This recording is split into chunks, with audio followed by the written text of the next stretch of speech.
Yesterday, during the first of the ADAC RAVENOL 24h Nürburgring Qualifier races, the unthinkable happened. Less than an hour into the first of our races, a multi-car incident saw the tragic passing of Yuan Metinan. While many will remember him for his 53 starts in the NOS series, 5 class wins and 25 podiums, his wife, 3 children, friends and team will remember him for the smile on his face, his passion for Porsche and his passion for the Nürburgring. Today, we race for Yuha.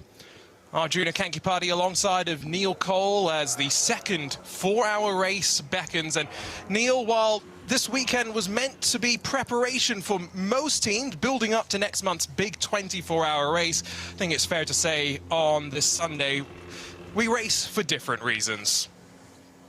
Yes, we send our condolences, heartfelt condolences to Yuha's family and friends, his team, and of course it's with heavy hearts that everyone goes racing again. It was a very tricky day yesterday when the race was red flagged and suspended. You know, you start to fear the worst, and then the worst possible outcome. And so, yeah, we uppermost in our minds is Yuha and his family, and there will be a minute's silence, and this is a chance for the motorsport community to come together, really, because it says it on all the passes, motorsport is dangerous, but this is a very emotive moment as the community come together in the build-up to this race. And just logistically, the race yesterday was red flagged after only 25 minutes, and there was no race classified.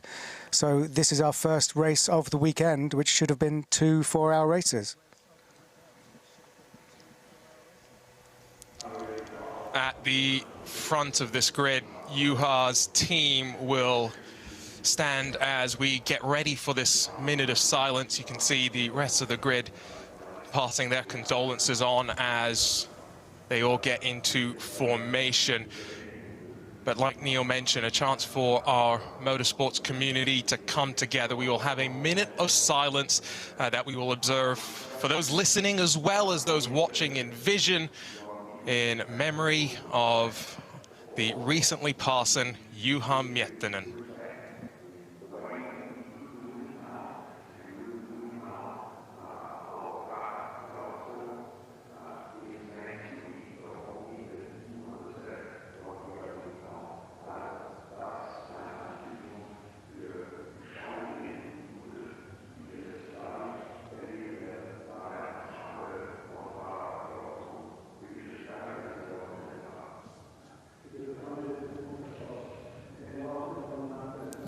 So right now, just hearing the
Beautifully observed. Minute silence. Moment of silence. And before that, you heard the voice of Pastor Cones, who gave a speech in tribute to Yuan Metinan, who passed away yesterday in that tragic accident during the race after only 2 laps of racing, 25 minutes before the red flag fell, and then just over an hour before we got the terrible news.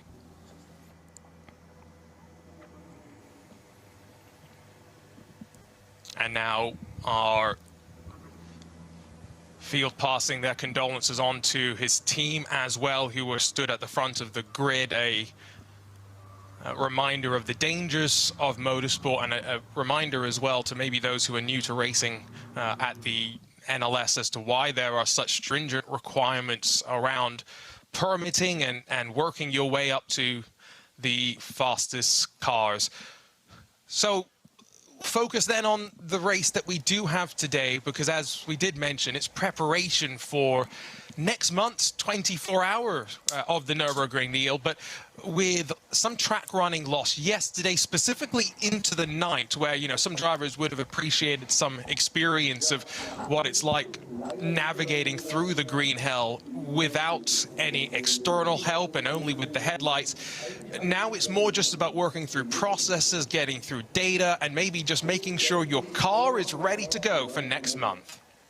Yeah, so many things to consider on top of carrying Juha's memory with us. And a lot of the cars have a black ribbon on their number plates on the sides of the car and on the front in memoriam of Yuan Metinan. But yeah, key things to remember is that yesterday's race, which was red flagged after only about 25 minutes, which was 2 laps for most of the competitors, means that only one of the drivers got any seat time in yesterday's race. So today's race, the 4 hours is crucial, because obviously some of the cars only have 2 drivers, some have 3, some have 4. So the chance to get everything right, the pit stops, the driver changes, the refueling, the stint lengths, and to get all the processes up and running, this is the only chance now. This 4-hour race, so this build-up now is to a formation lap. There will be, yes, it's a 25-kilometer, 15-mile circuit, but these cars do a full formation lap and then come around for a rolling start in grid formation to start this race. So this next 4 hours and 20 minutes is absolutely critical for everyone who intends to compete at the 24 hours, which is in exactly a month's time here at the Nordschleife Nürburgring.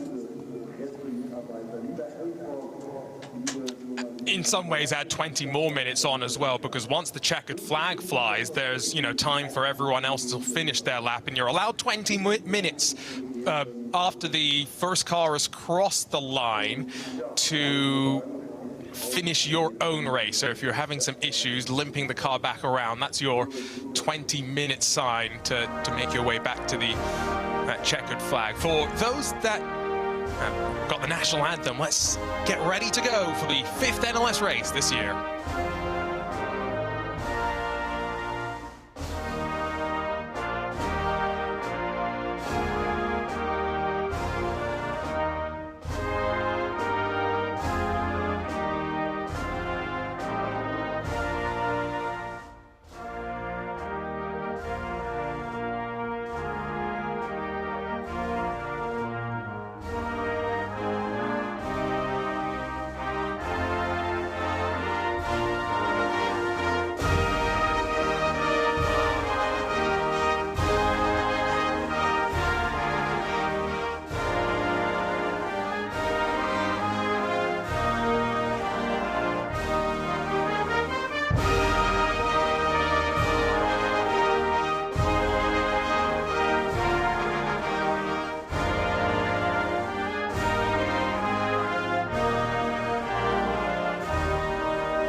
This marks the 5th NLS race of 2026 for those that are in the championship fight, but the preparations continue to mount for what is now a round of the Intercontinental GT Championship as well. And so that has meant that next month's race has taken on increased significance for many of our manufacturers. And so let's talk about some of the storylines coming out of top qualifying, because that was something else that earlier today we prepared ahead of next month. A special opportunity for 37 SP9 and some of our SPX machines to head out onto track. 2 timed attempts, relatively little traffic, although we did get some yellow flags and a couple of cars that did not set times, 2 Porsches in particular. But Neil, it has been drying over the course of the morning through initial 90 minutes of qualifying, through top qualifying as well.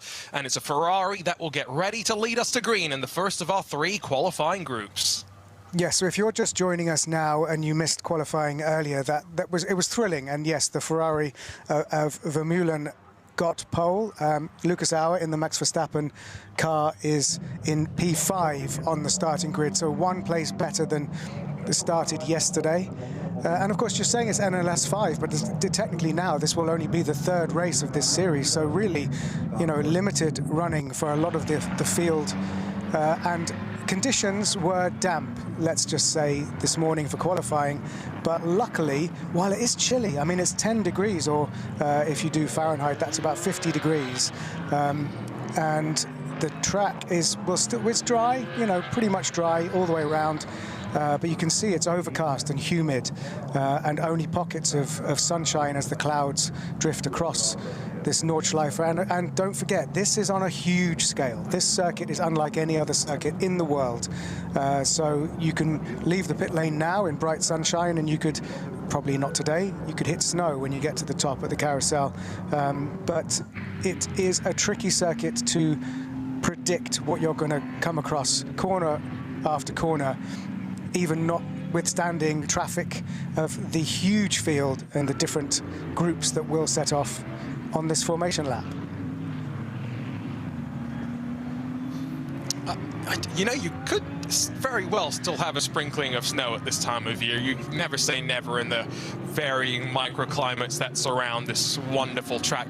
3 starting groups to be split by around 5 minutes. And in this first of the groups, which is just heading out through the longer Grand Prix section. Remember, this is the first time this season that we run the same track layout that will be used next month for the 24-hour race. So that means we cut the Mercedes-Benz Arena, where there's some machinery that is instead sitting in the place of where we would go racing, and run all the way down to the very bottom of the Grand Prix track, climb up through the Michael Schumacher S in towards the back half of this Grand Prix lap before you round the left at the Sabine Schmidt curve and duck down onto the Nordschleife.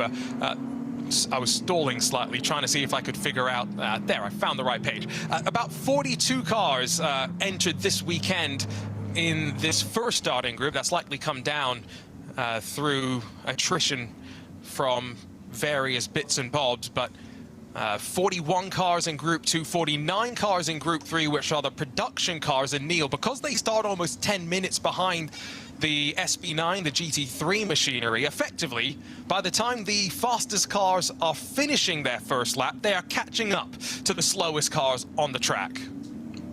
Yeah, and crucially, we know we have a lot of hardcore fans, and there is many high-level motorsport happening around the world. So we really appreciate you joining us for this extraordinary race we're about to get underway. But yes, so once the cars start to reach traffic, which, as you say, could happen on the beginning of the second lap, the crucial thing to remember is one of the many unique things about this race series and this race track and its specific set of rules is that the onus is very much on the approaching driver, the faster driver, to carry out a clean overtake. Yes, there are blue flags. Yes, the slower cars need to be aware that the faster cars of the different class are coming up behind them, but they don't need, the onus is not on the slower group, the lower class, to get out of the way. The onus is on the passing driver to make a clean pass. So that's something a little bit different among all the other different things you need to get your head around when it comes to racing the circuit, which is why you have to have a very specific permit, which Max Verstappen had to get to be allowed to race in this series. And it is because so much about this race and this race series is unique to this circuit. For example, yesterday's tragic incident was very, very rare for us to see a red flag. What will normally happen if you're used to other racing series is around this circuit you'll get slow zones. You'll get 60 code 60s, you'll get yellow flags, but you will see recovery vehicles on track while the race continues. So it is drilled into all these drivers that you have to respect all the signals from race control, because otherwise you will lose your license. And we saw that already this weekend. A driver having their license revoked for breaking the specific Nordschleife rules. So plenty to get your head around in this unique style of racing. Well, as the SB9s head out to the Nordschleife, they have seen one of their contingent head down to the pit lane. It's the 35 Trinity Solutions Aston Martin Pro-Am machine, intended to start that car. In fact, never mind, that was not actually sent over to us in the list of starting drivers. Let's run through the starting grid, though, for the very front of the field, as slowly but surely all three of our groups are beginning to warm up the tires and heading out on the adventure into the unknown. That is a formation lap at the Nürburgring Nordschleife. After a great effort in qualifying, the only Ferrari in the field, the realized Condor Racing with Rinaldi at number 45. Thierry Vermeulen punched in an 8:10.275, but it will be Dennis Marshall that leads us to green alongside the Gamotta Racing BMW, just 1,000th of a second slower, around 25 plus kilometers of racing and 170 corners. Less than a blink of an eye is what covered them. Starting that car is going to be Moritz Krantz, while in third in the Scherer Sport Audi, it will be Christopher Haase, who did also qualify that car. He starts, and alongside on row 2, Thomas Preining in Grello. He splits that car with Matt Campbell, while starting in 5th position, lots of eyes will be on Max Verstappen, who does indeed take to the green flag today in that Mercedes-AMG Team Verstappen Racing, powered by Windward Racing entry. Alongside of him will be a lot of storylines. Adam Christodoulou starts the Pro Sport Racing Mercedes-AMG. However, in that car is also Chris Lullum, who Verstappen fans will recognize that name as a longtime sim racing teammate. Lullum and Verstappen combined to win NLS 9 last year, and Lullum getting ready for a crack at the 24 hours next month. 7th will be the Mercedes for Schnitzelham Racing. Alongside of them, it's the Porsche for Loesch Motorsports by Black Falcon. That's another pair of Pro-Am entries just inside of your top 10 overall. While behind them, the Mercedes-AMG Team RAVENOL. They've got alongside of them Black Falcon Team EAE. That's the top 10 in your SB9 class, but we don't want to just focus on SB9. There are so many different classes to work through, and that's what makes this so interesting. In that leading group as well, as our German TV colleagues get the chance to we had catch up with the qualifying where the number 35. Let's listen in. Is completely gone. We've determined on the grid, on our way to the grid, it was already cutting itself, so no power. The steering wheel was just heavy. We determined it was, of course, way too dangerous to be racing like this. So we did the lap just to get the car here. And then, I guess, DNS, we don't understand what the issue is. We don't have a solution for it at the moment. So really frustrating, not even to be able to take part of the race, but cars one piece at least. And it happened here on the formation lap, not well in the race, which I think is a good scenario. If you say you don't know, or you guys don't know what the exact problem is, there's no chance of seeing you guys on the track today. Yeah, I think it's on for us. Yeah, we have to come back for 24 hours, hopefully figuring everything out. But for the time being, yeah, that's our race done. Sorry for that, and best of luck to get the car back for the 24 hours race. Thank you very much. Zurück zu euch damit. So very disappointing there for the number 35. Power steering issue, which, you know, power steering is required for your average race, but certainly here at the Nordschleife there would be no point even starting to attempt a lap without power steering. So a real shame. And obviously the thing about this, Arjuna, is that you can restart the race. If the car gets going again, you get it back to the pits and you can work on it and rejoin the race. But clearly they've made the decision that it is not going to be reparable in time for them to get out and even shake down the car again. So a real shame. So it's 1 DNS from the formation lap. So 121, our initial entry list for today, now becomes 120, and you know that attrition always plays its part, but you go back to the shakedown part. What makes this track so unique is that because it's a public road, even if you have an issue, you may not want to limp the car back around on the track itself. But if you can pull off at the appropriate point, find a connector to one of the other public roads around, you can maybe meet up with your team, or maybe even drive it back to the paddock on a flatbed potentially, get it repaired there. Maybe not so important today, Neil, but when we go racing for the 24 hours, that's where the spirit of endurance racing, as I always say, comes in crucial. Exactly. You've got to, it's called endurance for a reason, because you have to endure. And it's always been the sort of classic test of cars, that the race-to-road technology, which is what motor racing and endurance racing has always been about, is fixing it and getting it going again. So if you can do that for the 24s, then this is where to test it out in the 4 hours. So quick rundown through some of the other class pole sitters, by the way, as remember, we've got plenty of classes of competition. In the first starting group, there's a couple of entries that we'll call out. They're not fighting for necessarily much of significance, but the BMW M3 Touring joins the HWA Evos in effectively the SPX experimental class. The BMW M3 Touring is, yes, basically under the hood, an M3 GT3 car with some extra accoutrements, and what a wonderful job they've done to bring that project to life. HWA is a very old school throwback car. They start in that first group. The BMW M3 Touring going to start in on the 7th row, really only 5 seconds off, which was a really impressive effort for Neil, a car that we know is gunning for pole position around this wonderful 25 and a bit kilometer track. Yeah, well, the GT3s and so many of these sports cars are at the absolute cutting edge. We mustn't forget our heritage, and that's what that project is all about, and proving that it can still mix it up. And looking at a map of the Nürburgring Nordschleife, just to give you a sense, that little bit at the bottom is a part of the Grand Prix circuit. If you're used to Grand Prix racing, then you're used to 3 sectors. This has 8 sectors. And so as you get into this race, as it starts, we go green flag in about 5 minutes time, just get used to the fact that gaps will grow. Dropping a second here or 10 seconds there, even 30 seconds here and there may quickly become meaningless. And another thing to flag up before we start is the whole business of pit stops. Obviously, if you're used to Grand Prix racing, then a pit stop of over 3 seconds is bad.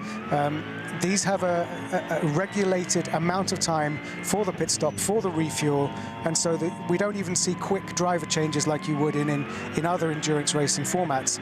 The driver change is slow and measured, and all of that is built into the overall racing because it's the same for everybody. So just a few of the headlines to get used to before we go green is that just get used to this being a long, dramatic, and volatile race circuit, and from lap to lap, so many things can happen. A great aerial look for those watching in vision on one of many streams across of YouTube.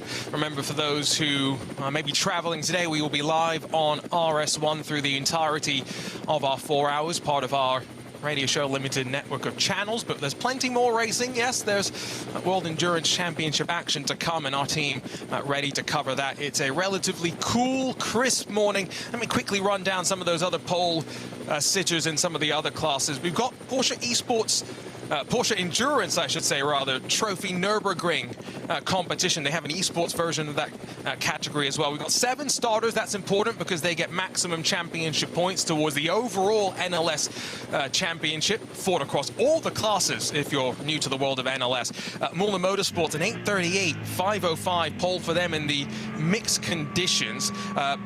82 pole, which is similar cars, but some slight tweaks to some of the technical specs. There's plenty of gravel on the track in the penultimate sector running up to the mini of the carousels. But 82 pole went the way of the Black Falcon team Fanatec, the sim racing crew, if you will. That's why I had esports on my mind. They were good enough for 5th in the Cup 2 class, so keep an eye on them to try and work their way forward. In SP10, it's Pro Sport, their Mercedes. That was 7 seconds quicker than Toyo tires with Ring Racing, the Toyota GR Supra in SP10. That's, of course, made up of the GT4 classes. And the last class, or classes I want to highlight, are the production car classes. VT2, where we've got 2 of them for slightly different regulations, but 7 and 8 cars apiece. SRS team Sorg Rennsport in the VT2 Hacker class will be on pole, while it's the 495, Pascal Fritsch and Michael Bohrer on pole in the VT2 front class with about 6 seconds between them. We are weaving back and forth as we run down the Dottinger Hoe, a 1.5 kilometer blast before we get ready to file up 2 by 2. And Neil Cole, get ready to get this 4-hour race underway. And I like what you said earlier, it's all about enduring. Yeah, and the body language of all the cars trying to get some warmth into those tires. The first real chance to get those slicks gripping to the tarmac and such a changeable surface. And I think what we could see was almost blossom coming across the windscreens of those cars as they went up near carousel, was the actual blossom from the trees in the springtime in this beautiful and woody area of Germany, rather than gravel. So I think the track is pretty clear. It's a good sign, and it's a reminder as well that we are springing into the most glorious time of the year. Summer for race fans is always great, Neil, and it's still chilly, like we said, 11 degrees Celsius in the air, but that's always great for the cars themselves in the second race of the Ravenol ADAC 24 hours of the Nürburgring Qualifiers.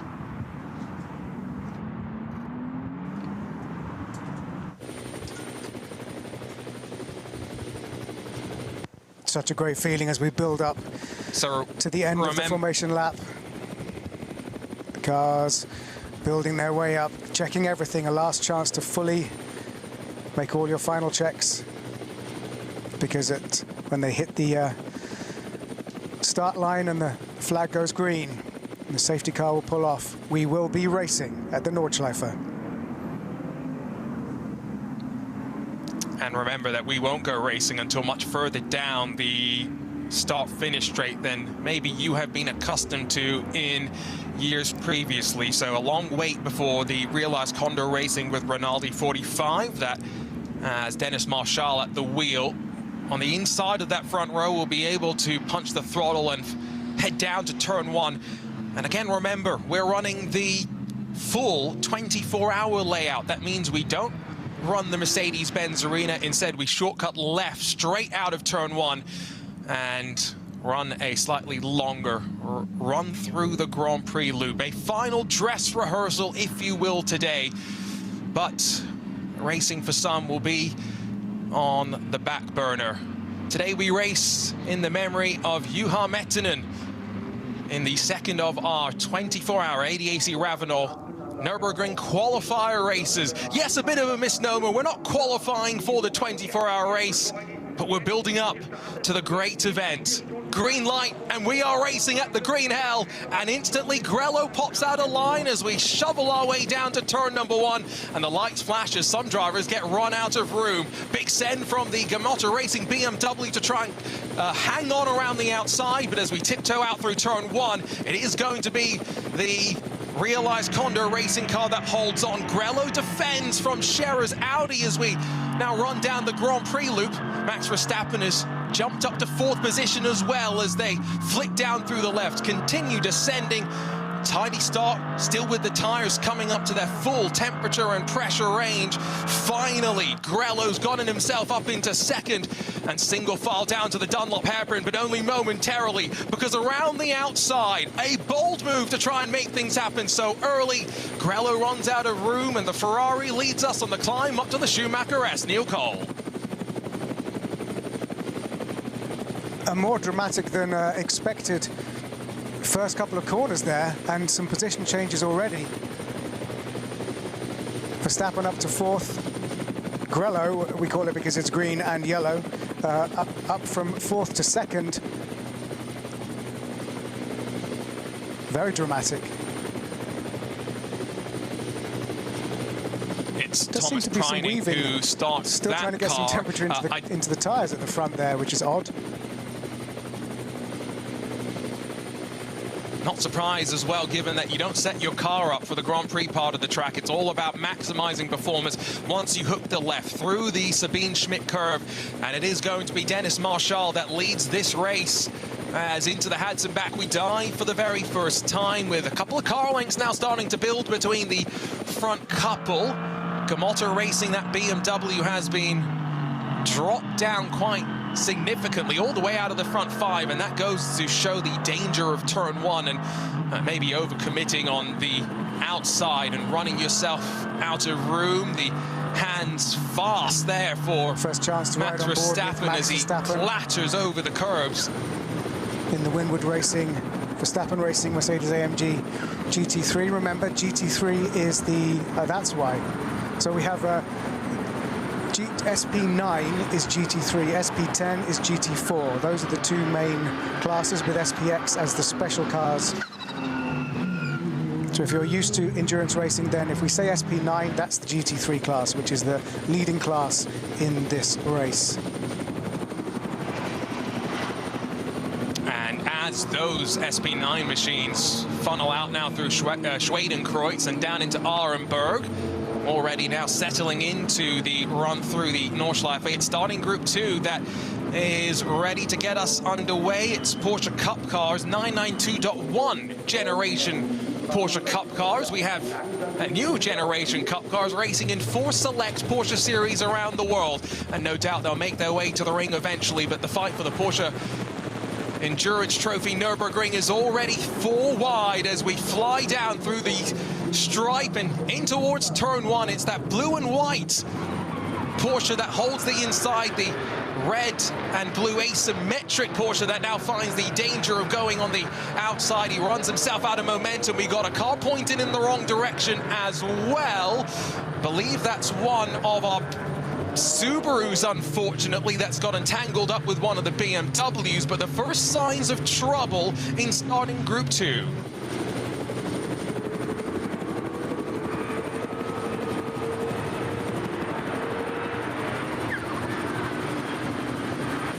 Down to the Dunlop hairpin, they continue in the second group.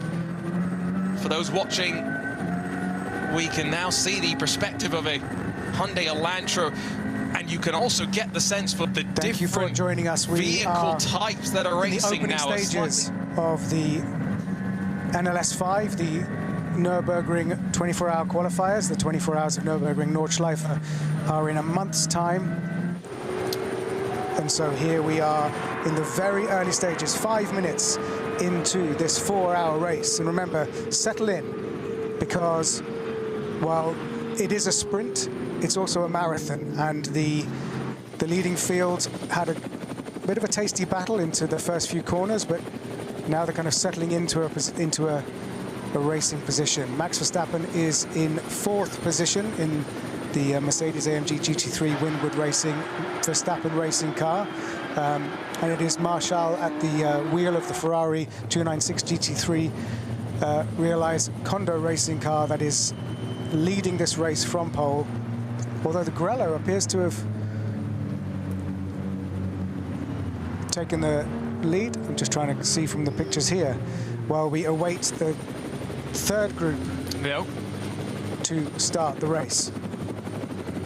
It's still the Ferrari for Kondo Racing that leads as they head off to the carousel. Remember, the third starting group starts effectively 10 minutes or so behind, and so they won't get much more than one clean lap before the traffic is all on top of them. Third and final starting group has a 120 car field, already with one car, remember, having headed down to pit lane. Our SB9 field slightly reduced in numbers. A BMW on one side of the starting grid, a TCR on the other side of the starting grid.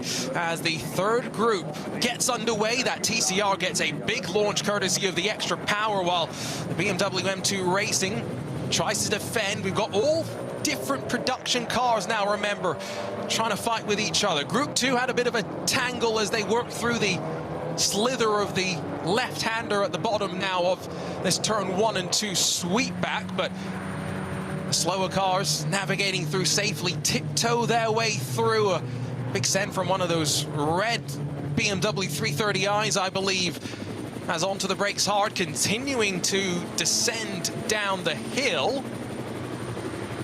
And now you can continue to see the gaps continuing to grow as they settle into their rhythm.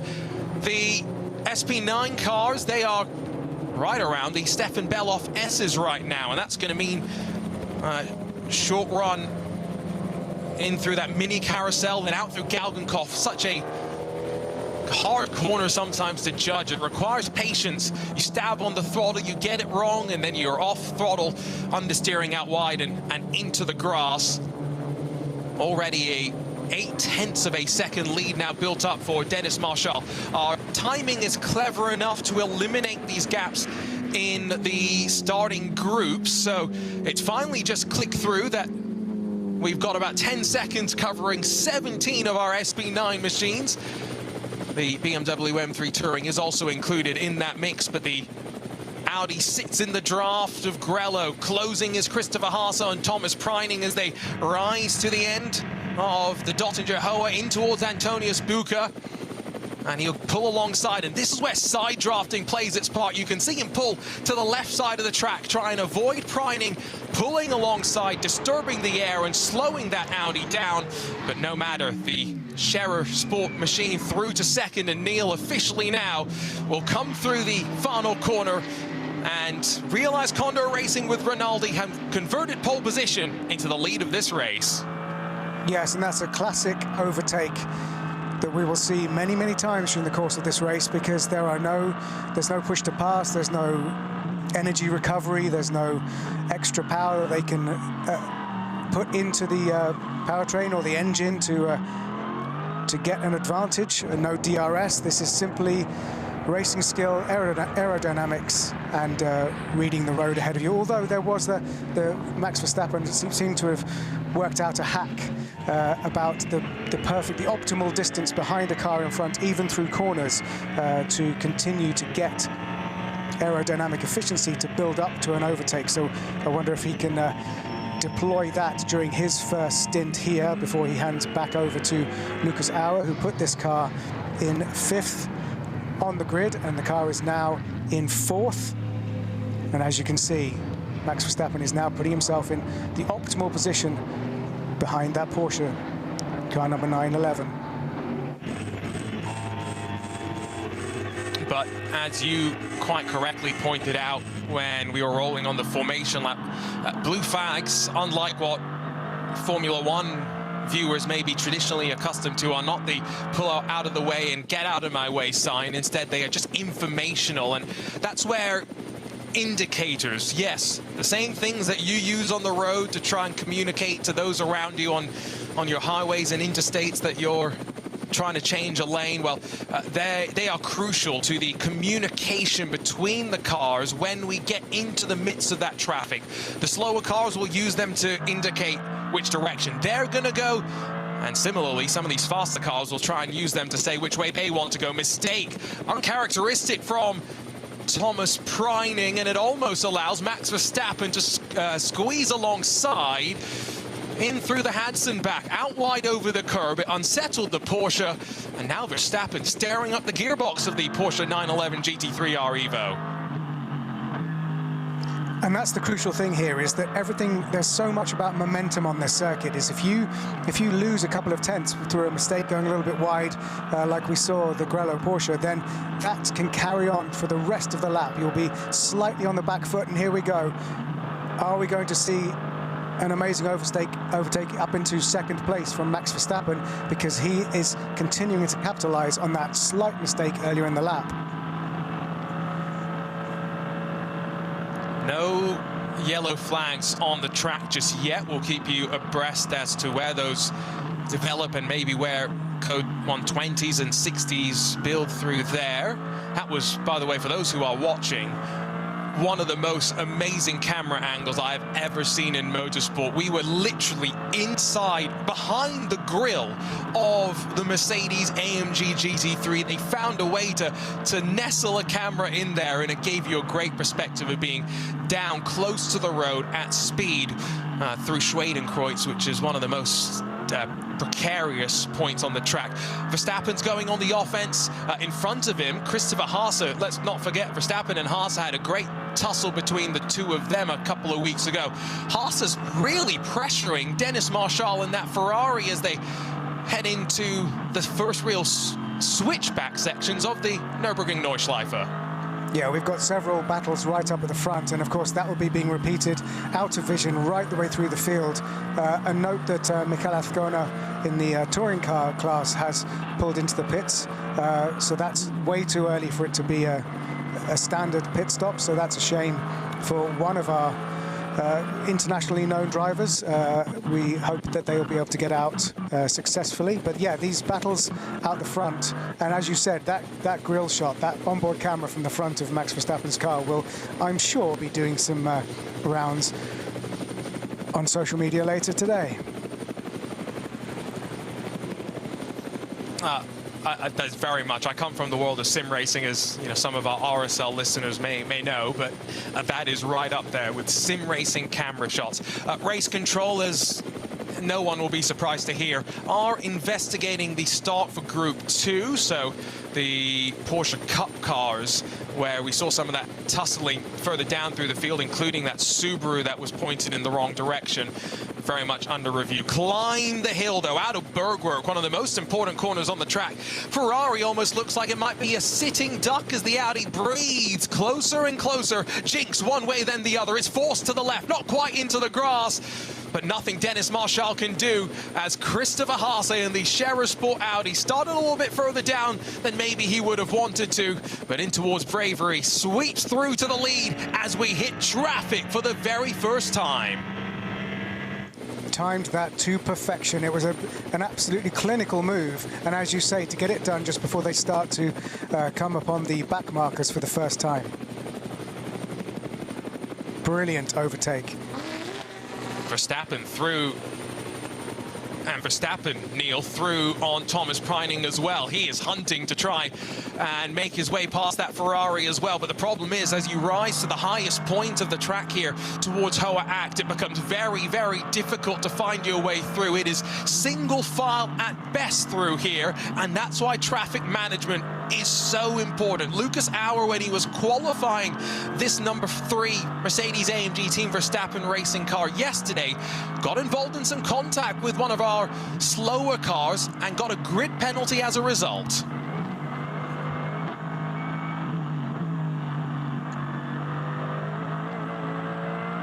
The Marshall-Haase battle is a very interesting one. As you said about the grid, you know, there are some drivers here who are racing against each other who have been driven together as teammates in the past very successfully. So one of the beautiful things about NLS and the Nordschleife Nürburgring 24 hours is the mixing up of the driver fields and the driver pairings just adds to the storied nature of a race like this. Neil, we've got to move. Verstappen bullies his way forward. He saw his chance in traffic, and Dennis Marshall is dropped to third in through Flansgarden. That was clinical. That was clinical, and up to second for Max Verstappen. Ooh, I had to breathe in a little bit as we watched that happen, because they were doing it. Max was doing that while navigating traffic, while navigating the Nordschleife. You know, chapeau. That was kudos for that move, and up into second. And so now his next target, Christopher Haase. We're in for a repeat of NLS2. Remember that the Verstappen Racing Mercedes ran by Windward Racing, unfortunately lost the win post-race for using too many tires, and I have no doubt that they will be not making that mistake anytime soon. Back onto the Dottinger Hoa we go, second lap about to be complete. And how big will the gap be between Christopher Haase and the chasing contingent behind? It's not just these four that we've been focused on so much, but Mirko Bertolotti in the best of the Lamborghinis for the Red Bull team apt. He's slowly been closing on the back of Thomas Preining as well, and Grello is looking vulnerable. Draft played out as we run up the hill, continuing to climb before you drop down into this final complex. Bertolotti's going to run out of time, but Lamborghini's looking good as well, and so it's an Audi that will lead from a Mercedes, Ferrari, Porsche, Lamborghini. 5 different manufacturers at the front with 17 or so minutes complete in our second qualifier race of the weekend. Yeah, it's a real matter of pride, isn't it? That there's so, you know, the key German manufacturers that are famous for success, but then you've got your Lamborghinis, your Ferraris, your Aston Martins, all try, and McLaren to topple the German brands at home.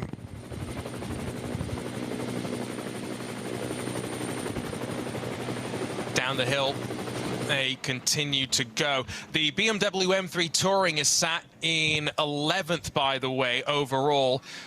What a move from Verstappen. He saw his opportunity as they worked their way through one of the tighter parts of the track through the ice curve and just planted his foot to the floor and stamped his way up to second, Neil. That was an incredible move. There didn't seem to be a gap, and I don't think the car in front of him thought that there was a gap, and that's where such a skilled driver and the instinct and precision of being able to squeeze that Mercedes into that gap where there didn't seem to be a gap is exactly why Max Verstappen is a 4-time Formula 1 world champion.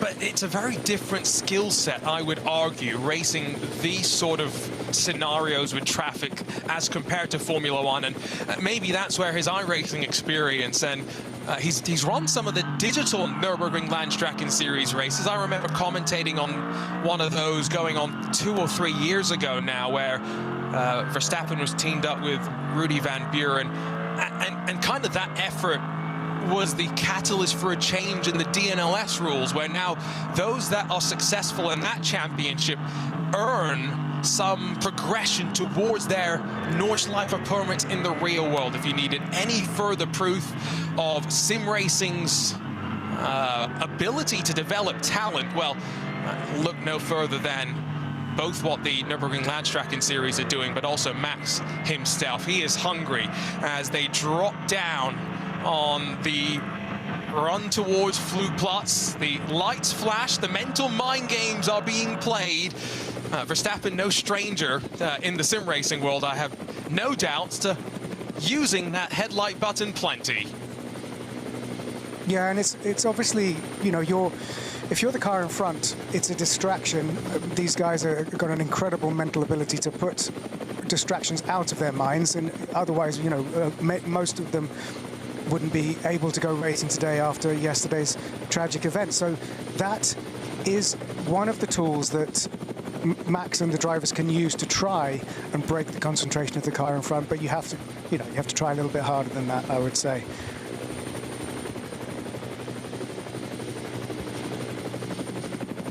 You say, but sometimes it's just those little distractions that can really unsettle you. Back through the traffic, up through Unna Forest, where those curbs can help you rotate the car potentially, but now it's Verstappen that gets balked behind. I believe it's one of the Porsche Caymans. He blocks the path of Dennis Marshall all the way to the right side of the track in that realized Condor Racing Ferrari. And now slow that momentum once again in through Metzgeveld down towards Kallenhard. The gap at the front, though, doesn't really grow as a result of that. The give and take of traffic, even though the number of cars over the years may have slightly reduced, by no means has quelled the challenge of traffic. Mirko Bortolotti might have used that traffic to pass Thomas Preining, because Thomas Preining is starting to lose ground. Hand over fist, probably sits close to 6 seconds adrift from our race leaders.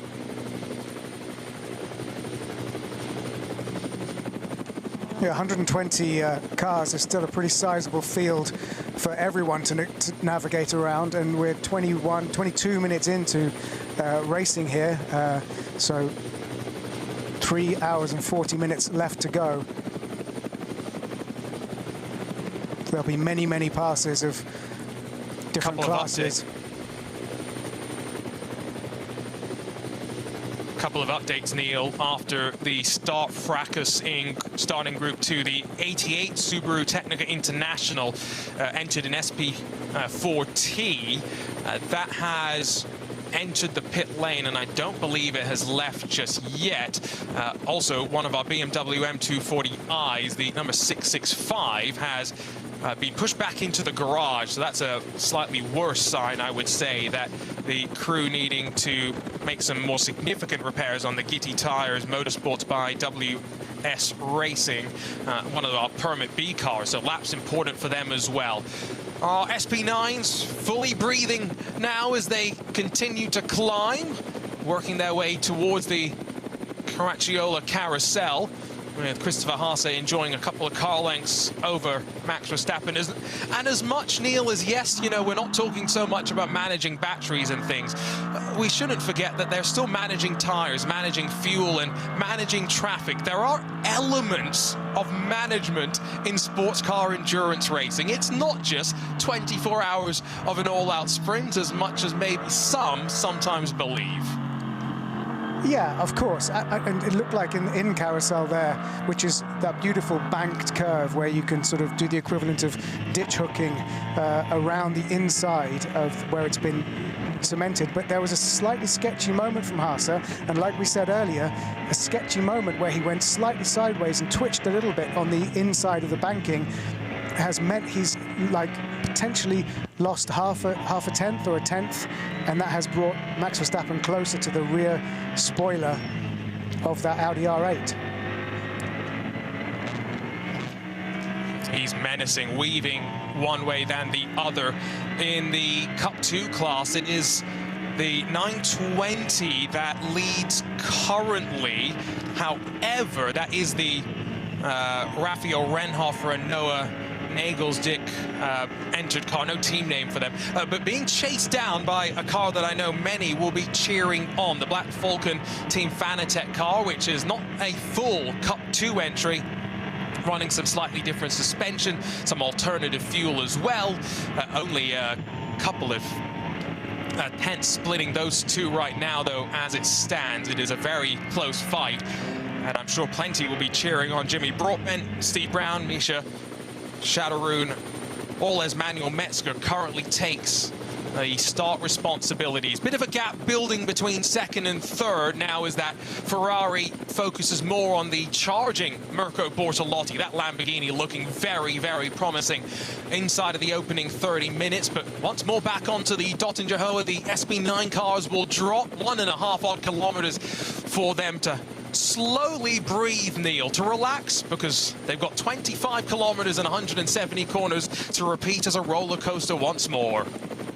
Yes, and interesting, that rear view we had just had from the Audi looking back at Max Verstappen. There was a lot of movement on the rear wing of the Audi.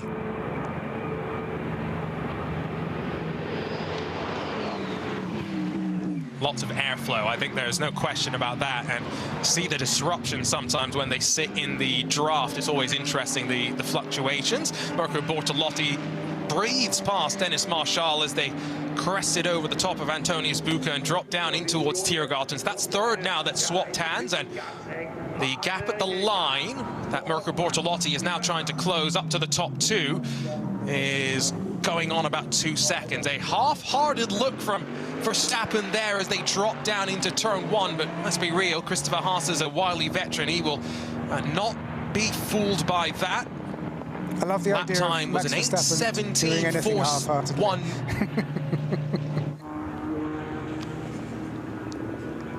It's the mental mind games at play. Neil, in terms of lap times, the fastest driver on track right now is Mirko Bortolotti, 8:17.419. He's only a couple of thousandths of a second quicker than Verstappen and Haase, but it's a, like I said, good sign for the Lamborghini, a little bit further down in qualifying than I think they would have wanted.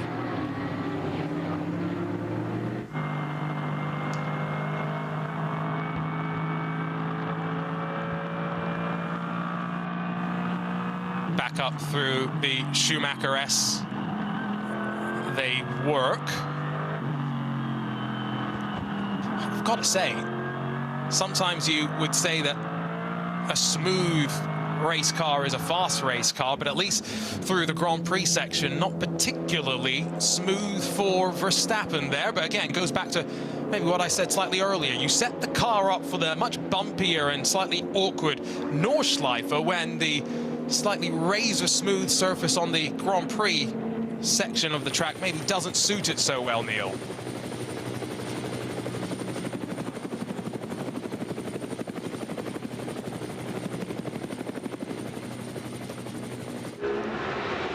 Down into the Hadsenbach. Our race leaders go. Remember, Thomas Preining had the moment into Hadsenbach a lap or two ago. Since then, continuing to drop back. Now sitting 5 seconds off the lead. Let's give you a quick look at what happened first, though, for one of those close moments. And indeed, actually, through the traffic, the red and gold BMW, that might be the 937, gets forced off the road on the entry down towards Flansgarden. Very fortunate that wasn't worse. Yeah, a very expensive lawnmower for about 3 seconds there.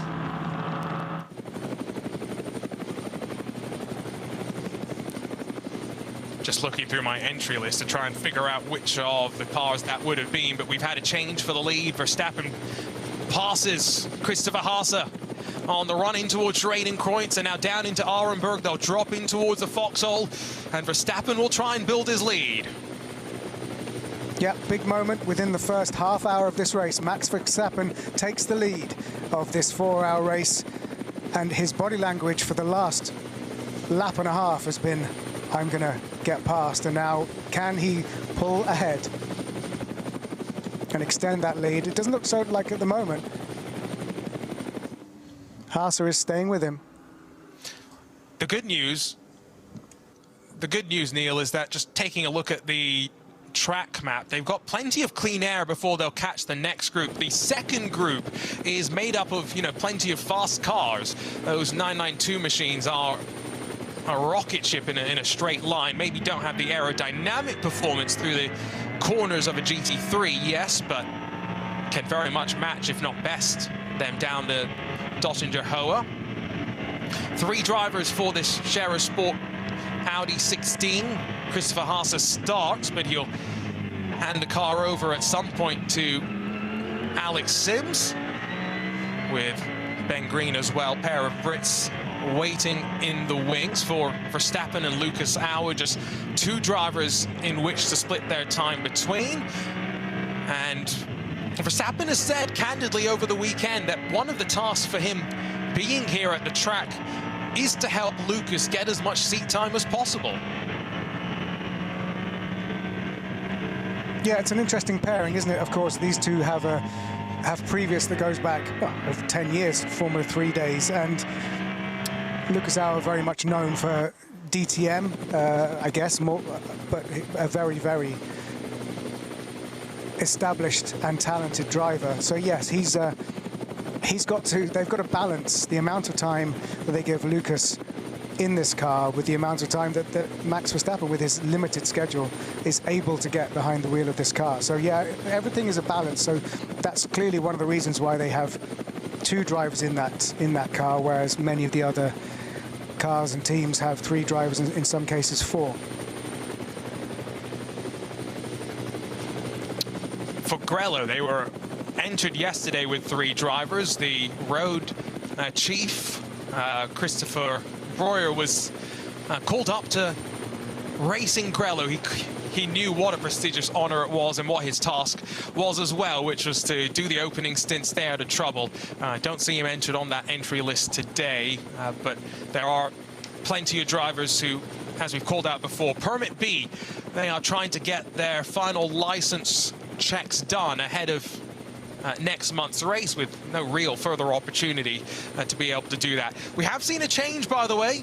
The Black Falcon Team Fanatec car has jumped in front of the Cup 2 runners, and so now I have no doubt that fans of sim racers around the world will rejoice as Jimmy Brockman and Steve Brown, Misha Schuderin and Manuel Metzger, only a couple of tenths clear though in that battle. The Cup 2 class sees around 3 seconds, excuse me, covering 4 cars, and that includes the 82 class entered Black Falcon Team Fanatec machine. Still working through the Nordschleife. Christopher Haase has not let Verstappen run away by any means. Marco Bortolotti trying to keep close, but he's lost a bit of ground in the last handful of sectors. Seems to make up a bit more time at the start and the end of the lap, whereas the Mercedes and the Audi very evenly matched throughout the entirety of the lap, I would say, Neil. Yeah, very evenly matched, very similar style of driving, but, you know, 0.6, 0.7 of a second is the gap, Verstappen to Haase, which is a little bit bigger than it was the other way around, if you see what I mean. That when Verstappen was behind Haase, he was much closer than that. So this is a reasonable gap, and he's probably just about outside of getting any kind of draft or slipstream on Max. So a little bit of a chance for Max, at least until they come upon more traffic, to extend the lead and get into his own rhythm without having to worry about a car in front. And then the gaps after that, sort of 2 seconds, and then another 2 seconds, and then another 4 seconds. So these two are the closest at the front of the field, and as you can see, Haase is starting to gain ground on Max. Trying to figure out where these drivers may decide the fight isn't worth it, but Christopher Haase decides long way around, down in towards Tiergarten, around Antonio Spuka. I'll try it. Max Verstappen says, no thank you, I'll hold on as we close out the 3rd lap of this race. Remarkable racing, and again, cast your mind back to NLS2 when these two tangoed plenty as well. Verstappen punches in an 8:10.453, a new fastest lap of the race, and everyone behind is a couple of seconds off. These front 3 drivers, Bertolotti included, the class of the field right now. Slight slip up from Christopher Haase, deep on the brakes through the opening switchback, and Verstappen opens up that gap slightly. Yeah, it looks like every time Haase goes for a move, it slightly unsettles him and he has to pull back a little bit. But that was very close. The potential overtake was very well defended by Max Verstappen.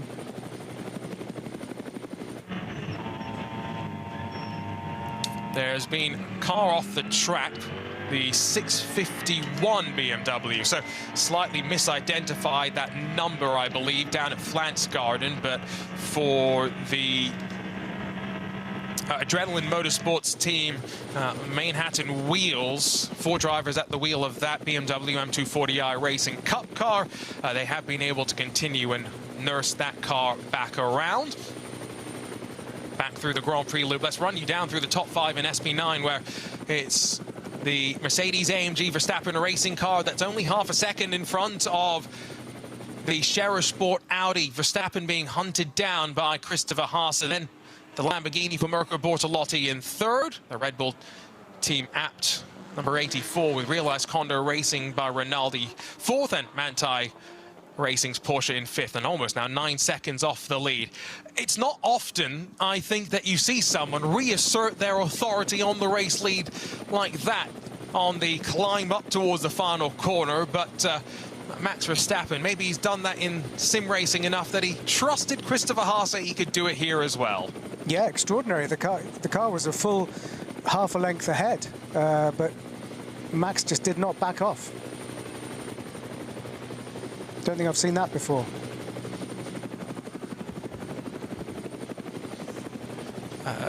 The confidence that maybe sometimes comes with the inexperience of the Nordschleife. Again, I'm not saying Max is inexperienced. I'm going to get people throwing me messages on social media. But relative to the rest of the field, yes, he's got those sim racing laps, but he's back here at the track for a reason, because when the schedule cleared up, an opportunity for not just Lucas Auer, but for him as well to get those repetitions in and to build all of that procedural knowledge heading into his attempt on next month's Ravenol ADAC 24 hours of the Nürburgring, and one of the most exciting races of the year, in my opinion. It throws all sorts of different challenges at the drivers, and we are expecting, Neil, a capacity 150 car entry list. So, you know, we've got 120 today, add 30 more, and it becomes even busier out on track. Yeah, and of course, you know, by the very nature of its name, it's 24 hours, it goes through the night. And while we race in memoriam of Yuan Metinan, who tragically lost his life yesterday during the first of our races, which was, of course, naturally abandoned after that 7-car incident. One of the key things was Max Verstappen was going to race into the dark here at the Nordschleife for the first time in preparation for doing it for real in a month's time. So that is one aspect of this racing that he hasn't managed to get under his belts this weekend. But this track time, this navigating around traffic, and this taking the lead of the race and defending the lead of the race is all crucial experience and muscle memory for him. Now, he touched the curb on the right-hand side there, Neil, as he dropped down into Nürburgring, which is the slowest part of the track here. He's got no lack of confidence in using all the track on offer. That's really what we've seen as well, and what's helped him make the passes. You think back to how he got past the Danish Marshall Ferrari initially, using the traffic on the run-up towards Flansgarden and forcing his way through in the various battles with Christopher Haase so far. All about his willingness to trust the car underneath him and his judgment of the white lines. Again, a reminder, race control investigation into the Group 2 start has been ongoing since the start of that race, so about 25-30 minutes ago, but no word as to any penalties just yet. A little bit further down through the classes, let's give you an update on them. The M240i class, teammates right on top of one another as it sits right now. It's a 650 and the 651, relatively close to one another. Cup 3, that's also part of the Porsche Endurance Trophy Nürburgring, but for Porsche Cayman type cars. It's the 953 that is your leader there, with about an 18-second lead as it currently stands. While in one of the production car classes, VT2 rear-wheel drive. Now remember, why is that class important? Well, because they have more than 7 cars, and so they score maximum championship points in the overall championship. All drivers in all classes race in an overall championship as well, and if you have 7 or more cars, you score maximum points. And so for VT2, there are those points on offer, and it's the SRS team Sorg Rennsport that is leading there. Through the traffic, working through the drop down out of Hoa Act, and now halfway, I would say, towards Galgenkopf, through the very, very slippery part of the Nordschleife. Christopher Haase, the Audis come back to life through the twisty stuff, and now this is where Verstappen made his move for second. No traffic around them just yet, but as they get into the Stefan Bellof S's, Neil, Verstappen has to get onto the brakes slightly, and it costs him some momentum. Haase straight through as well. Yeah, not too much time lost in that overtake of the traffic, but it does unsettle the lead car a little bit more than the second car. So this could be the time where that gap of 0.629 seconds between Haase and Verstappen starts to come down a little bit. And can I just say, the conditions are absolutely mint. They're really spoiling us. It's dry, the track has dried out, and while it is only about 11, maybe 12 degrees Celsius, it's probably now dry the entire length of the track, and at the moment, no sign of rain. So extraordinary scenes here at the Nordschleife. There is, though, a slow zone at Brunchen, and it's because from word on track that the realised Condor Racing with Rinaldi, the pole-sitting Ferrari, is stopped. We'll get word on that when we can. As Christopher Haase climbs up in towards Antonio Sbuca, does he pop out? He's got to time this, remember. Sweeps all the way to the outside. He wants to avoid that side draft. The game's being played at speeds closing in on 280 kilometers an hour. Haase almost balked out into the grass, has to lift off and tap the brakes. Verstappen holds on to the lead once again. That's a lot closer and getting a lot more physical in their battle. Yeah, beautiful to watch. Two talented drivers in two great cars, respecting each other, but also very, very assertive driving from both. And, you know, a close move. But again, Max Verstappen resists. One of the BMWs gives them a wide berth through turn one. The sun, going back to what Neil was just saying, when we had started top qualifying, we were talking about very grey clouds. Now we're talking about the sun popping out from amongst those scattered now clouds, and it's a great condition to go racing. Slow zone upgraded to code 60 at Brunschen, so I'm just taking a look at the track map once again, and I do get the sneaking suspicion that unfortunately after the excitement for the Ferrari in qualifying, it's not so in the race. This is where, by the way, you can just see the Audi stalls out, Neil, as Verstappen comes across and starts to disturb that air. Side draft at play. Yeah, physics. There you go, physics in action. If you ever needed to study aerodynamics and add a little bit of human skill and instinct to it, then that's a clear example of that. Just stick that up on the PowerPoint. Yeah, disappointing. The Ferrari is apparently in the gravel trap, or at least was about a minute ago, which is what's caused the code 60. So we haven't seen any pictures of it yet, but a real disappointment for the pole sitter. And another attempt. That's a replay. I apologize. This was in the... Yes. This was in the run onto the back straight. Haase tried to go to the outside. Really, let's be real, the Grand Prix section is probably your best bet for most passing opportunities because the track is at its widest. On the Nordschleife, you're reliant on the traffic to present you opportunities or to wait until you get back onto the Dottinger Hohe, which basically means it's a very long 25-kilometer roller coaster that you have to be patient sitting behind someone else when you want that clean air in front of you. Yeah, you raise a very good point there, Arjun. The only place where you would even consider track limits is when it gets onto the small section at the south end of the circuit, which is the traditional Grand Prix circuit, the tiny portion of this track that is a traditional racetrack, because the rest of it, you're so close to the grass, you don't even want to ride the curbs. You've got Armco very close, so yes, you're right. That's where you've got the most runoff for a traditional risky move, but the rest of the track, you're very confined by this beautiful, nearly 100-year-old strip of asphalt through the forests.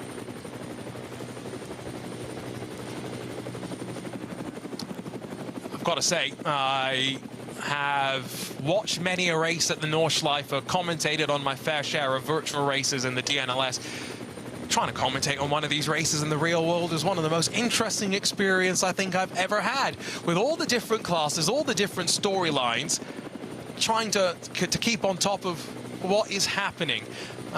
There's a whole handful of cars that seem to have had issues, but we've also had some drivers head down towards pit lane. That includes Nicky Thiem in one of the Trinity Solutions Aston Martins. The number 34 has been in and out, as well as the Halps Racing Ford. That's the number 65, which is dipped and dived with, that will be Halpt Hubert at the wheel. Does raise one of the points to be aware of, that this series has minimum pit times, and there's a website you can go on with all sorts of tables to try and understand. It's 24h-rennen.de/STAND Zeiten. The reason why I'm directing you there is because that is important for both your first pit stops of the race, but also the last pit stops of the race. Basically, Neil, there's this simple table. It's actually not that complex once you dive into it and wrap your head around it. But based on how many laps you complete at the start of the race, that will determine how many seconds you have to serve in pit lane for your first and second pit stops. And then depending on when you come into the pit lane at the very end of the race, as well, very close between the Mercedes-AMG team RAVENOL, as the Mercedes gets uncomfortably close to one of our BMWs. But the final pit stop, Neil, to finish the thought, you go take the minutes remaining in the race, and that will give you the number of seconds that your pit stop has to be. I love it's a brilliant thing to witness, is you trying to describe a table, which is something that obviously the teams understand. I'm sure the drivers understand, and we kind of understand it, but explaining it is almost impossible. You did a very good job. So yes, what we see from a potentially early pit stop from someone like Nicky Team is the nearest equivalent you have in this racing series to an undercut. Considering a lap is over 8 minutes long, the undercut is almost meaningless, but your strategy throughout the race depends on, as you say, when you then time your last pit stop to have enough fuel to finish the race. And then, of course, if there is slow zones in the last portion of the race, then there is a risk that you take on enough fuel for the end. So yes, if you like spreadsheets and tables, then go and look where Arjuna just pointed you, but we'll try and keep you across where everybody's pit stop is and what phase of the race they are at. Well, and maybe what's more important with that, though, is that you can't judge what's happening in the race until you get to the end, because there are no guarantees as to exactly when a driver will come down for their last pit stop based on when they come down for their first pit stop. It will all depend on their fuel and whatnot. Now, we're heading into a code 60 zone, and Max Verstappen has had to slam on the brake pedals. And I say brake pedals because there was someone behind him as well. That is what has happened to the Realize Kondo Ferrari on the outside of Brunchen, but there was a silver production car with them as well, and so that explains that slow zone that we have. They will be moving the recovery vehicles out there. That's why the yellow flags slow the racing cars down to a reasonable speed, and then when the greens are shown once again, foot back to the floor, let's go racing. Christopher Haase has lost a bit of ground to Max Verstappen. Yeah, he was very quick on the restart, wasn't he? And this is one of those things to do with the license that they need to race at the Nordschleife, is the absolute respect that every driver has to have for the slow zones, and everything is monitored, and you can have your license whipped away from you if you do not obey. And that's the level of trust that the stewards have, and the drivers have, and the teams have in everybody obeying the regulations. Well, we now have word as to what that other car involved with the Ferrari was, mainly because Race Control are taking a look at it, and it's the Renault Motorsport Porsche Cayman, the 945. That's been reported to the stewards, Marcus Nolken and Daniel Nolken, in the Cup 3 AM class. Porsche Endurance Trophy Nürburgring split into the AM and regular designations in the GT4 cars that are eligible. Quick moment there for Christopher Haase just to tighten the belt straps as he rides up the top of the Dottinger, but he is nowhere close enough this time to have a move on the outside of Max Verstappen. It means that we can all breathe and avoid any signs of drama. A little bit further back to that action with Mercedes-AMG team RAVENOL, Lucas Stoltz in that Windward Run car behind the car that started on the outside of that front row, the BMW. Can also tell you, by the way, we've got takers to pit lane, and Neil, it includes Max Verstappen, who comes in at the end of lap number 5. So pit lane wise, we have seen a driver change for the number 65 Ford Mustang GT3. Frank Stippler handed over to Hubert Haupt. So let's see if we are. Looks like it's a refuel and no driver change. But yes, so we've seen so that car, the Ford Mustang, was in 11th, qualified in 11th, and is now, because of that first pit stop and driver change, has dropped down to 14th. But as we said before, there is a you can't really judge these positions yet until several of these pit stops have played out. And for Verstappen, my understanding is 145 seconds will be the minimum pit time there, if I'm reading the table correctly. You saw it on screen if you're watching. If you're listening, let's let you know about penalty for Huber Motorsports, the 925 Cup 2 Pro entry, incorrect grid position, and they will have a 32-second time penalty. Also has just come through as well for the 919, another one of our Porsche Cup car entries, so maybe some confusion in that second of our starting groups, and that is why the investigation had been ongoing. The Gamotta Racing BMW continues to defend as we climb up after dropping down onto the bottom of the Grand Prix part of the Nürburgring, down at the Dunlop hairpin. Mirko Bortolotti, by the way, also into pit lane in the Red Bull Team Apps Lamborghini. Hesse for Row Racing in the BMW M4 GT3 Evo, followed in by the BMW M3 Touring. Jens Klingman, I think, had started that car, and the first stint officially in the books for that BMW. And Neil, why are they coming in? Well, potentially what they're trying to do, search for some track position right now. Yeah, shrewd. A mixture of getting the fuel in early, because obviously this isn't a driver change. Max Verstappen staying in the car. Get the fuel in early and get that sort of undercut. So Bortolotti and Verstappen both staying in the car, in the Mercedes and the Lamborghini respectively, and then they can go longer when the Audi that is currently leading the race, that hasn't pitted yet, will eventually have to come in. But the number 84 Lamborghini started in 12th position on the grid, so pitting from 5th and staying in 5th at the moment is a very good position for that car, with Bortolotti still at the wheel. Now, one car that, maybe this is a glitch on my timing, but it's not been an easy run in 2026 for the BMW Z4. I believe I said Z earlier, the American in me starting to slip out slightly after the 14 years I've spent on this side of the pond. But I don't believe that they even headed out for today's race. Of the 108 running cars that I see, I don't see that awesome BMW Z4 that we're all looking forward to hopefully seeing in the 24 hours as pit stop cycles through for KCMG and that white and blue Mercedes as well.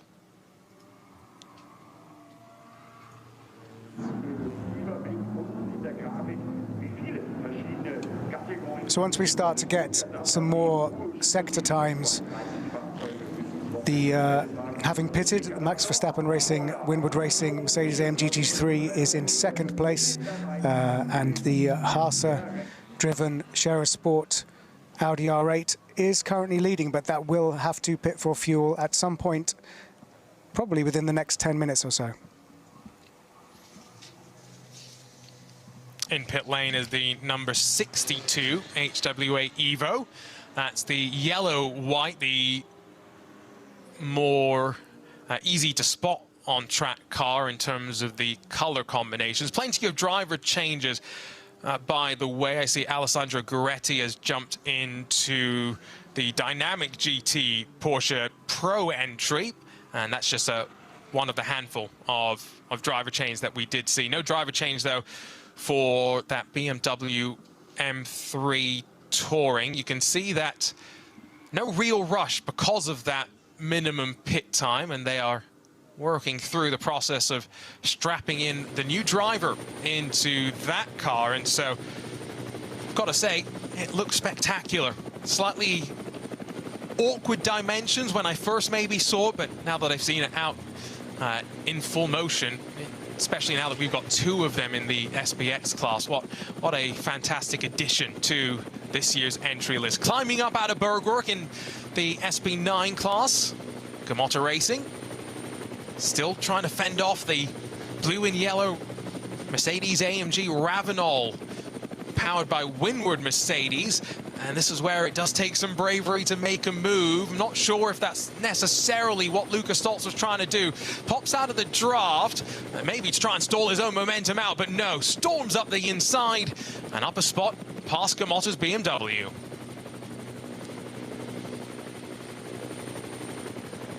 Battle for sixth there, with Butch, the BMW, in that battle with the Mercedes. But yeah, it's really, when you watch, you know, trying to describe the driver changes, they seem to sort of be so slow. If you're used to endurance racing, where it's a scramble to get someone in, and they have time to have a little conversation, to exchange some data. The outgoing driver can, as long as they can hear each other through their helmets and all of their kit, a chance to actually just give a quick brain dump of what they've just been through, what the car feels like, you know, the stuff that the engineer can be telling them, but also just the actual experiential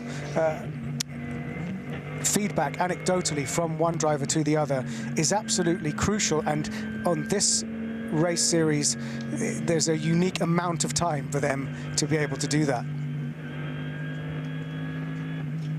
Without a shadow of a doubt. That's a great point, actually. Whereas, you know, especially I think the information side of things, but going over to just that driver changes, the fight for what we think is sixth in SB9 hits one of our slow zones, so still up towards the tail end of the lap. I believe this is still the remnants of that Ferrari and Porsche being cleared. You can see the track vehicle on the left side of the track still loading up one of the cars. But, you know, Robert Wickens, it was so great to see him come and race here in the 24-hour race. He has said quite candidly that the hand control system that he and the Bosch engineering team have been continuing to tweak on the software side is very capable of running for any length of time, so no matter what racing you want to put it in, but also cars, right? It can be packaged up and put in GT3 cars potentially, like he's doing over in IMSA. Put it on pole position this weekend on the streets of Long Beach after the Lexus had a post-qualifying technical infringement.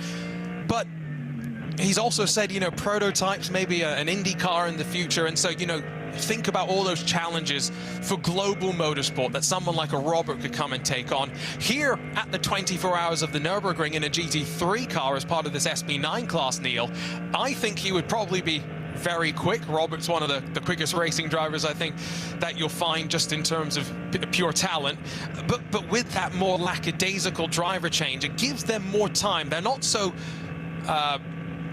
focused on that as one of the places where they've got to get it down to 10 to 12 seconds like they did at Long Beach.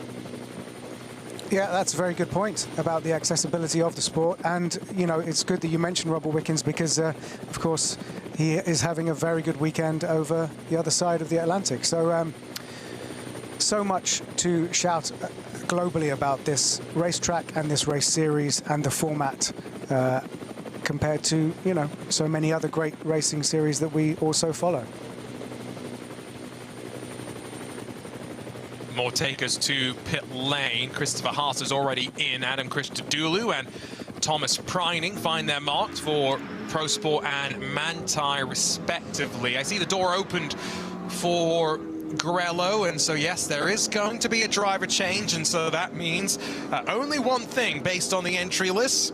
It is Matt Campbell who will be jumping into that 911 and let loose on the Nürburgring Nordschleife. Not running a full season, of course, in his Porsche Penske campaign.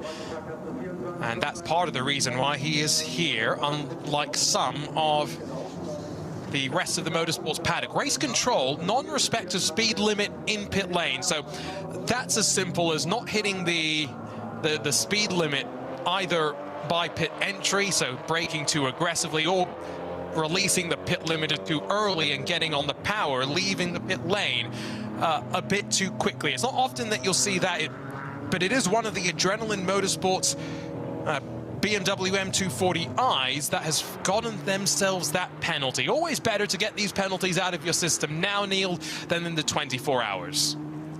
Doesn't mean they won't do it again.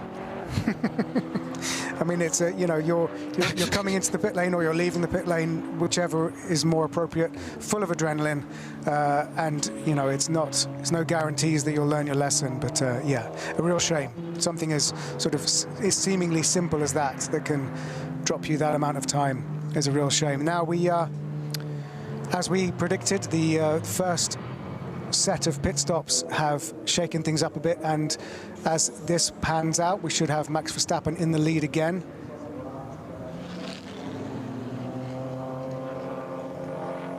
Just wait for things to cycle through. Quick update on some of our other classes. We have been very focused on that SB9 fight now, with an hour complete in this NLS 5-second Ravenol ADAC 24-hour for the Nürburgring Qualifier race. Although, as Neil had pointed out earlier, technically is NLS 3, with 2 of our races, unfortunately, not being run, now effectively halfway into the scheduled season. In the Cup 2 class, it's the 919 that leads the Klickverschung.de car, but they are 14 seconds adrift from the Black Falcon Team Fanatec 82 entered Porsche Cup car. Slightly different suspension, slightly different fuel, but running very, very well and on course for what would be a very strong performance if that pace continues. Now that we've seen the cycle out through for Alexander Sims, who has taken over the Scherer Sport Audi from Christopher Haase, he is going to end up being quite considerably back from that Verstappen Mercedes, who's already flicking it left and right and onto the back straight on the Nürburgring Grand Prix part of this racetrack. All as Alexander Sims is trying to get his tyres up to temperature and pressure much further down the Grand Prix part of the lap. Great to hear. We've had a report from Mirko Bortolotti, who did a driver change. Luke Engstler's now in the number 84 Lamborghini Huracan GT3 Evo 2. Quoting directly, I got a great start from 12th on the grid. This is Mirko Bortolotti. Great start from 12th. I was able to overtake a few competitors in the first 2 corners. I was then in 6th place, had a fantastic stint. I made the most of my opportunities and came in for my pit stop in 3rd place. Everything is going to plan at the moment. The traffic is as crazy as ever, and the atmosphere is amazing. It's always fun to drive here. So quite effusive, enjoying his first hour behind the wheel of the car. That's a report from Mirko Bortolotti, who's done his first stint. He won one of the Intercontinental GT Challenge races last year, the 24 Hours of Spa. And of course, this is next month, the 24 hours of the Nürburgring, the ADAC RAVENOL 24 hours, is one of the rounds of the Intercontinental GT Challenge. It's such an interesting championship that stretches across the year, across of continents, as the name maybe implies, yes, but some of the most spectacular tracks as well. We started that season off with the Maguire's Bathurst 12 hours. John Hindhaugh went down for that race alongside of Richard Crail and the entire team on site there. Next month we'll get the second round, the 24 hours of the Nürburgring, the ADAC RAVENOL race. Before then, in June, the 3rd round, the 24 hours of Spa. Then a bit of a wait before a trip to Suzuka in September for the 1,000 kilometers. That's one of the races that I know Alexander Sims raced in last year and really enjoyed the experience of going out there in what was a Corvette. And the Indianapolis 8 hours in October rounds out the championship. But the manufacturers, it doesn't really matter which team wins the race. The manufacturers want their car on the top step of the podium, Neil, and scoring maximum points. Yeah, sounds simple, right? We were just on board for a little while there with the SPX BMW, which is making its way back through. And now we are on board with Sims. Alex Sims has taken over from Haase. This M3 Touring, by the way, just remarkable. It is underneath. Oh, well, almost running into a touring car there as slight mixed signals onto the start-finish straight. That was a replay of slightly earlier hand in the air. Clear frustration from, I believe, Jens Klingman. A couple of updates, by the way, from our team scattered around the track as a couple of race control investigations continue, including into the Milner Motorsports 999, one of our Cup 3 Permit B cars. But the 524, which at one point was leading the VT2, or one of our VT2 classes, I should say, they are stopped on track, and I don't think it's, no, in fact it is. We are running down to Callenhard, and so that will be the Toyota Supra on the left side of the track, Neil, ground to a halt from the leading class. Yeah, sad to see that. Don't quite know what's happened there. But yeah, one of the slow zones being caused by that Supra. That car, by the way, sorry, Neil, that car won the 2 rounds of the championship that have been scored. And so go back to the overall championship that I'd mentioned slightly earlier, where all cars are scored in their class, and we then put those points together for an overall championship. That's going to potentially hurt their championship hopes in the VT2 rear-wheel drive class. Some of our BMWs, the Cup BMWs, navigating their way into what is a slow zone at the end of the lap as well, Neil. So we are seeing a couple of signs of struggle around the track, and what this does mean is something I was kind of wondering earlier. If there's more slow zones on the track, is it a better choice to come down to pit lane if you are scheduled for service? Yeah, for sure. I mean, now, because there are several slow zones around the track, code 60, slow zones and code 60s around the track, yes, you will, your aggregate loss for coming into the pit lane, very much like pitting under a safety car in a Grand Prix, is reduced. So this could be, having held out a bit longer, could be a good chance to pit. For those watching, a brief look at the battle between a trio of BMWs. This is a really fun fight, as well as they drop down on the Grand Prix part of the lap. They've got that Black Falcon Team Fanatec 82 Porsche working past as well. They've had a driver change. Misha Sharudin has jumped in, so Manuel Metzger has done his driving responsibilities, and now they'll continue to work through the 4 drivers that they have in their lineup. For a driver to be classified on the results, they need to do 3 laps today. So for some of our teams that maybe have entered a few extra drivers, not all of them are expected to complete laps in their respective cars. Max Verstappen has completed 7 laps so far, and now continues to try and work his way to an even bigger race lead. Alexander Sims has settled in quite nicely, and now about 15-20 seconds later drops down into the Stefan Belloff S's as well. You were talking earlier, Neil, about the rear wing movement when we were seeing some of those camera angles. Always fascinating watching the movement of various things in the cockpit. Those little tie downs and stuff moving around. As someone who gets easily distracted, I think I get distracted by those things. Yeah, me too. But of course, that's why we're not doing it at this level. We were just on board with Alexander Sims there, and we can hear, I can read what Christopher Haase said from his first stint.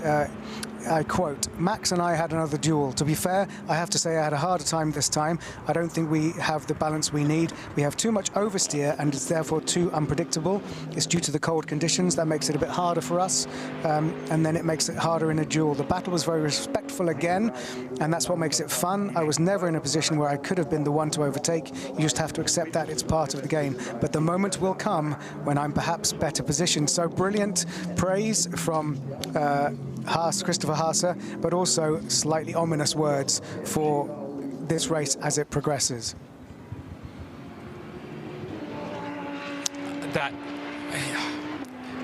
That sums, I think, Christopher Haase up. The 38-year-old, the German, just so experienced, and he said it best. He was never really in a position to force something around the outside in that final complex. As much as he may have put his car in that position, it was more speculative than anything else. It's still the Lamborghini Huracan Red Bull Team Apt 84 car that's in third, although Mirko Bortolotti out. Neil had mentioned what he had said after getting out of the car. He's handed over to his teammate in that number 84. It's Luca Engsler. At some point we'll see Patrick Niederhauser in as well. Although with 3 drivers across this race, question as to maybe how much time you want to end up giving each of them. Timing screen is finally updated. I was trying to get a sense for what the gap would be at the front of the field, Neil. 26 seconds between Verstappen and Sims, but again, remember, slightly different timing of when they came down to the pit stops means that they spent different amounts of time in the pit lane as well. And we refer the honourable listener and viewer to the table that they can assess exactly how that's going to shake out for the rest of the race. But yes, as things stand, Max Verstappen leads by nearly 27 seconds from Alexander Sims. That's a Mercedes leading from the Audi. Then it's a Lamborghini, Aston Martin, Porsche, 2 BMWs, a Mercedes, a BMW, and a Ford Mustang, rounding out the top 10 in terms of the manufacturers in this race. And I've said it before, I'll say it again, I'm not one that likes to talk BOP, but that's a good sign for all manufacturers heading into next month's race. It may end up coming down to something akin to what we saw a handful of years ago, where the ability of the team to repair the Ferrari 296 and quickly swap the effectively entire rear body part out enabled them to get back out on track, losing minimal time, and surge to the victory there. This race has been kind to Ferrari in years past, but we've seen speed from the Aston Martin on occasion in 2026.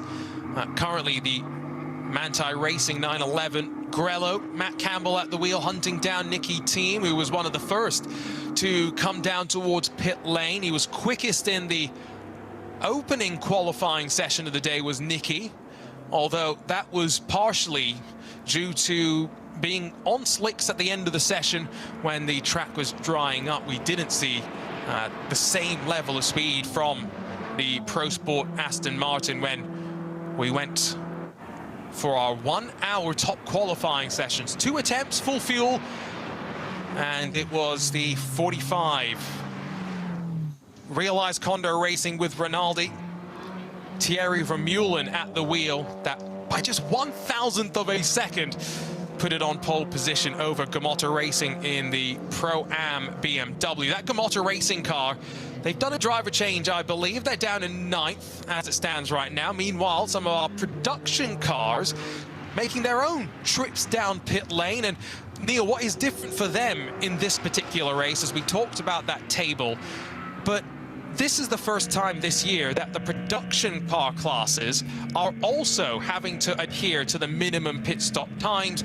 In regular NLS races, they don't really have to worry about that. So procedural things for them to get to grips with, as well, the Mercedes-AMG Team RAVENOL number 80 getting to grips with the sight of the rear end of that BMW M3 Touring. Battle for 7th overall. Yeah, great to see, and there's only a car and a half's length separating these 2 cars at the moment, so a brilliant showing and some great racing for us to get our teeth into for 7th position. Although right as we say that, they've hit one of those slow zones. That is still the VT2 rear-wheel drive former class leader that has sat there. Now remember, part of what is going on is the dance of the marshals, as onto the curb for that Mercedes Ravenol. Very, very close moment for Maro Engel, and almost ran into as well by that Gamotta BMW, who had to very quickly get on the anchors, Neil, to avoid running into the Mercedes. Yeah, reflexes of a cat. And once again, relying on the fact that the grip levels are now high. We are running in very, very good conditions, and yes, it's chilly, but the grip levels are very, very good at the moment. So any kind of understeer is more to do with the car than it is to do with tyres or grip. And look how quickly that BMW M3 Touring has scampered up the road, listening in to what is effectively still the BMW M4 GT3 turbocharged engine, although now not singing at full song as we work into one more of those yellow flag zones. So yeah, just to, if you're new to this sort of racing, it's very, very rare for us to have red flags unless you're in a circumstance like we were unfortunately in yesterday with a tragic accident that unfortunately saw the passing of Yuan Metinan. What instead the track team is trying to do is coordinate a dance of safety vehicles. So they will be sent out onto track. There's various places around the track that they are positioned. They can then enter as close to an incident as possible. And then effectively what the Marshall team is doing is yellow flagging the sections as those safety vehicles are moving on track and moving to where they need to recover. Once they get to the car, maybe you'll have the code 60 will slow the cars down even more to ensure our track workers are as protected as we can in this situation, and load the car up onto a flatbed and then repeat that process, but inverted. Now this flatbed has to head outside of the track, so it will, move to a point at which it can exit off the Nordschleife, and at which point those yellow flags will cease if we, like I said, need to use code 120s and code 60s to guarantee the safety of our track workers. That's exactly what we will do, Neil, because this is a track unlike any other. It's why that permitting process that we've talked about is so unique. And again, the racing itself is so unique. There is really no other place on earth where you can race something like a GT3 purpose-bred, thoroughbred race car that all these manufacturers are spending thousands every race to optimize the performance of, versus the production car that you and me can go and buy off a German auto trader, put a roll cage in it, and try and make it acceptable to go racing in the NLS. Yeah, it's an incredible job that they do, and the fact that whatever other race series you might be more familiar with, we would naturally freak out and have it's anathema to us to see support vehicles on track during an active race, but they do it so well here, and everybody knows the rules. But in fact, talking about the rules, that we have seen a penalty for car number 47, the KCMG Mercedes AMG GT3, for not respecting code 60. So, every now and again, you can slip up, and it costs you.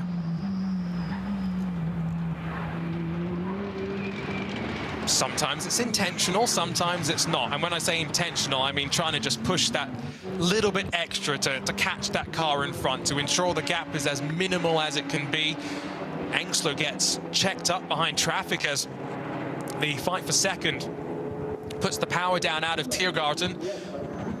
2 hours and 40 minutes left to go in this final dress rehearsal for our teams ahead of next month's ADAC RAVENOL 24 hours of the Nürburgring. The gap is now up to 30 seconds. So Verstappen in that Mercedes windward run car is running strongly. I'm also just wondering, I saw something flapping on the rear wing of Alexander Sims, who has now actually scored, is down in 4th place. So we'll see if there's maybe a technical issue on that car. Still running out on track as far as we're aware, though, in 2nd on the road itself.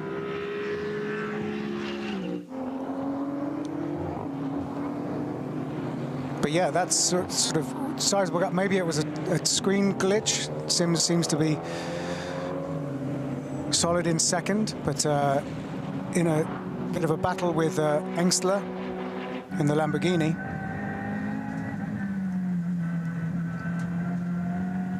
The Hyundai Elantra N TCR, the number 830, has got to keep an eye on the mirrors as this fight nestles either side of it. Still on the Grand Prix part of the lap, though, so that's the probably best place to let traffic pass before you then have to start dealing with the traffic making its way around you. There's only a handful of TCR cars, by the way, entered for this weekend. We're expecting plenty more for the actual 24-hour race, but that was the leading TCR machine that the fight for second worked its way around. Down into the Hadzenbach they will head once more.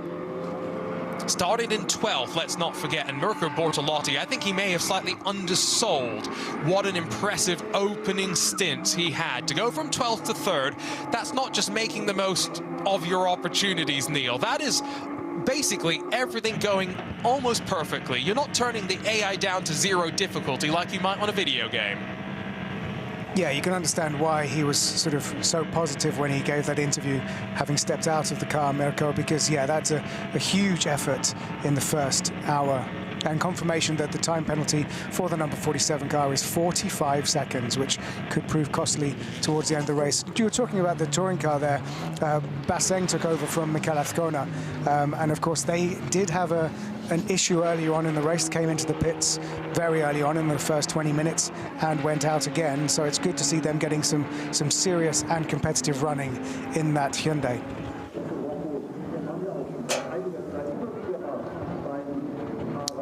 The TCR class as well, we were talking about Robert Wickens earlier. This is the class in which he came and raced with Hyundai, with that Bosch system. Hyundai has seen so much success in the touring car world.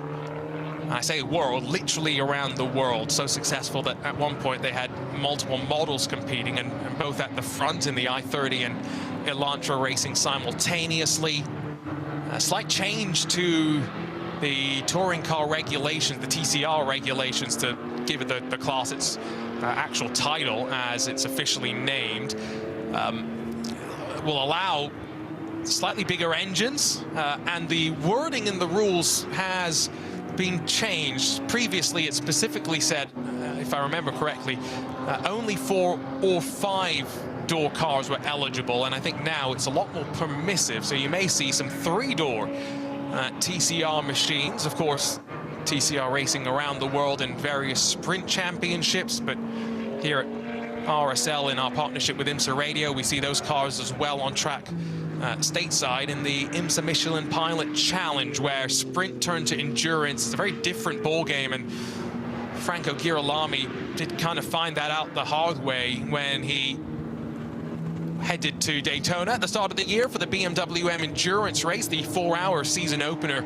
for the Pilot Challenge, and a little bit too physical, bullied the rest of their championship rivals a bit, got a couple of penalties, but changed direction going into that next race. You know, you learn from your mistakes, Neil, and boy did they learn. Straight back to victory lane in the Cupra TCR, which is the latest of the TCR cars that has really just been running rampant in the US at the very least.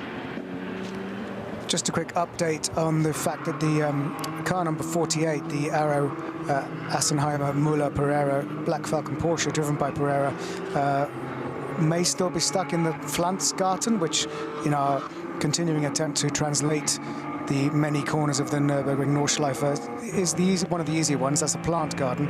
And apparently it's a technical fault, and the team are at the side of the track trying to repair it to get it going again, which is of course allowed within the rules of this race. And I do believe that as long as he's pulled off on the left side of the track, he will be in a spot where the team can get to him. Lots of speed as the BMW M3 Touring is passed finally by Maro Engel and that Mercedes Ravenol number 80, slips through on the climb up towards Bravery, on the Mutkurve to give its German name, which translates into courage. I did hear that with you, Neil, and John Heindorf working through the various corner names. Flansgarden given its name, if you are curious, because there used to be a plant garden slash nursery there, not because the cars launch into the air and land, which I thought was a much better reason for why we'd call it some sort of plant garden. We're planting cars onto the track there. Well, there's growing interest in the sport, so that would be appropriate. But yes, some of the curve names are quite literal, and some of them just refer to the nearest town to the bit where that circuit was built in. When it was built just under 100 years ago, been racing on this incredible stretch of asphalt for nearly 100 years.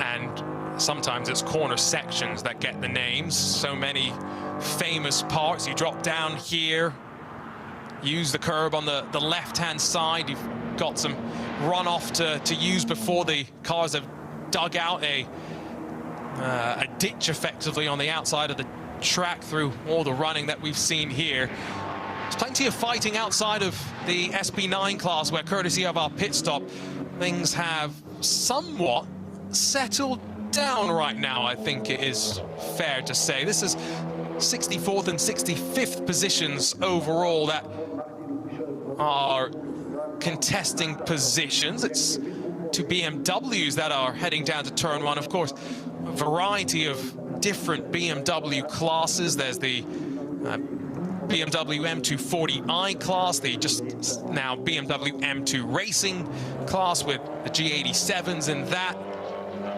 But you can see the gaps that have slowly built through the respective fields. It's just 4 cars in the BMW class with the M2 Racing G87s.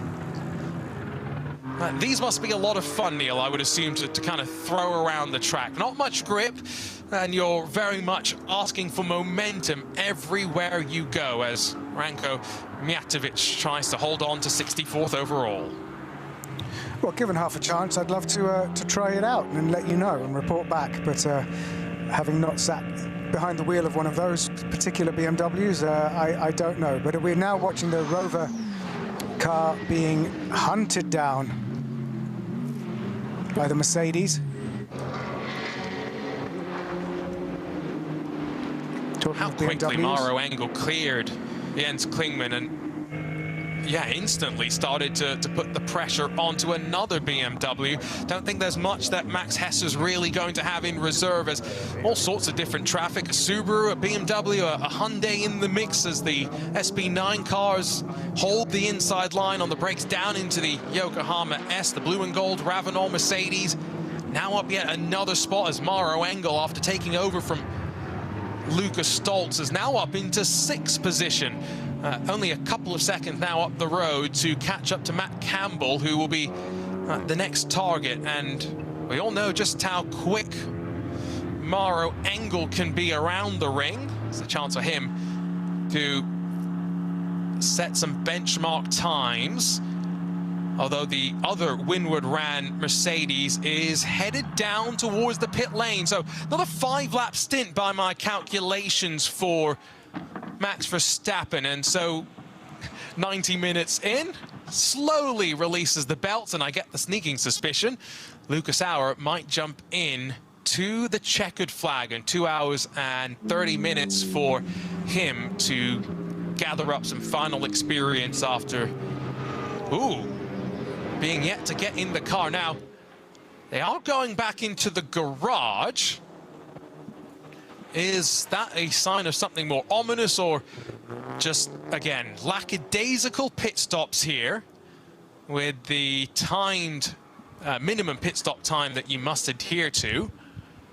The driver's getting in, so that's a good sign for Lucas to still be strapping himself in. Now, I'm looking at this table once again. I have to hit the translate button because the headers are in German, and I definitely do not speak German. This should be 136 seconds, the pit stop, I believe. So I wouldn't argue that it's lengthy enough to warrant going back into the garage for any work to be done on the car. But it does seem as though Lucas has strapped himself in. Door's about to be closed. He's just adjusting this. This is the great thing about these modern race cars, the ergonomics. You obviously would love to have two drivers of identical proportions, but that's not a realistic thing. So those seat inserts play their part, movable pedal boxes, and of course the movable steering column as well. Just getting himself comfortable.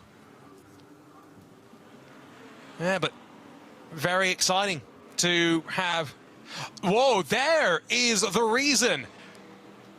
Big damage, a gaping hole on the front of that Mercedes as they get to work looking into something. So that's why they've gone into the garage. And we'll have to wait for more news from the pit lane, Neil Cole. But after being a contender for the race win in the opening 90 minutes of the race, you can see Max there trying to figure out what has gone wrong. But this is not a good sign. Yeah, this is bad. This is very, very bad. You know, they're hemorrhaging time, but we haven't seen what caused that damage to the front end of that Mercedes AMG. And as you said, Max Verstappen is watching on, clearly reporting back, but he's powerless now. And we'll see shortly that we just saw there our reporter looking like asking if he could get in there to get an interview, and being told very firmly 9. So not right. Maybe not right now. Maybe we'll get some answers in the future, Neil. Yeah, so I wonder what happened.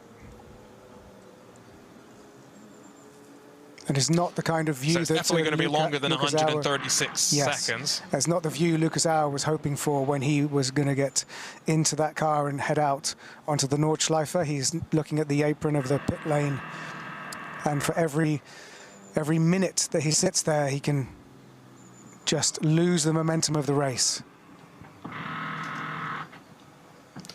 So for those who may be by the track, if you have seen something, at Arjuna Kankipati on X, Twitter, if you have any information for us. But, you know, difficult to tell if they had taken the grille off or if it had been damaged in some way.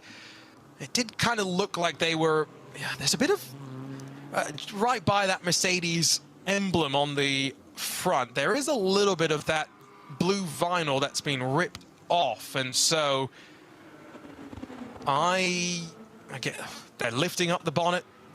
I get the sneaking suspicion, Neil, they're about to take that front part off and do a bit more work than we were initially thinking.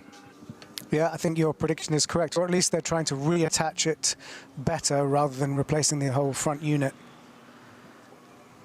Get in there with some cable ties and some duct tape, I reckon.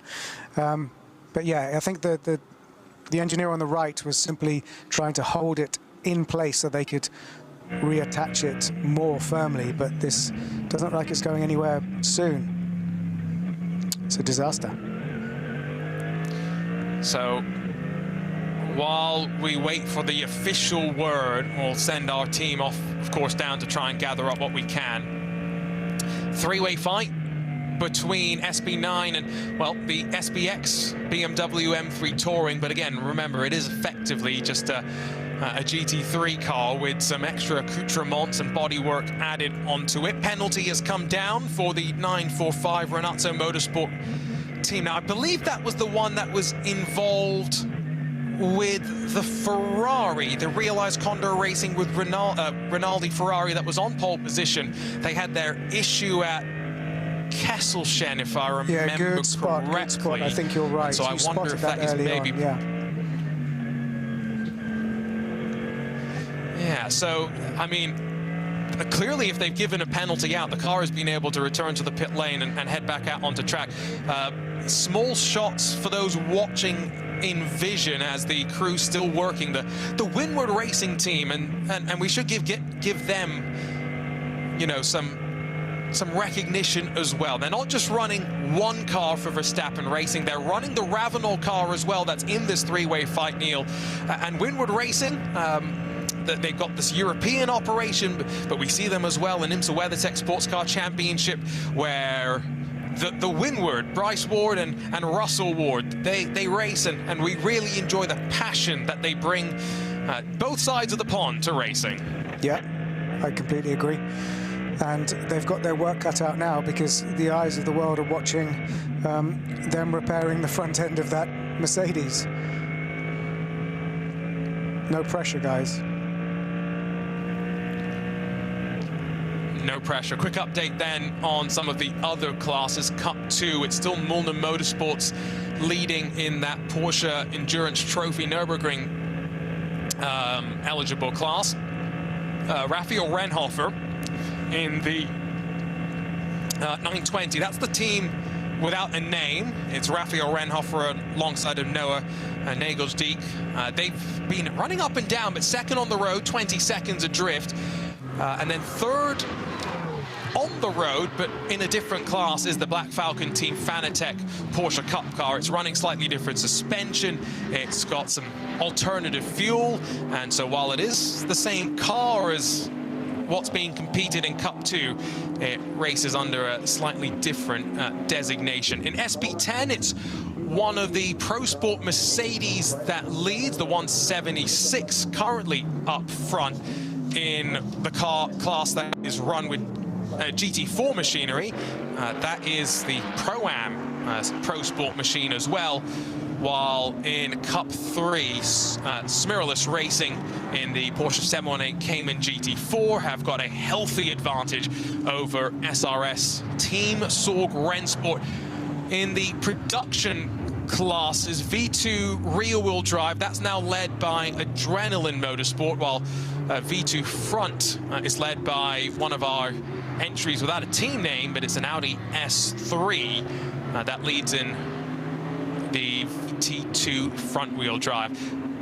Maro Engel's been able to build a bit of an advantage on this first half of the Grand Prix lap over Max Hesse, but Max Hesse still looking over the shoulder at the Gamotta Racing BMW. Started on the outside of the front row, still in 7th. Yeah, and then that BMW M Touring a little bit further down the ways, Neil. I think you're right. I think it's a distraction for Hesse having David Yuan behind him, because David Yuan put that car, the Gamotta Racing BMW M4, on pole yesterday. He was in P2 today, first row of the grid. So he is pressuring that Rover Racing BMW M4 being driven by Hesse, and that is allowing Engel to get a little bit of breathing space up ahead.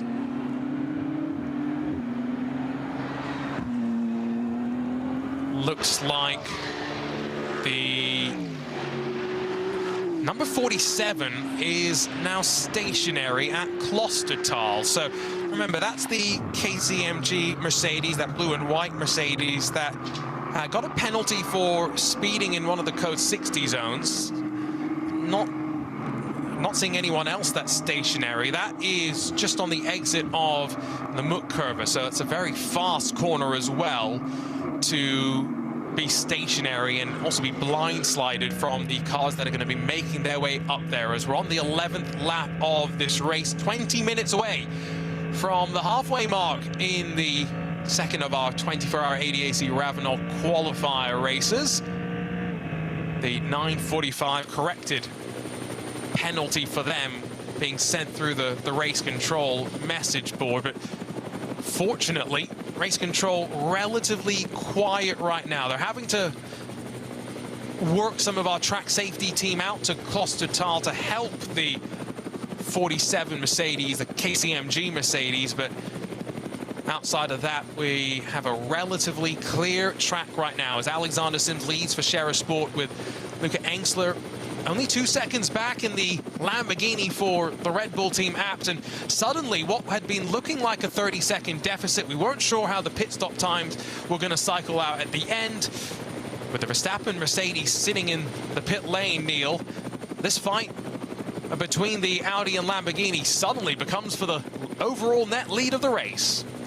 Yeah, and it looks like it's going to stay that way. I'm keeping an eye on the pit lane, and there's still no sign of movement from the garage for Lucas Auer to come out and rejoin the race. So as things stand, you're absolutely right. That is a two-car battle for the lead of the race between the Audi R8 LMS and the Lamborghini Huracan.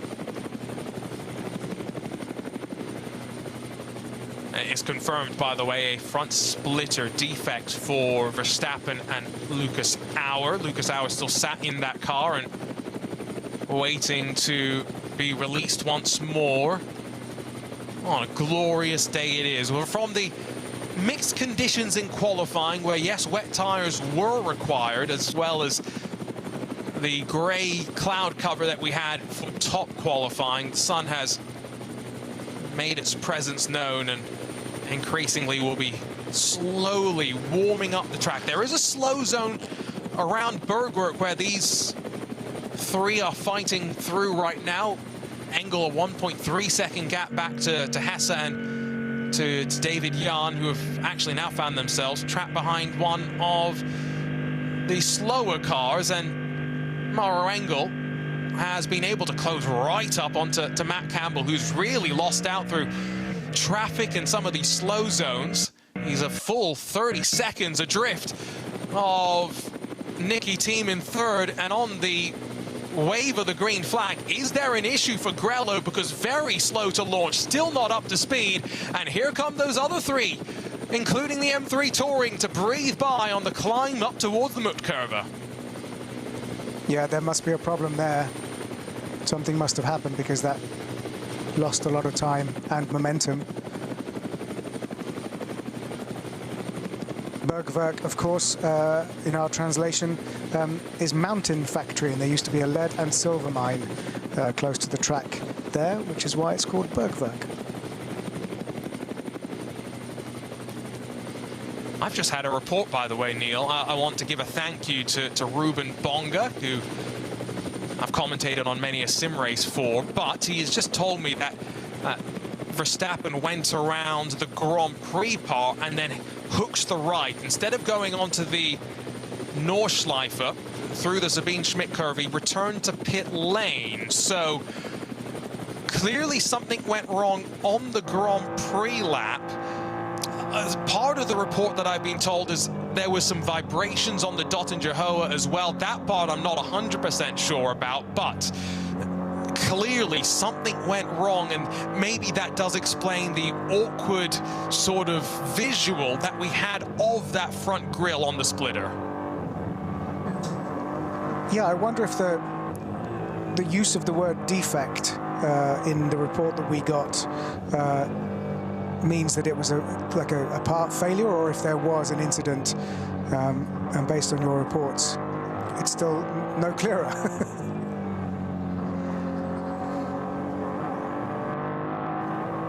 Again, thank you to those that pass on this information to us, not just our team at the Nürburgring TV crew, but our audience as well, your eagle eyes around the track. There's another car that's just had a technical defect flagged on the notice board. That's the Asbest BMW 325i. So reaching that point of the race where you've been pushing for closing on 2 hours. Remember, we had that full formation lap as well, so the cars have been circulating for the full 120 minutes at this point. I'm sure the AC system in that BMW M3 Touring must be quite comfortable, must be keeping Jens Klingmann quite cool, almost as cool as he looks, because you know how I know he looks cool? All those little white things on the car are filled with messages about this BMW M3 Touring project, Neil. It's such a great concept for a livery. Yeah, it's great to see. I love all the messages that are on the wrap of the car, but it's not just a, it's not just a bit of fun. It's currently running an 8th overall. It's got 7 SP9 cars ahead of it and a lot more behind it. So a proper bit of kit being handled very well by Klingmann. I had a conversation with someone from BMW at Sebring and ask the question. So when are you going to start selling a BMW M3 Touring in the US? Because right now the only touring option I have is an M5, and my wallet's maybe not big enough for that. And he said, hopefully soon. Keep your eyes open. They'd love to. It all comes down to market timings and whatnot. Grello's going to cross the line, not in pit lane as Nicky Team is right now. That Trinity Solutions Aston Martin, the grey and highlighter yellow, is sitting in the box. Pokes the nose, does David Yuan on Matt Campbell, and I don't think I've ever seen a Matt Campbell piloted car have such a almost forlorn body language right now. The speed is definitely not there. Last lap, Campbell lost about 4 seconds to the leaders. Actually, excuse me, that was his fastest lap. Last lap, he lost 13 seconds to the leader, Neil. So that's a great indication of some issues on the previous time. Yeah, I mean, it looks like during the course of this lap, he might succumb another place to that Go Motor Racing BMW. And of course, that would be good for Jan to make up a place back to where he started the race, which was in P2. But we need to find out more what's happened to that, to the Grello 911. Yeah, absolutely. I've got to say that Pro-Am Go Motor Racing BMW, the pace has not dropped off just yet by any means. And that is really great to see, because, again, remember, pros, the main differentiation between a pro and a Pro-Am, or if you want to talk about it in FIA driver ratings, the platinums, the golds, the bronzes, the main difference always in my mind is their ability to navigate some of these traffic situations and their ability to be consistent, Neil, which is where you get that utmost performance that the pro drivers are looking for. Yeah, it's a very, very fine line between some of those categories of driver, and as we can see, the difference between Pro-Am and Pro wafer thin in this race.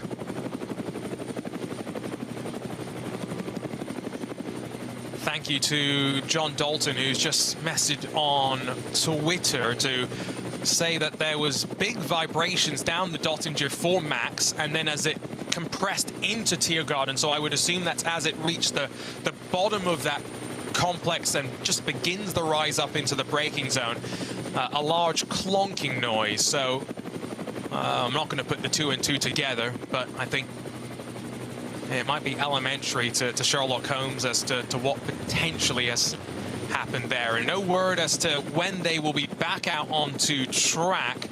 Indeed, still sitting in the pit lane, seeming as though just keeping an eye on sector times for Matt Campbell. Pace has somewhat rebounded, so that's a promising sign. It's always difficult sometimes to tell because they may be running different fuel levels. Their tire compounds may be performing slightly differently because one of the most unique things about the NLS, it might be the last remaining major championship with a tire war, open tire rules in the GT3 class.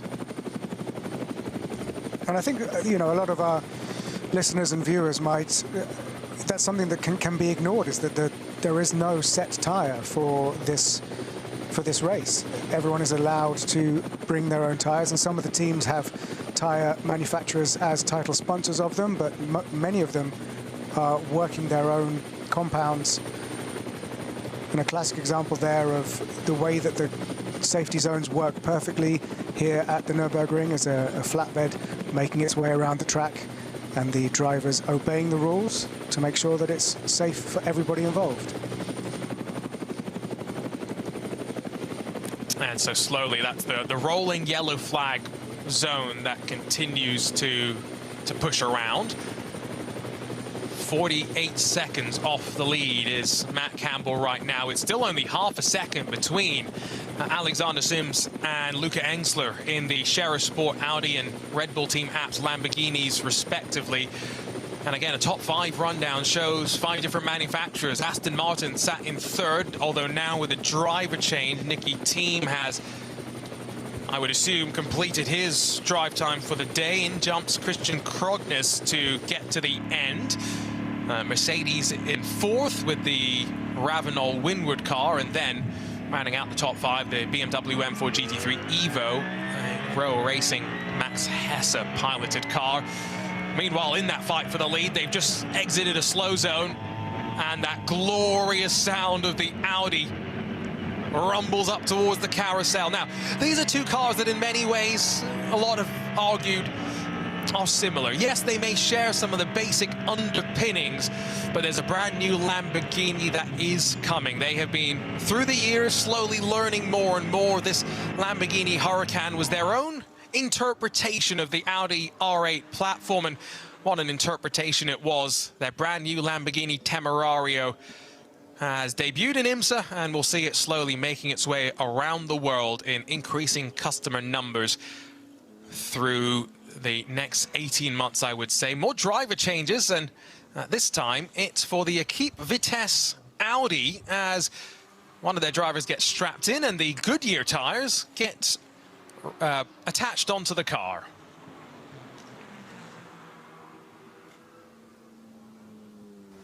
So I wonder if the message that we're, like, you know, a few doors down from where we're seeing this driver change is still the Max Verstappen car with Lucas Auer in the cockpit, and I'm still keeping an eye on the wider pit lane camera. And when they say that they're looking to prep now for the 24 hours next month, I mean, you've got to presume they'll try and go out and shake down the car a bit more and give Lucas Auer some seat time, but they are fully out of this race now. I think you've got no option, right? He did 40-ish minutes yesterday before our race was red flagged, and he is the driver in that 4-driver lineup that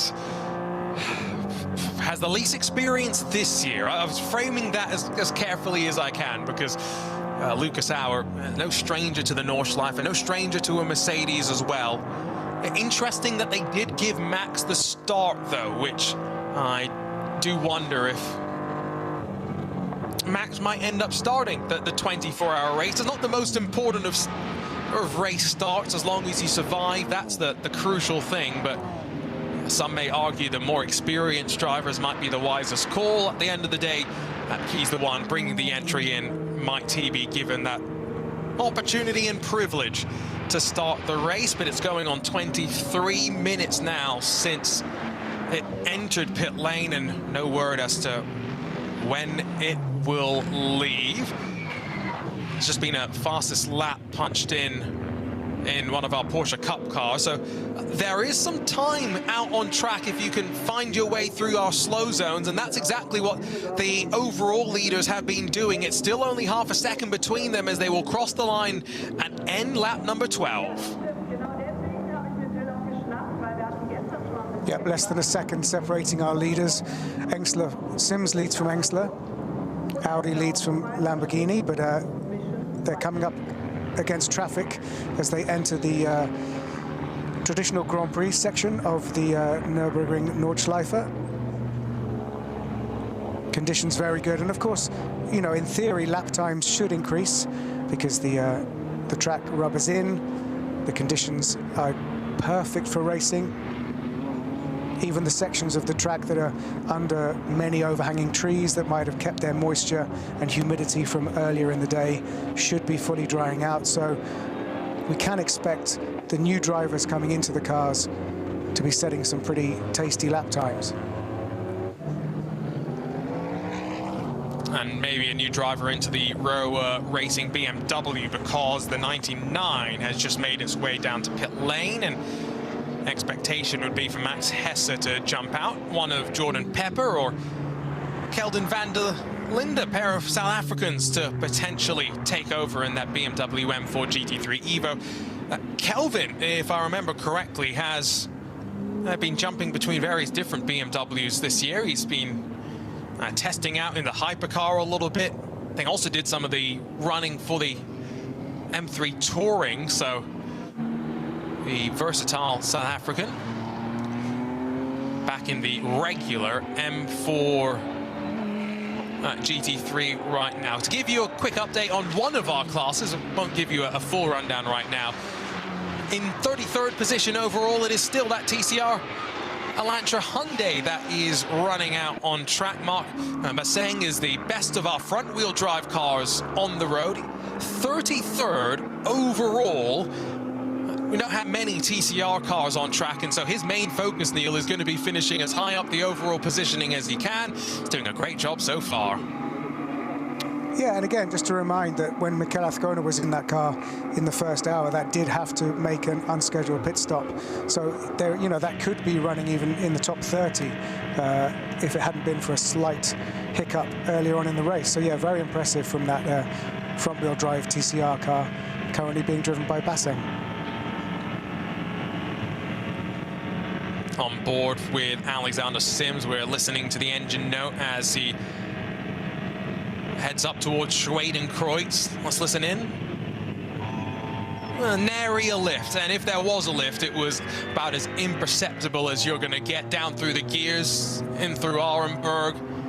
Some glorious sounds from the gearbox and all the different noises that the Audi R8 makes. So much success at this track in years previous as well.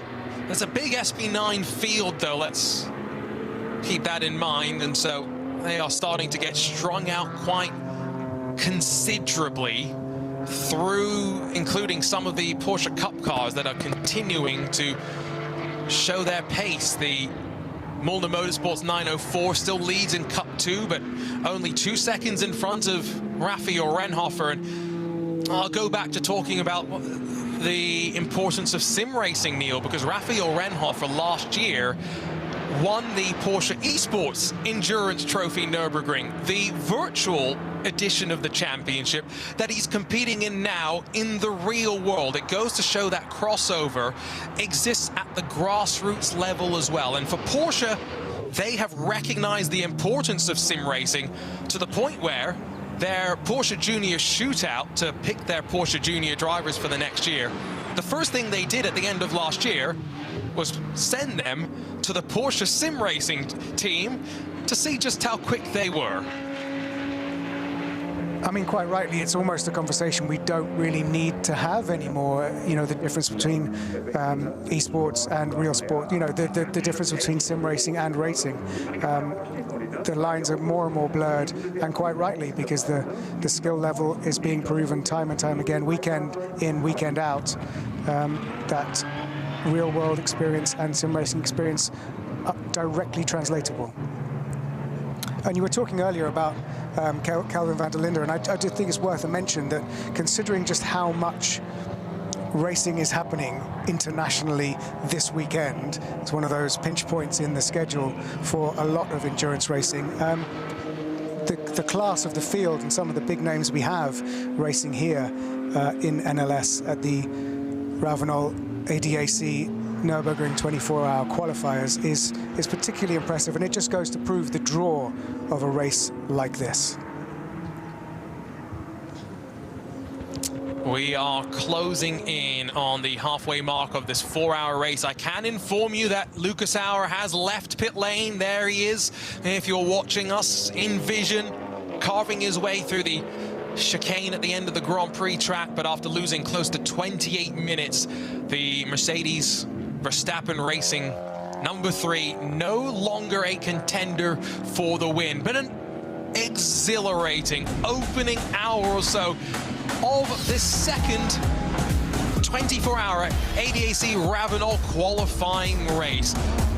We saw the drop of the green flag with the Ferrari, the sole Ferrari in the field, the Realized Condor Racing with Rinaldi, number 45. Only 1,000th clear in top qualifying of the Gamotta Racing BMW in control as we got set for the 4 hours of racing that laid ahead of us.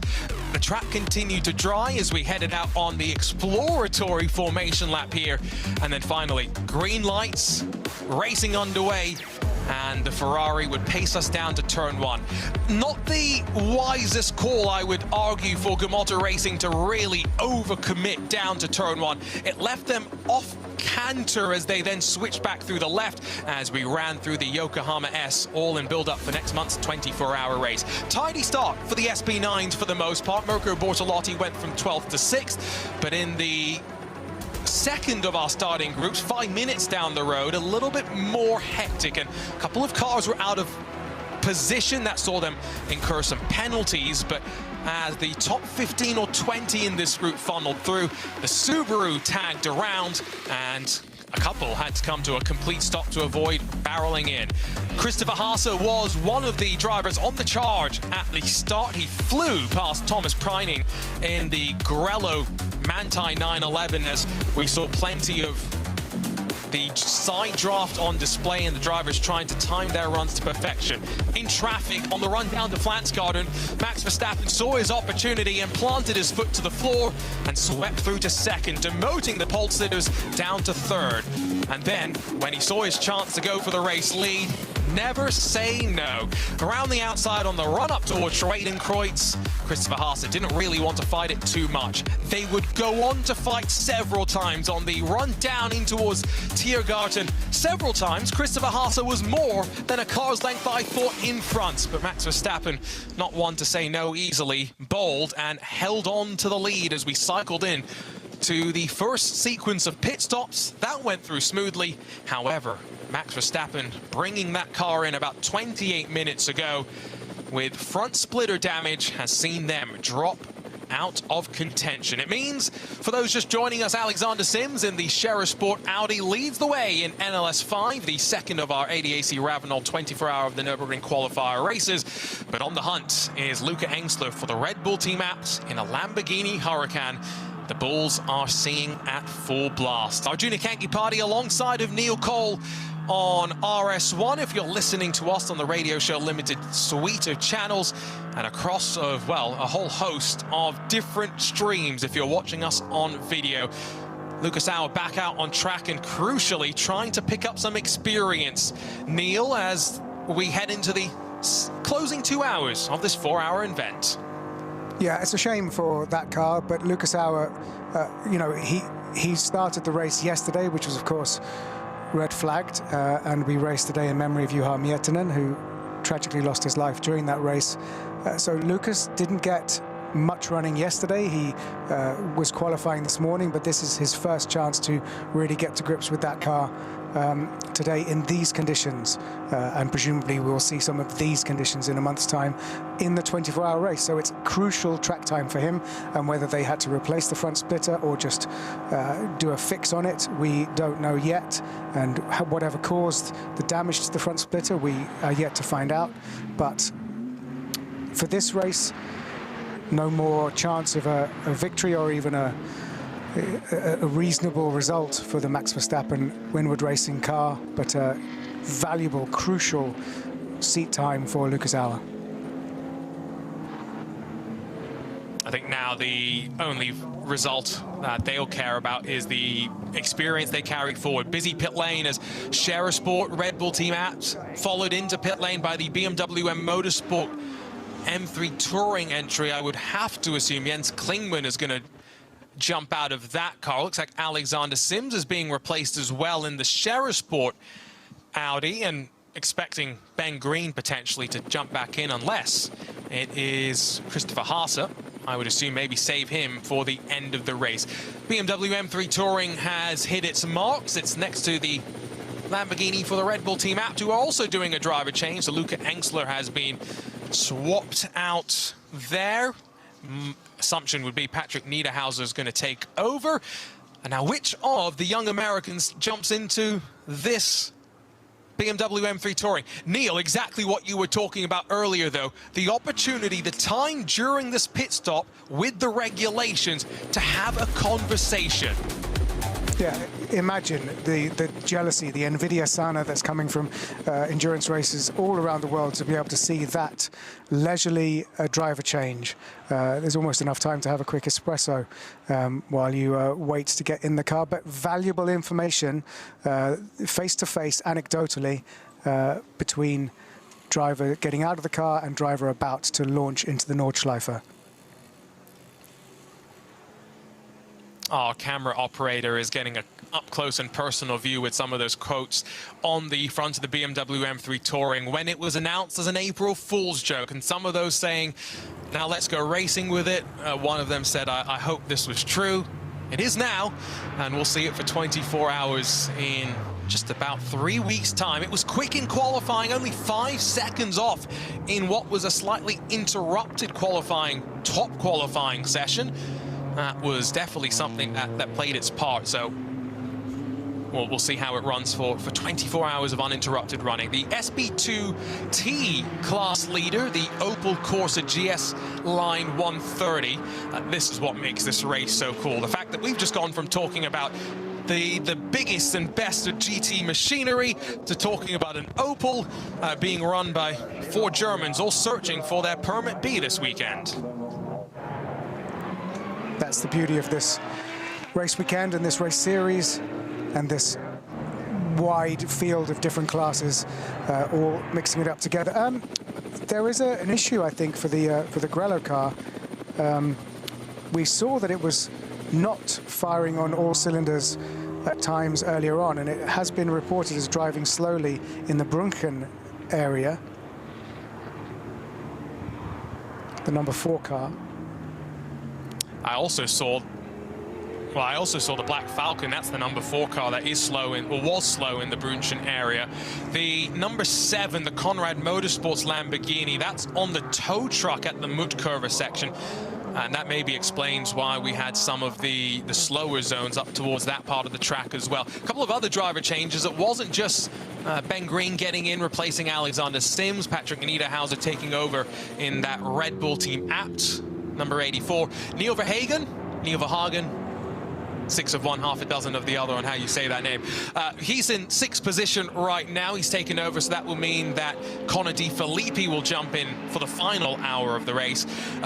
And going back to the 82 and the Cup 2 fight that we've talked a little bit about, from the lead of that combined running, Black Falcon Team Fanatec, Jimmy Broadbent has just jumped in and they've dropped back out of the combined overall lead. This is one of the first times, Neil, I think I've ever seen this withdrawal of time penalty, 45 seconds, for the KCMG Mercedes.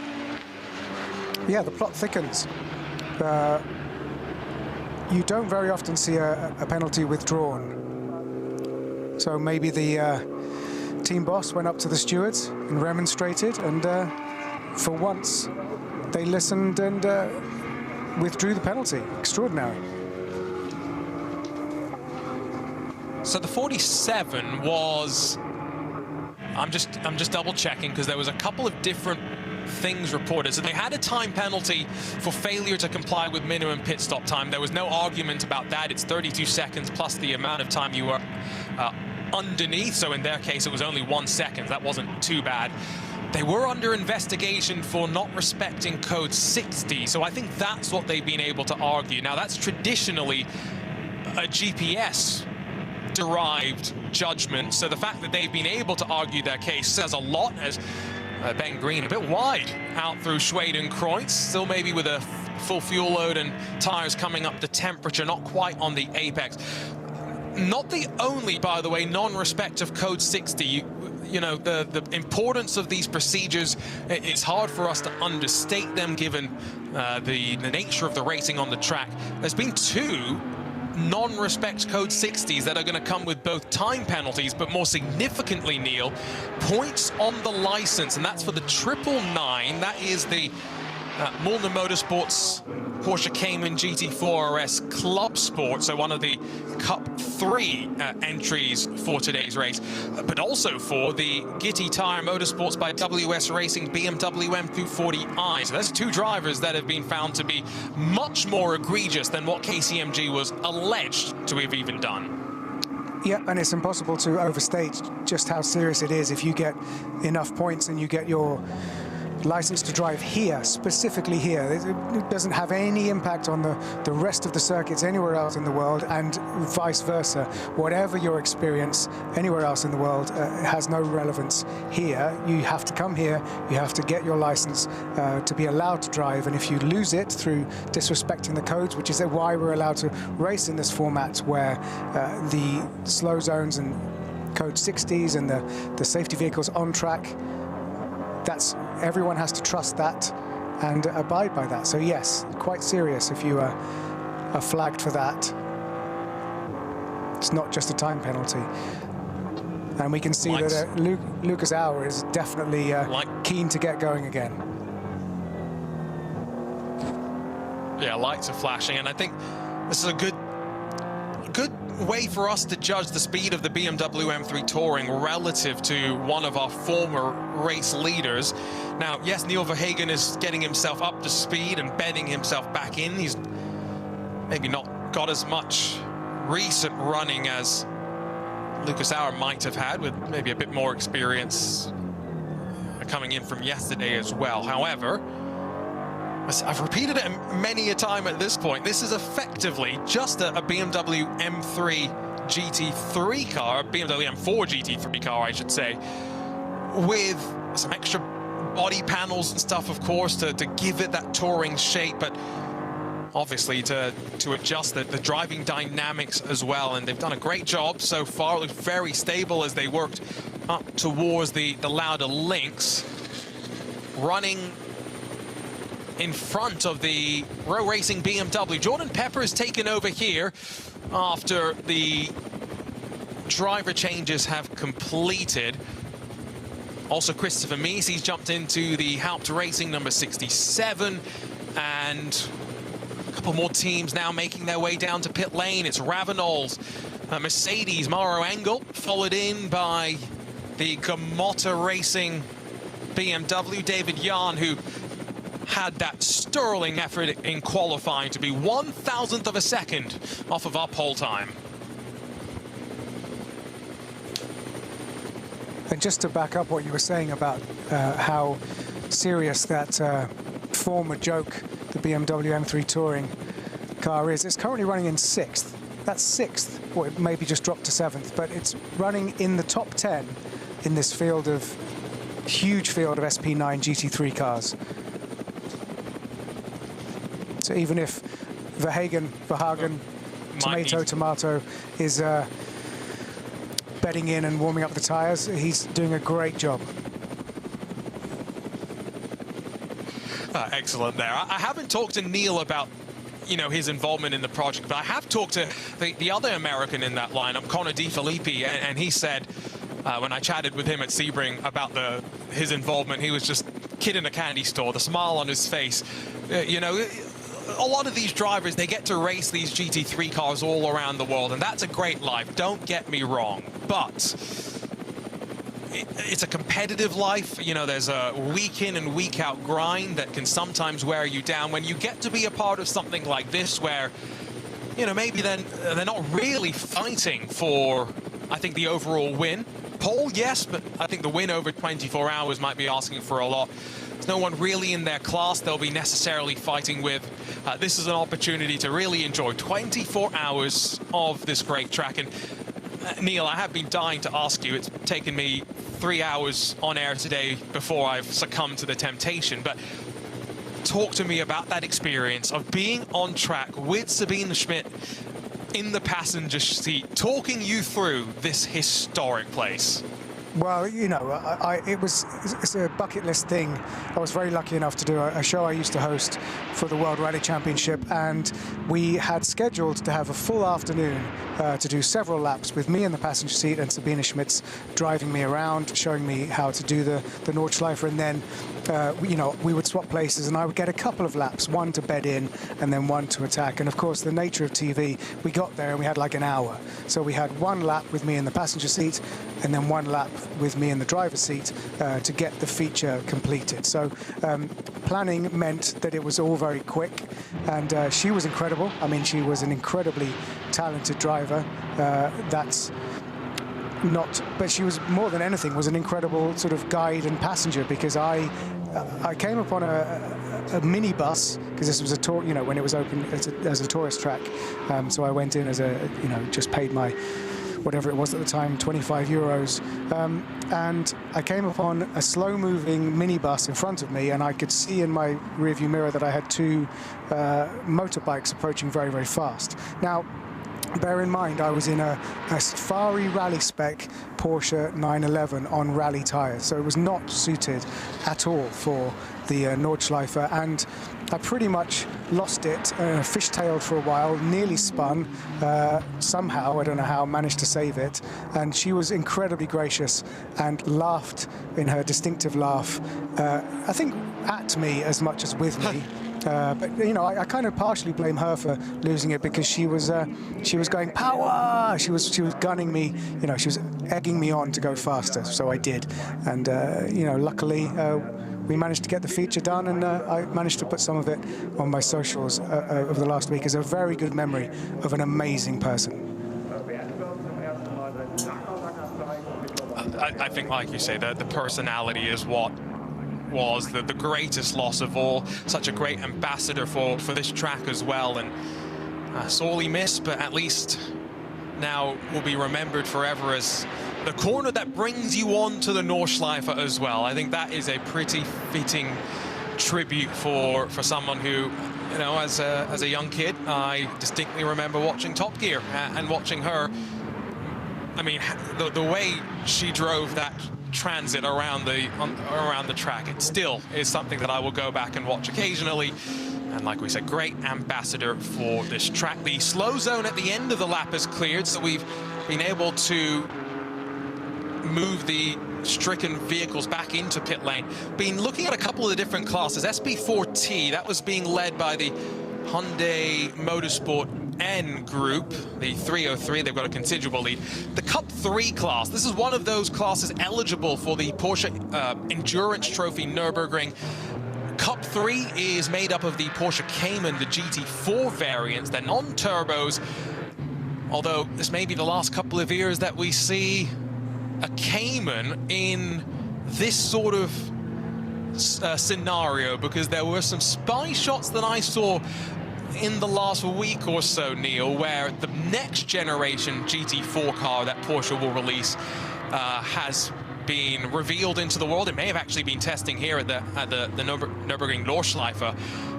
It's not going to be a 718 Cayman anymore. With the changes Porsche is making to their road car lineup, instead, we're going to get a 911 GT4. It's going to be very, very different. Wow, good news. Good knowledge. So one of my comfort zone would normally be running up and down the pit lane in a fire suit, and we don't have a huge amount of reportage from the pit lane, so forgive me, I'm going to sort of wear both hats at once. A little quote from Luca Engstler, who has handed over the Lamborghini Huracan number 84 car to Patrick Niederhauser, and has reported, I quote, "I think the pace isn't quite there compared to the Audi and the Mercedes, but I still feel very comfortable in the car. It's a good fight for the podium, and I think that's important. We're flat out from the first to the last lap. And yes, unfortunately, it's not enough for the very front, but we have to concentrate on ourselves, and then everything will be fine." So I wasn't going to try and do the accent, but that is a pit report from Luca Engstler, who's handed over the car to Patrick Niederhauser, the number 84, which is currently running in 10th. The Red Bull Team Abt Lamborghini. Well, and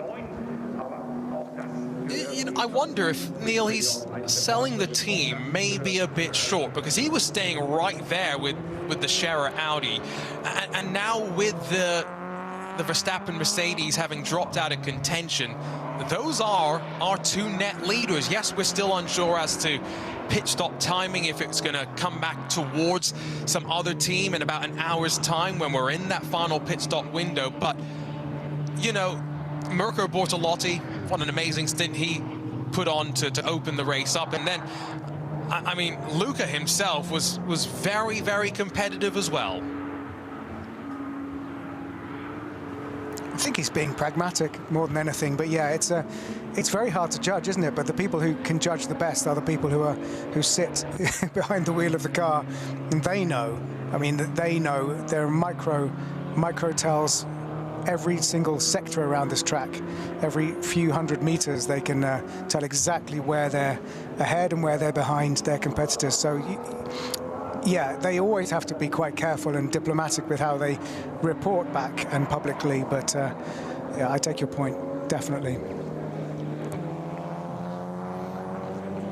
quick update on some other class leaders. I'll keep an eye on the VT2 production car classes. It's now a VW Golf that leads in the VT2 front-wheel drive category. I would assume we're still cycling through some pit stops there, with the former race leader being the Opel Corsa, of course, right on cue.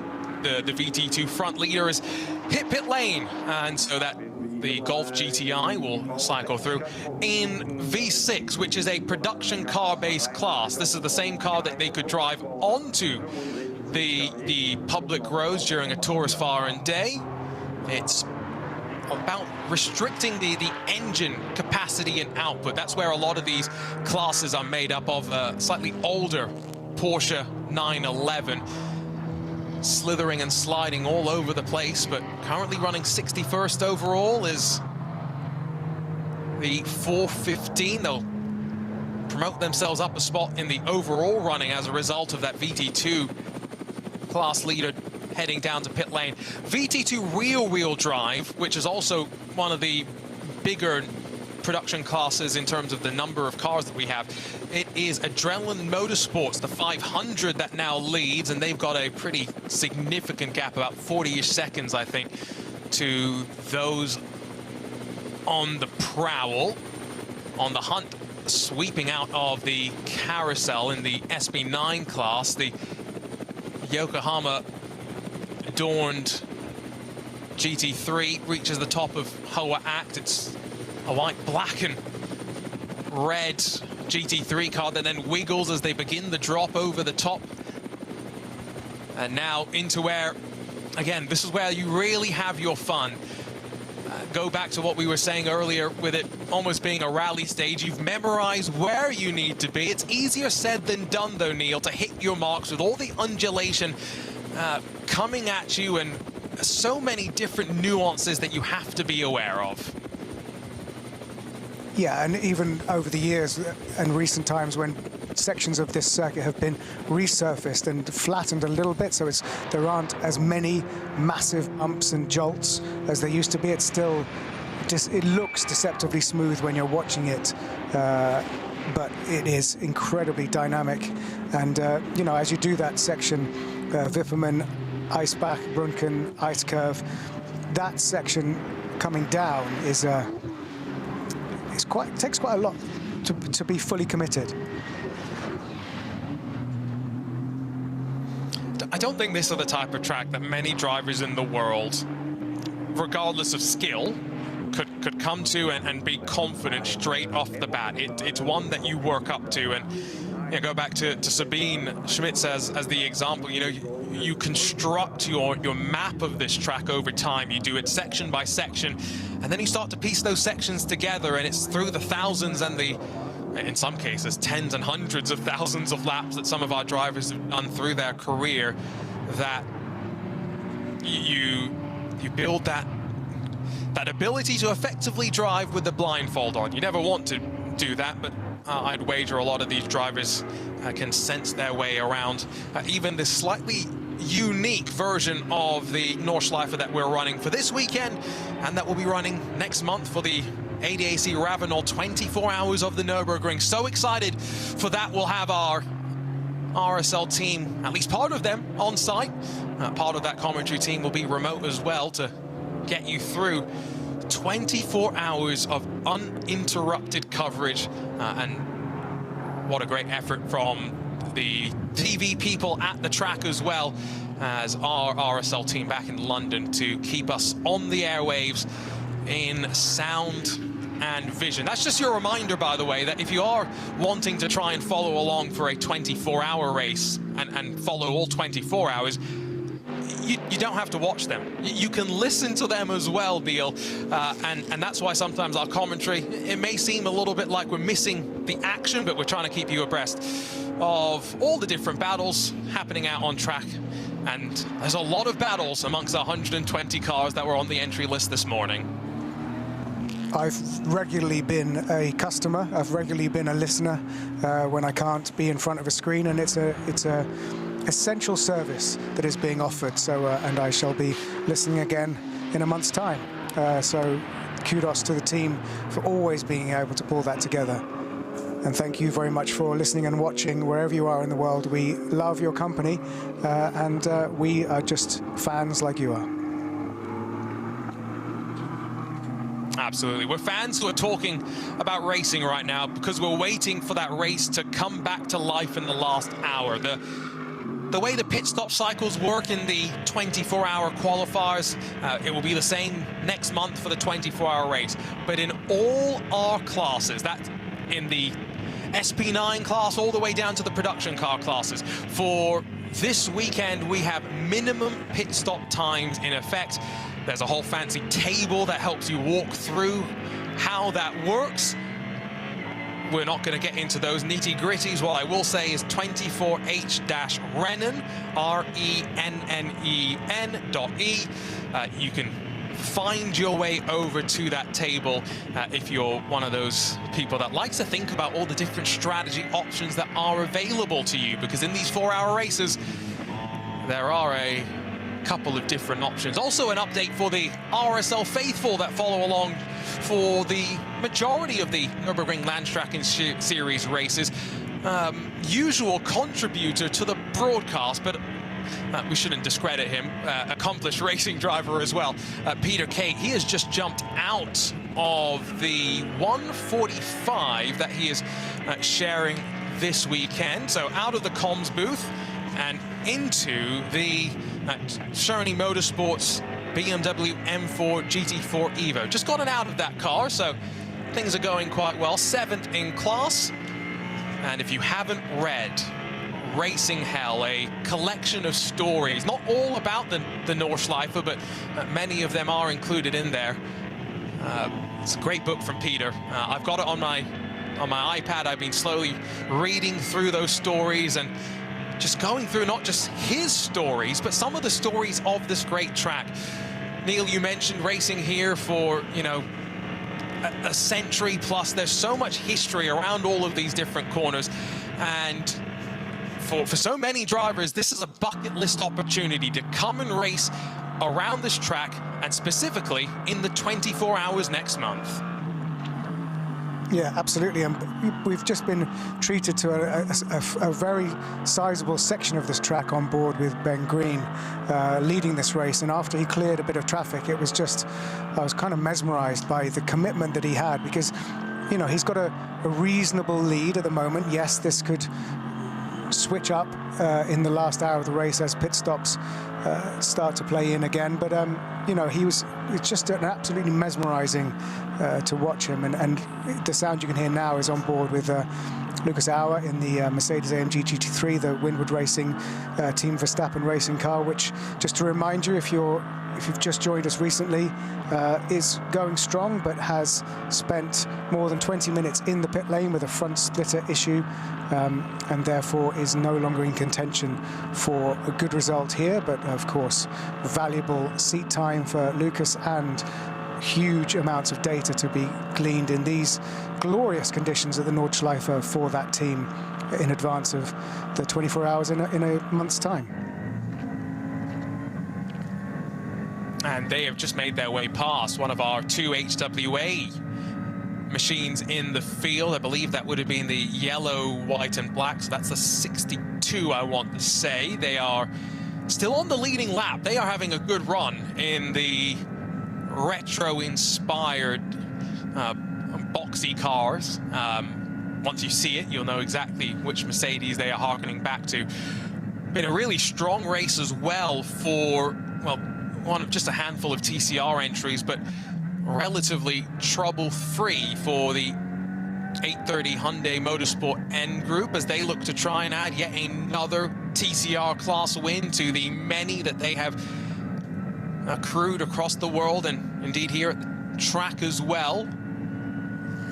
Diving down in towards the Foxhole. There was a report, by the way, a little bit ago that the Door McLaren, the number 69, they'd actually lost part of their underbody or had some loose body paneling that was flapping around down there. It's such a big compression, Neil, when you get to the bottom and climb up into Udnau Forest, and got to be careful sometimes about where you place your car so you don't find yourself bottoming out too aggressively. And I find myself saying, is it Glock? Because that number 69 door McLaren has got a time penalty of 77 seconds, but also 2 penalty points. So we've seen quite a few disregarding of code 60, and the stewards are not messing about. So Glock getting 2 penalty points on his DMSB record. But the speed wouldn't have been too high, fortunately, I would have assumed. Otherwise, it would have been more significant. The maximum penalty that they can hand down would be as severe, as stringent as pulling your license, which, as several competitors have found out, they will do before the 24-hour race and leave you with no recourse to compete. And Steve Brown, who's in that Black Falcon Fanatec 82 entry, I remember talking to him about that. He went through that same experience, and, you know, he said, he owned up to it at the end of the day, Neil. He said, you know, I made the mistake. There's no excuses. I went through at a speed that I shouldn't have. I didn't do the things I was meant to do. And then he had to go back and earn his place back on the grid. It's ultimately what you need around a track as long and as unique as this.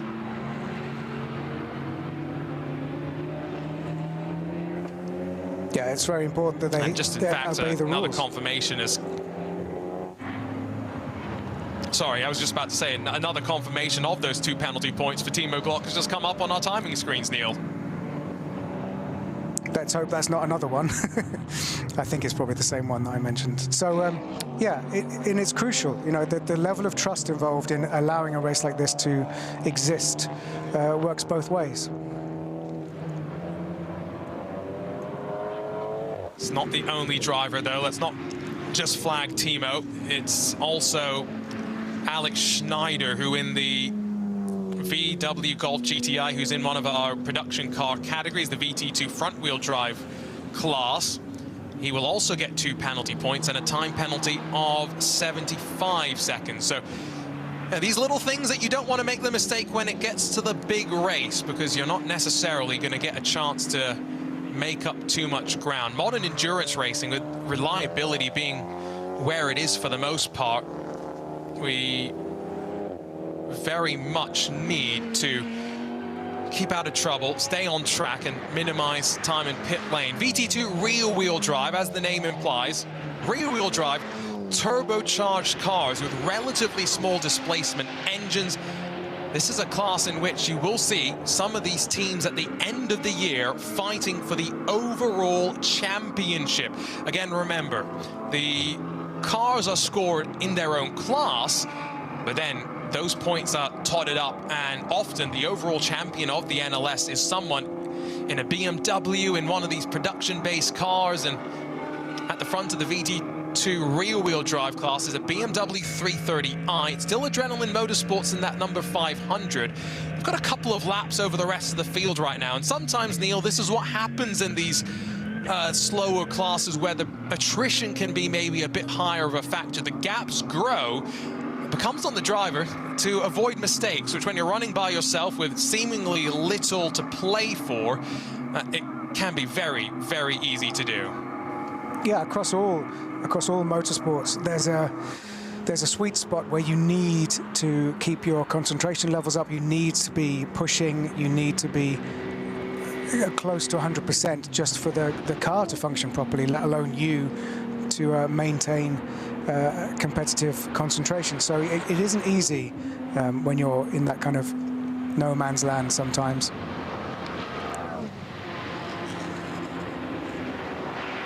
Only 26 minutes away from the final hour getting underway here. It will signal the start of the final pit stop sequences as well, you would think, with some competitors doing relatively shorter runs. Just the 5 laps for a couple to open up the race, meaning they will owe us a slightly lengthier stop at the end. It is still Ben Green that leads by 27 seconds. Is now the gap back to Patrick Niederhauser. the Red Bull team apps Lamborghini. Trinity Solution, Nicky team actually was the first to come into pit lane in the opening hour of the race, but that Aston Martin is third on the road right now. Let's see how that plays out. Jordan Pepper, he's into the Row Racing BMW, fourth on the road with the Ravenol Mercedes run by Winward Racing. Lucas Stoltz back into that car, so they've cycled through their drivers, and that completes the top 5 with Motor Racing's BMW 6th, Mantai's Grello car, Thomas Preining back in 7th.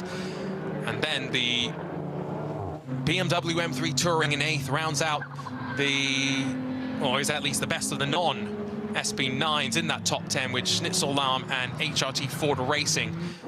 The rest of that contingent. Still 5 different manufacturers in the top 5 in SB9. Going down to SB10, it's now the BMW M4 GT4 that leads there. AV Racing by Black Falcon, the 180, although maybe still waiting for final pit stops for some. Pro Sport Racing there, Mercedes is second, that's the 176, with another BMW sat in 3rd and 4th positions respectively. Hofor Racing 3rd, and then the 2nd of the AV Racing by Black Falcon BMWs, the 177, is 4th with the Toyota Supra for Toyo Tires with Ring Racing. That started up towards the front of the class.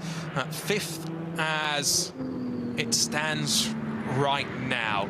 Arjuna Kankipati alongside of Neil Cole. Remember, if you've got any questions, feel free to shoot them in our direction as the checkered flag gets closer and closer. Neil, I think we have another update, by the way, from one of our teams down on the pit lane, talking about conditions and how their stint went out on track. Yeah, car number 188, the BMW M4 GT4 Evo. Philip Biskecken said, it's very warm, but my stint went very well. The car ran perfectly. We're currently in 3rd or 4th place in our class, which is very competitive. There's still an hour and a half of racing left, but of course, we're hoping for a podium finish. There was apparently some contacts with Max Patel, and after that, we were driving without the rear hatch. It was quite loud as a result, but we didn't have any problems, and this car is running with the hatch back on now. So, great sort of live update, but you know, it's very warm. We've been treated to quite a few, you know, the best part of a lap, looking at Mikel Azcona, of course, the former WTCR champion in his Hyundai, who's, you know, he's driving his own race, really, in the Hyundai Motorsport N TCR car. Nice and clean, nice and fast. It has warmed up nicely, that is for sure, given the somewhat cooler, was it 11 degrees Celsius that we started out with, which is relatively cool for when you jump back into the car itself, then you ratchet up all the heat that the electronics and things can generate. That's one thing that the Lamborghini Temerario has been apparently designed with in mind. You don't need the AC to stay cool. Driver's got the door open on one of our Porsches, and I don't think that's because he's trying to stay cool. That is a car that has ground to a halt. The red, white, and Lambda? Blue. Not sure if that was... I think you may be right.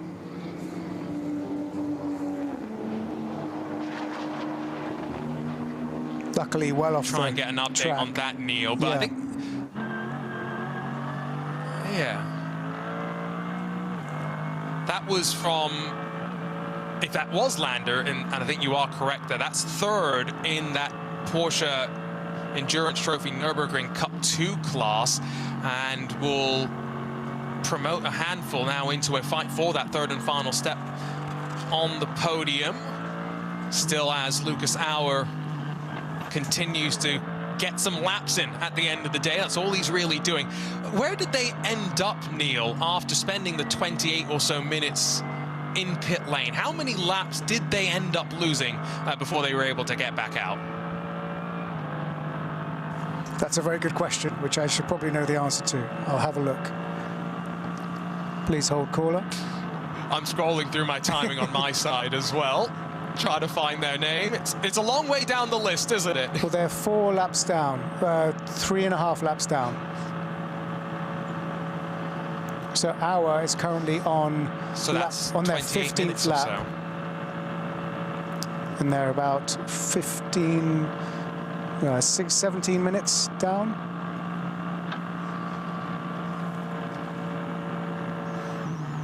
again, what could have been, that definitely was a car that was contending. By the way, the Dacia Logan, I'm trying to judge the body language of the crew getting to work. They've just changed the left rear tire, but it is so great to see the Logan back out on track.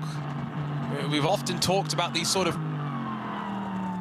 historic cars at the 24 that increasingly sometimes seem out of place. What's happened on the Dottinger, by the way? This is with Lucas Auer at the wheel that we're grabbing a look at him tightening the seat belts at 280 odd kilometers an hour. I wonder what he saw up ahead. That's normally a sign that you're bracing for a battle, or maybe he'd just felt I could do with a little tighten at this point. Making a pass. Lucas Auer is going to slip past the Gamotta BMW. At the wheel right now is Moritz Krantz. Remember, this is a Pro-Am car, so we're expecting that it's not going to consistently have the speed to be at front as much as in the one-lap pace. We've seen that it's got the potential to match the pole time, but an easy pass there for Lucas Auer. Maybe that's what he saw in front. Strap the belts in, focus on the move in front. Confirmed, by the way, Neil, good eyes. It was Lander in the 925 Porsche Cup car that was stopped on the GP lap. Another look, by the way, at a replay. This is how the gap actually closed up between Auer and Gamotta's BMW. On the entry into the Stefan Belloff S's. Very, very close moment with the Porsche. Yeah, I felt like there might actually have been a bit of contact there. But yeah, Lucas Auer currently running in 59th overall.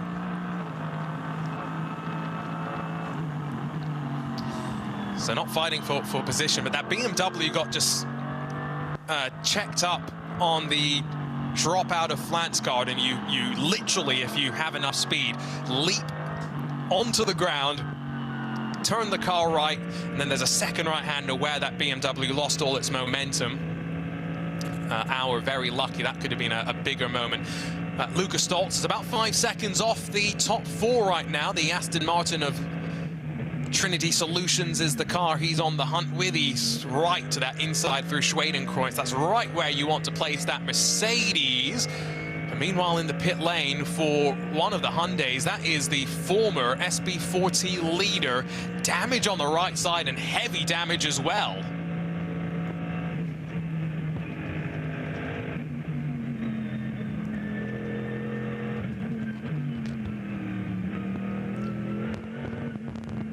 So that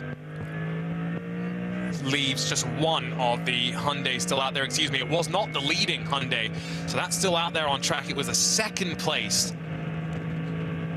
Hyundai, which is surely, just based on that, had either some contact with a car or some wall, and they're going to get out the magic tape and hopefully strap that car back together and send it back out, Neil, to, again, get these drivers those final laps as we head into the final 75 minutes.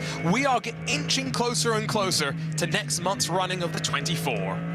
Yeah, get it out there by any means necessary, really. And we're seeing a few more penalties coming in. In fact, the oldest car in the field was speeding in the pit lane, car number 275, the BMW 318 Ti. Has got a penalty of 60 seconds. That's significant for a car that, at least right now, is leading in class. Where's the gap back? There's actually no other cars in SP3, so that's going to be a penalty with seemingly little consequence.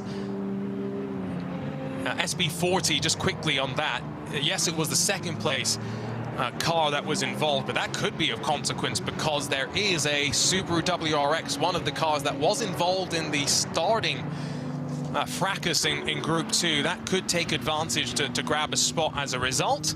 Great to see the Subarus out on track. It's in that SB4T, it's a Hyundai Elantra N1 RP, so it's not a traditional touring car Elantra like maybe you had thought about. While for the Subaru, it is just classed as a Subaru WRX, with I'm sure a whole host of modifications made onto it as well to convert it into a race-breathing machine. Through the Grand Prix lap, a little bit further down for one of our GT3 Audis in the field. The nice mix of manufacturers that we do have. Again, just a reminder, it's Audi from Lamborghini, from BMW, from Aston Martin, from Mercedes.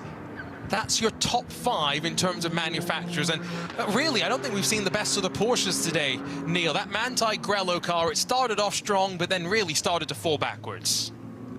Yeah, I'm keen to hear a report as to what's actually happened with Preining at the wheel.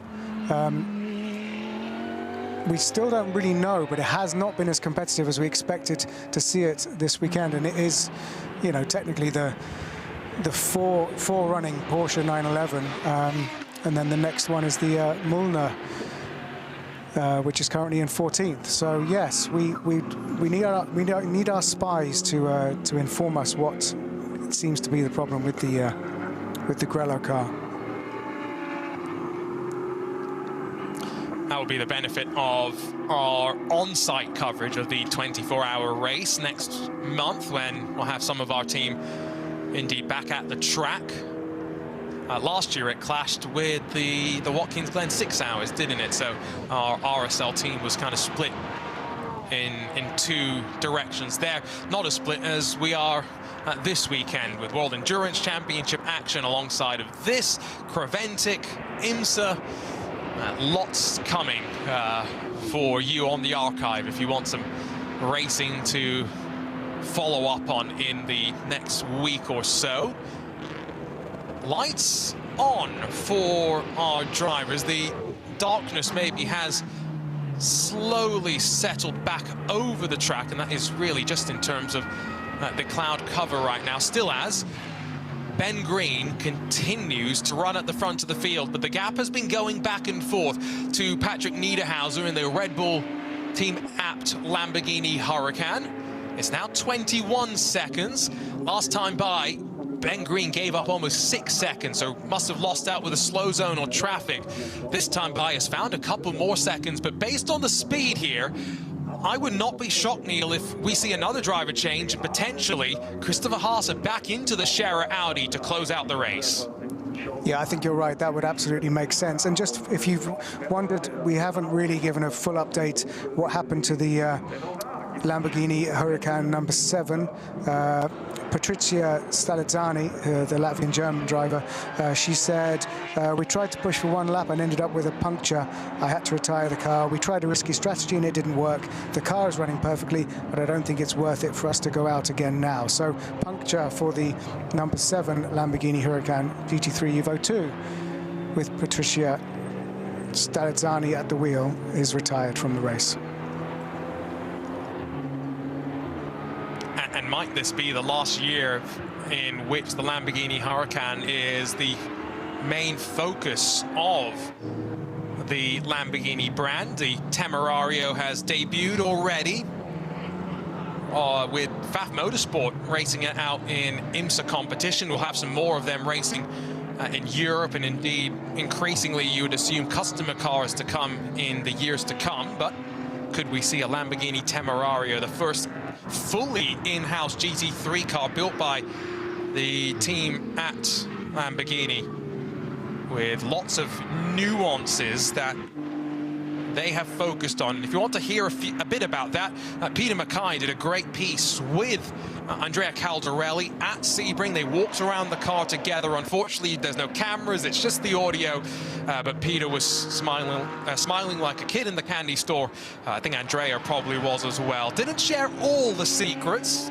There were some questions that I know Peter wanted answers to that he didn't get answers to, but nevertheless, you can learn a lot more about what will hopefully be a successful car, as successful as the outgoing Lamborghini Huracan will be.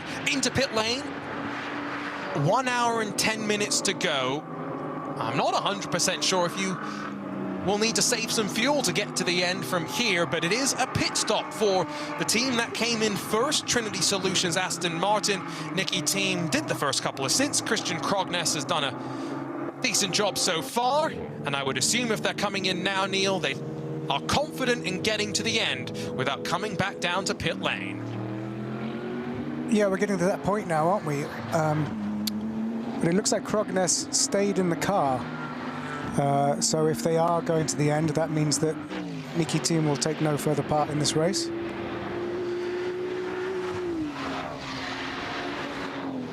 Just two drivers for them, so as opposed to the Scherer Audi, which we are maybe speculating if they will do another driver change in a handful of moments' time. I guess you divided up pretty evenly there. Pretty similar sort of story for Preining and Campbell in the Grello 911, albeit it would seem changing drivers in every pit stop cycle. A little bit easier potentially just to go through the motions and get some extra driver change practice in, as much as those two have done driver changes in a Porsche GT3 car plenty.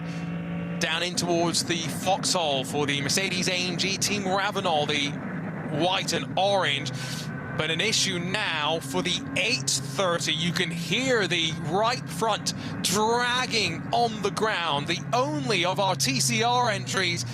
And unfortunately, it is going to be a painful half a lap, because only at the Mut curve right now is this car. And so for Mikel Azcona, this is going to be a very important job that he doesn't go too fast, Neil, and accrue some more damage on the machine. Yeah, real shame for Mikel Azcona, the Hyundai factory driver. But he just has the job of staying out of everyone's way and getting that safely back to pit lane. But despite the fact that he'd managed to get that car up to 28th overall, despite a couple of problems earlier in the race, but that we yet to see if that's terminal. But was dragging it back around the rest of the track to get it safely either to an exit road if they're going to retire, or back to pit lane, but just staying out of everybody else's way, because they, as you say, that car and Mikel Azcona on a race of their own, really.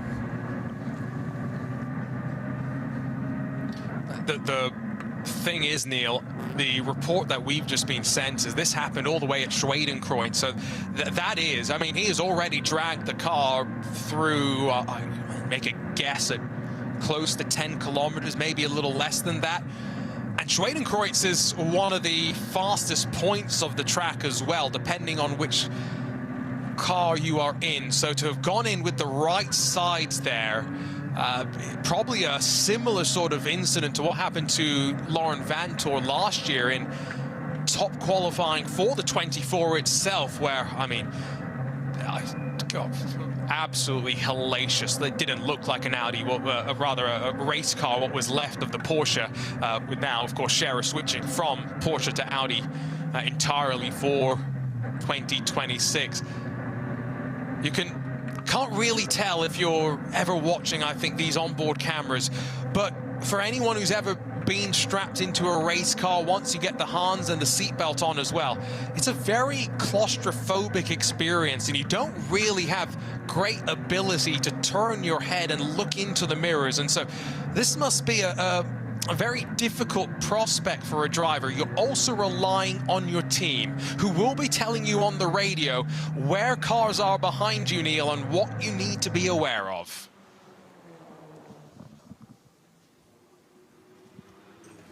Yeah, I think we're seeing now what actually happened to cause Mikel's issue. Oh, he hits the barrier. Looked like he was trying to make a pass of some traffic, and he went onto the grass. Yeah, that was a mistake. And he's dragged bits of gravel back on from Arenberg, but I mean, it just looked like understeer. He was winding on the steering lock, trying desperately, but that Armco will have taken a hit, and I would assume that some track services teams are heading in that direction for potentially some work into pit lane in one of our Porsches. Meanwhile, as a bit of a blend between GT4 production cars and the Dacia Logan, which is back out on track. We talked about the BMW 318, one of the oldest cars in the field, but this is up there as well. The second coming of everyone's fan favorite, the Dacia Logan. Bright blue, we saw it in pit lane a couple of laps ago. Highlighter green on the wing mirrors as well, and a stripe that goes diagonally over the top of the car. But if you're curious as to the specs of that machine, it puts out about 280 brake horsepower. It's about 80 extra from the version that unfortunately crashed out of the 24 a handful of years ago. The other old car that many fans, of course, will have fond memories of is the Foxtail, the Opel Manta, but at least for now, that is going to be restricted to the more classic racing, which, you know, there has been plenty of on-track activity this weekend, Neil, not just our 4-hour NLS races, but plenty of other things as well.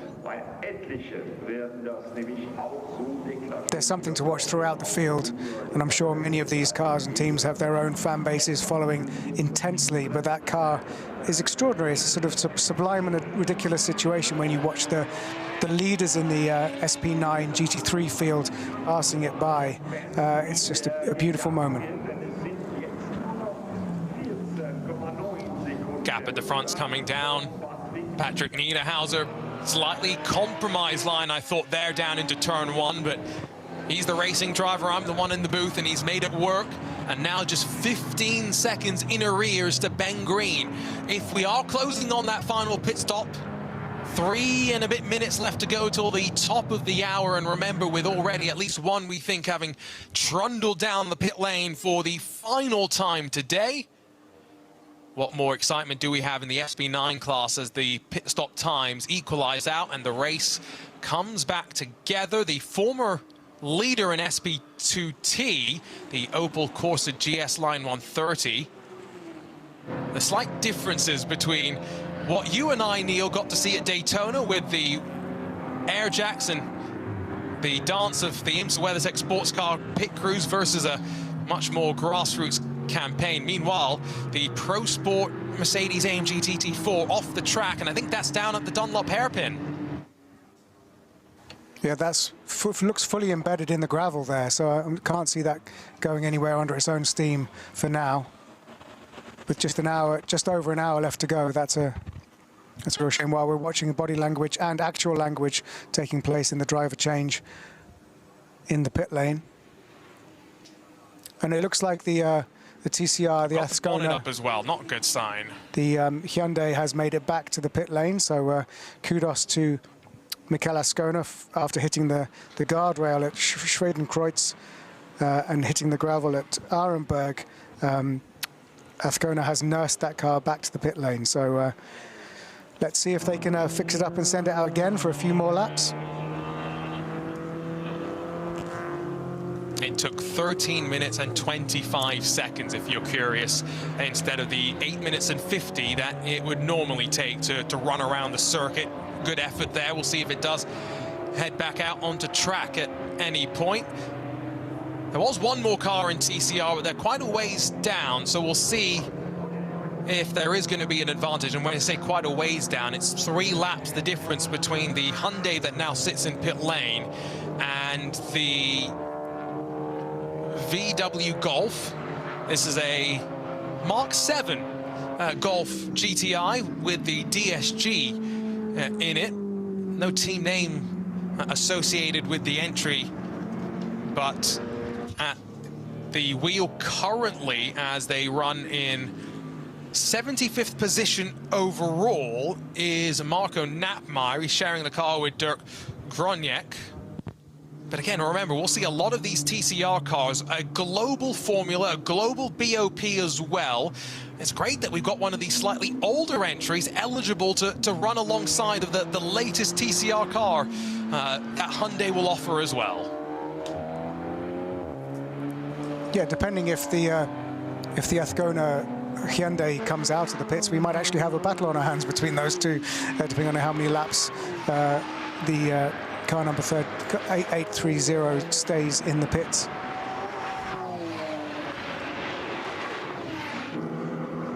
relatively lengthy. You heard the noises coming from that car as he limped it back to the pit lane. That is never a promising sign, is it, for that sort of noise to emanate from any car, let alone a race car. Yeah, I don't believe that there is a Mark 8 Golf available. I've seen some renders of it, but I don't think I've actually ever seen the built car. I do enjoy a VW Golf Mark 8, I must say, although mine now sits in a wrecker's yard somewhere in Virginia. Less said about that, the better. 15 seconds, though, at the front. It continues to shrink. Patrick Niederhauser was 3 seconds quicker than Ben Green last time around. If we're expecting driver changes on both sides, Neil, the first hour of this race was electric. We're into the last hour of the race. We had a bit of a stale, if you will, middle 2 hours where things settled down and everyone just ran to their own rhythm. Hopefully things starting to come closer as we hopefully will see some pit stops sooner rather than later at the front of the field as well. Yes, we've got to hope for that, because the front five have got quite a hefty series of gaps. But you're right to point out that Niederhauser has made up quite a lot of time on the leader, Green. Less than 15 seconds now is the gap to the leader. So this is where the strategy will sort of start to come together, and the different staggered pit stops will come into play, and we should hopefully get a nice race to the checkered flag in the next hour. Quick update for the Jimmy Broadbent, Steve Brown, Misha Schauder and fans listening in. Well, remember how I was saying at one point they were leading in the combined 82 and Porsche Cup class? No longer, however. It's still some time to go in this race. They lead in 82, of course. They're second on the road when you factor in the Cup 2 car, so quite remarkable. For those that don't know the story of Jimmy Broadbent, go back about a decade or so, and you know he was going through a really difficult time in his life, struggling with his mental health. He moved into a shed, quite literally, with space for a bed and a sim racing rig. And from there, he's now here, racing in a Porsche Cup car and hoping that next month will be the year that after 2 consecutive second-place finishes in the 24 hours of the Nürburgring, that he and his team will finally be able to taste success in the 24-hour race from a shed to victory lane. What a story that would be, and that's exactly why Bilstein, Black Falcon, their program had come together in the last couple of years to build them up. Last year running a GT4 car, albeit not in the regular SP10 category. Stepping up in speed once again, and Jimmy behind the wheel right now. Likely to see Steve Brown jump in at the very end of proceedings to close out the race. Steve, of course, unfortunately has not finished second in the 24-hour race. He might not like that I mentioned it, but did lose his license that one year, so he's hoping to just try and win alongside of the team. 15 seconds, still that gap up front. It's another 15 seconds back to Jordan Pepper in the Row Racing BMW. They've been a bit quiet on occasion, but you can never count out a team as experienced as them. The Ravenol Mercedes, only a couple of seconds behind in that fight for third on the podium as well. There's a lot still to play for Arjuna Kankipati alongside of Neil Cole here on RS1 if you're listening in, and live on a whole variety of video streams with so much excitement building up to next month's race. Neil, this is your first experience of the NLS in the Radio Show Limited booth. What are you taking from this weekend so far that maybe you've not taken from it as a spectator, as a fan in the past? The quickest answer to that would be brain explode emoji. There's a lot going on, and I have to keep reminding myself that I'm not just a fan watching and listening at home, that I occasionally have to speak. So that's my experience, is trying to keep across all the different classes, all the different drivers, and trying to work out, which normally, you know, I'm relying on the commentator to explain to me. I've got to do that a bit. So I'm doing my best, but I'm loving it. And, you know, being in your capable hands today, Arjuna, and being alongside John Hindhaugh for a very difficult session yesterday. It's been a great experience so far. And we've got 55 minutes until the checkered flag, and let's hope we get some action picking up towards the end of this race. I've got a quote from Max Verstappen, allegedly, I should say. I'm just checking social media here.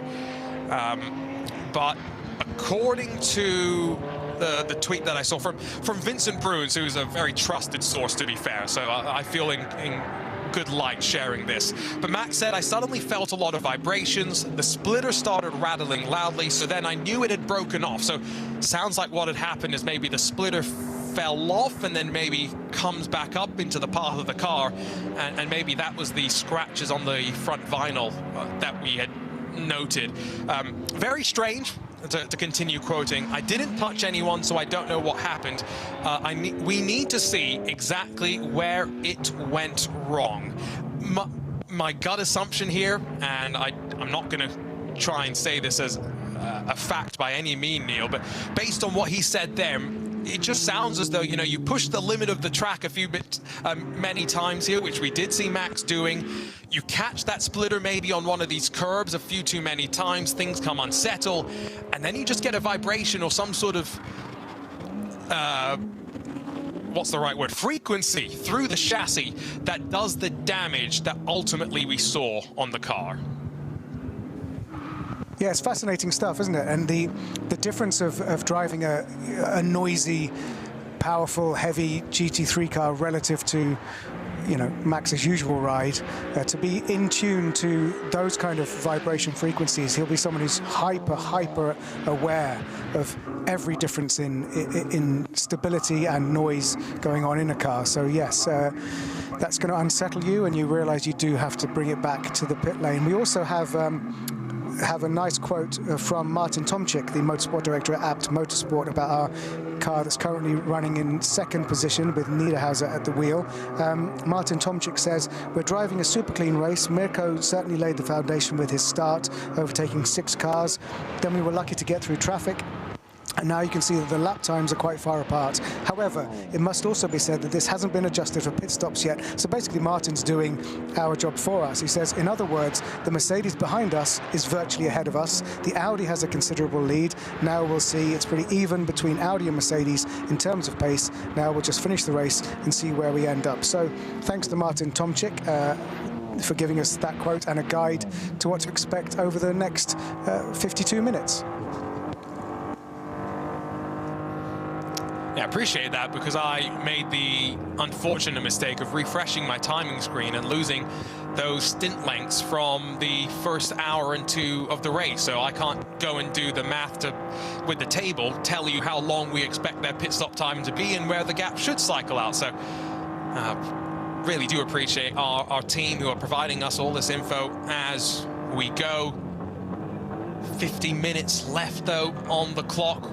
The BMW M3 Touring, it's out there on track still, 7th on the road, although that is partly because we've got some drivers down on pit lane. The Row Racing BMW, Jordan Pepper, is out, and Kelvin van der Linde is going to jump in there.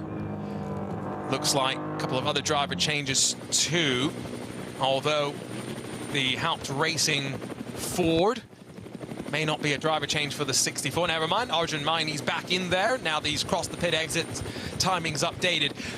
One driver who I believe will not be doing a driver change is Chris Lullum, who some Max Verstappen fans will recognize the name. Lullum racing under Verstappen's sim racing team and won the NLS 9 race last year alongside of Max Verstappen in his first outing onto the Nordschleife. He's in the second of a double stint right now, back out on track. And Pro Sport, who pitted from inside of the podium spots in the first pit stop phase of the race, well, unfortunately, they've had an issue with their fuel breather. So every time on their their pit stops. They're losing about 20 seconds, and that's really costing them time. Meanwhile, down at Bergwerk, a little bit of an issue navigating through traffic, and now the Porsche 718 Cayman, Marcel Zimmermann, the 977 in Cup 3. Oh, pointed in the wrong direction at a very, very high-speed corner. Yeah, that's a scary place to be stopped, and certainly is almost perpendicular to the track. So the marshals and the safety team doing their work, and of course this is where the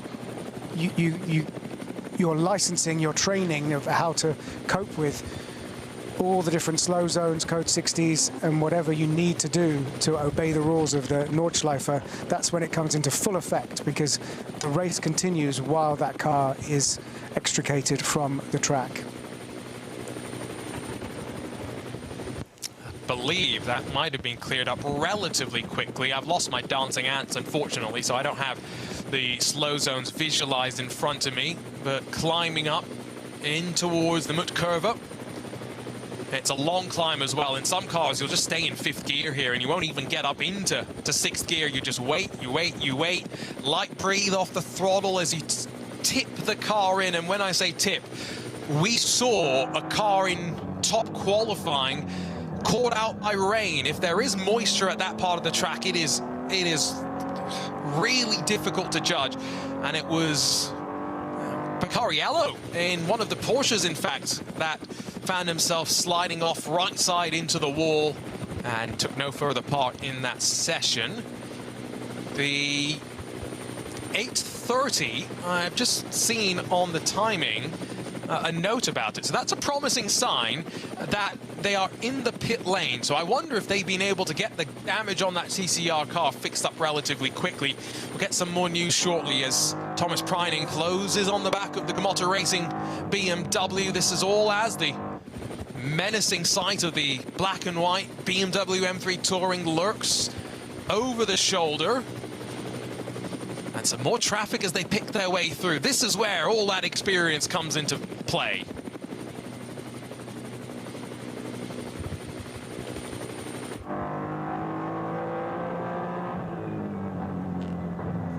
We've got a note that the car number 175, Lalum de Oliveira Couch-Sparred Mercedes AMG GT4, parked in the gravel bed at the exit of the Goodyear hairpin bend. I think that we saw that a little bit earlier.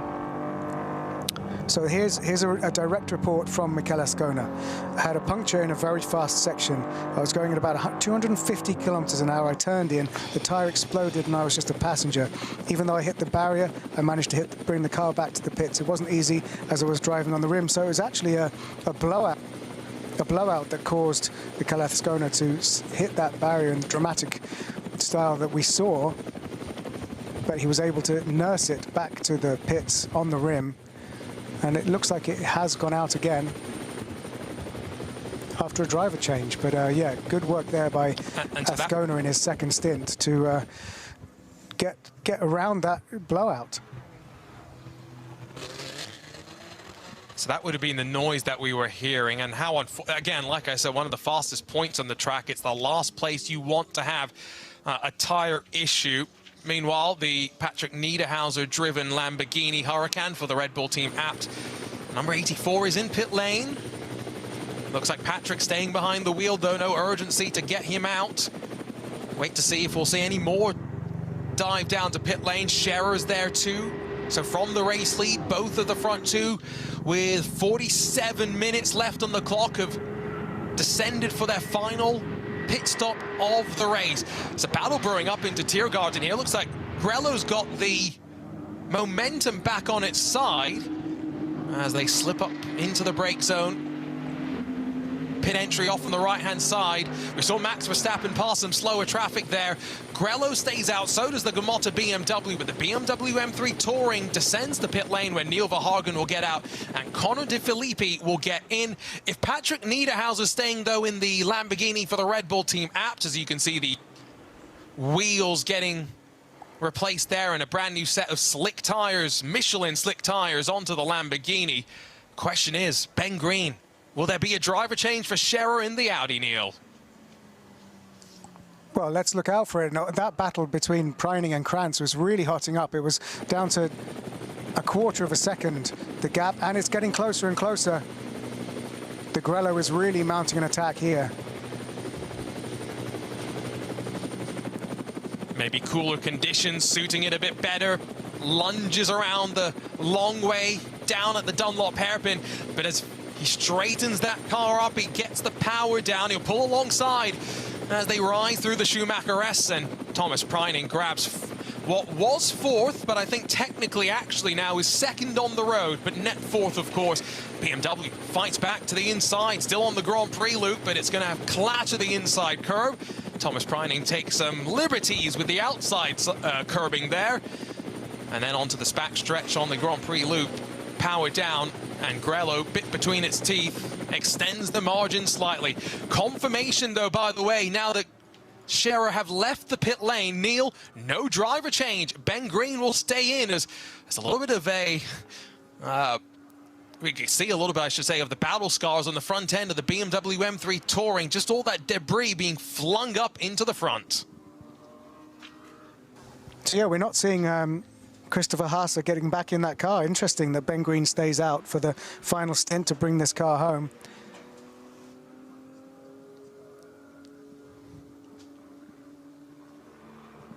There was a message from race control. We will change to replacement penalties with all new penalties.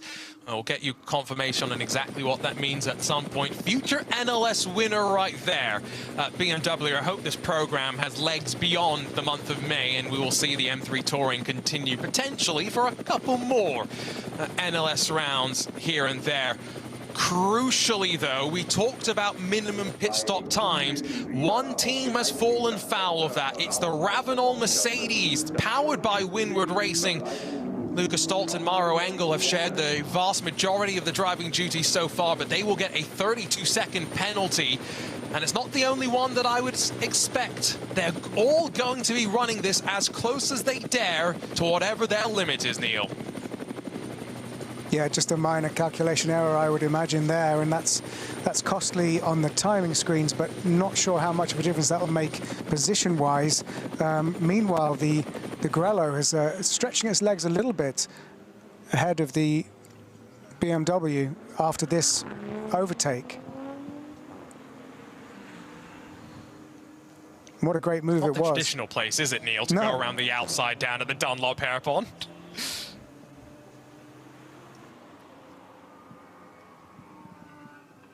It's the confidence to get alongside and the respect on both sides as well. That's what makes this NLS racing so great.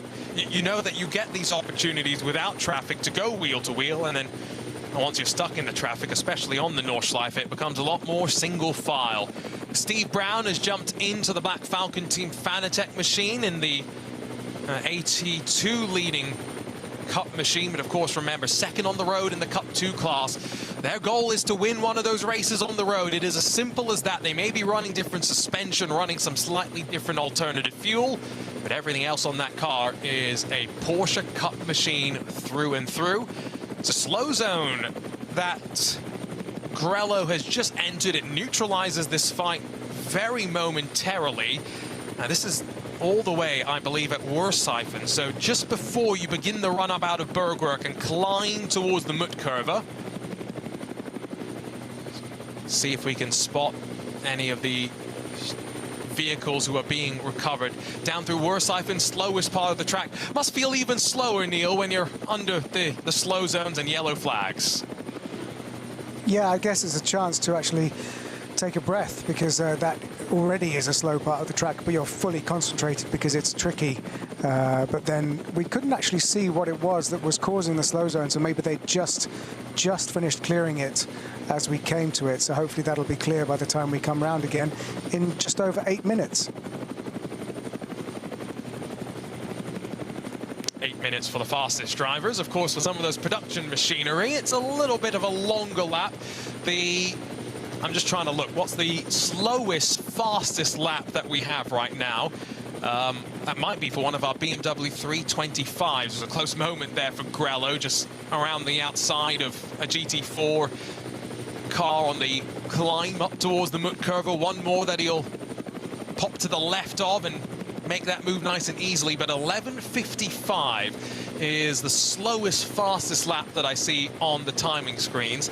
So about a 4-minute delta between the fastest and slowest cars that we have on track. Can't really compare the lap times to previous races for anyone who's looking at maybe NLS 2 and NLS 9 results to see how fast Max was. Because again, remember, we're using a slightly different version of this track. We have the longer run through the Grand Prix loop, and that means 25 plus kilometers is what we have. Confirmed, by the way, there is now a code 60 down at Wersifen, so Grello probably got through at the optimal time. It didn't cost them too much momentum. Speaking of momentum, behind Gamotta Racing, another one of the SP9 contingent, hot on their heels. I believe that might be the Schnitzellahm Mercedes, the very yellow and black asymmetric machine as they dodge their way through traffic. Yeah, with Hartling at the wheel. So really sort of trying to navigate and negotiate their way, not just through traffic, but also around slow zones, which means that the Grello car has had a chance to pull ahead, and it leaves the Rover Racing car at a little bit of a disadvantage. Now that we've got some stabilized sectors from those that have come down pit lane, it's about 11 seconds between Ben Green and Patrick Niederhauser. I feel like that could be a gap that continues to close, but we're into the final 40 minutes. Quick rundown of how things stand. Yes, knowing we've got some pit stops to come, but Sheriff Sport led going into the pit stop window in their Audi, just in front of the Red Bull Team Apps Lamborghini. Then Winward Racing, the sole surviving car on the lead lap for them, the Ravenol Mercedes, although they have given themselves a penalty for a too short final pit stop time. One of the things that they are all working through on process before next month's 24-hour race. In fourth, Gamotta Racing, that BMW defending from the Schnitzellahm Racing Mercedes now, but at the line it was just in front of the Manthey Racing Porsche with Thomas Preining given the keys right now.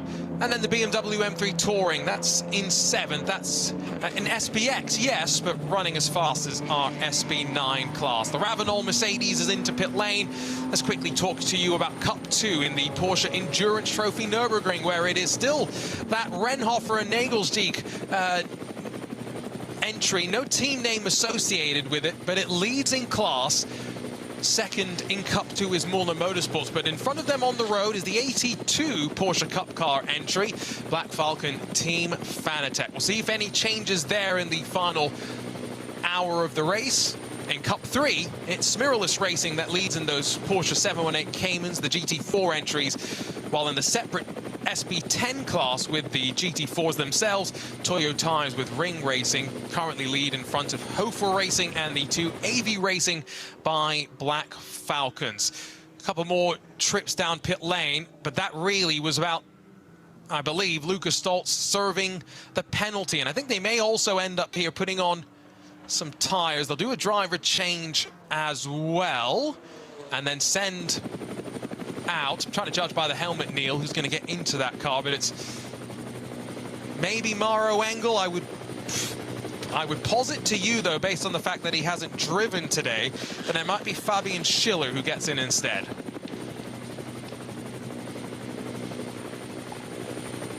Let's see how the timing screen updates us with that. Just a nice quote from the pit lane from Lena Strycek in the 380 Opel Corsa GS Line 130. I received a last-minute call this week asking if I wanted to participate this weekend. I mean, we all dream of getting a call like that, right? After a break of over 4 years, I had to quickly update my permit this week, and now I feel right at home again. Our Bitter Corsa is actually an Opel Corsa that has been customized by the company Bitter. So a last-minute call-up after a hiatus for Lena, and she's been driving in the Opel Corsa GS Line 130. Those are the stories as well, that in a field of 120, that, you know, there's so many that will slip through the cracks. I often feel like, even when I'm down on pit lane in our work with IMSA Radio that, 50-something cars, it's hard enough to get all the stories there. Again, imagine 150. That's what we're expecting for a capacity entry list to the Ravenol ADAC 24 hours of the Nürburgring. Slightly reduced in peak capacity from a few years ago. At one point, car lists, entry lists upwards of 200, but a little bit smaller now. The entirety of the front five in pit lane based on timing. Grello's off and away, followed then by that Ravenol Mercedes. The Schnitzel Lahm and Gamotta Mercedes and BMWs respectively are off and away too. It was Fabian Schiller that got into the Ravenol Mercedes. Gamotta looks like Kranz is still there. Manthey no change. Thomas Preining stays behind the wheel. Now we'll wait to see. Build themselves back up. 35 minutes to go. They're all within sight of one another. It's a sprint to the checkered flag. And you were right, it was Schiller who got in for this last stint. And once this all shakes down, it's sort of technically race leader, but we will have to wait and see as they pass all the timing beams.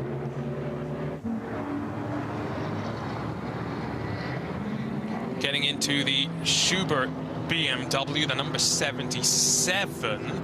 Another driver change there. It's Hugo de Wilde who gets in, takes over from Charles Wertz. It's a pretty quick lineup, although have maybe not seen the most of the BMWs this race. Rowe Racing have been up there, Gamotta Racing there, yes, as well, but that's one lap pace. I don't know if we've seen them show the kind of speed that will break them clear in a 24-hour race. In pit lane as well is the number 62 HWA Evos. They have done a great job of ticking off the laps as they continue to build up experience heading into next month's race, where they'll have two of those beautiful HWA Mercedes-inspired race cars out on track. Also driver change for the Gamotta BMW as well. Now just waiting for that driver ID to officially go through. It's now Ansel Zigo who takes over, and so we'll see how his pace develops. Remember, Pro-Am, we were expecting at some point that car to maybe be a little less consistent, and maybe that's why you put the less experienced driver, the less consistent driver in, Neil, for just the final 33 minutes. Yeah, it sounds counterintuitive, doesn't it? But that makes a lot of sense, because fundamentally they don't need to build up a lead or build up consistency during the bulk of the race. They just need to bring it home. So that's a good call by the team there.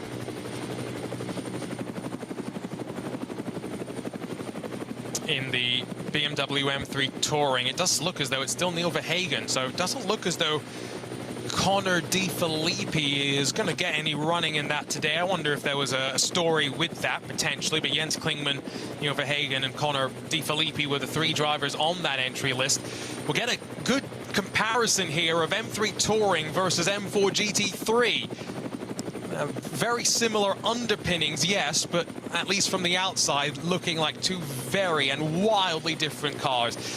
The yellow, white, and black HWA is now finished up with its pit stoppers. What a run. Great run there from Kelvin van der Linde. Almost too much speed in towards Schradenkreuz. Had to get down to the inside and makes his move nice and easily.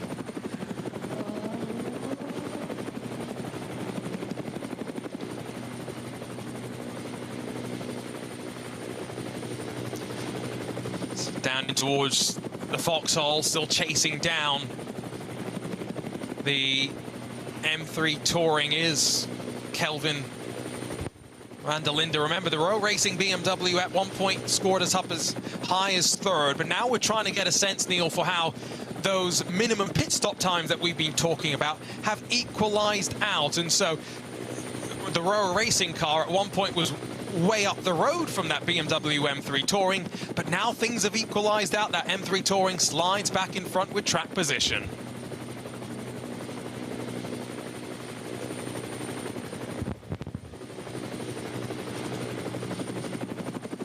And it's great to see such an effort from Kelvin van der Linde. Of course, spends a lot of time with the BMW M team, WRT. It's driven with Valentino Rossi. And it's fascinating, isn't it, that the eyeballs of the world come to GT racing with the influx of the enthusiastic drivers who choose to come into this sport because it's such an amazing motorsport class. So Rossi and now Max Verstappen bringing so many people, and then they lean on the skills of drivers like Kelvin van der Linde to help them, guide them, and fine-tune their existing incredible talent and instincts to this very specific form of motorsport.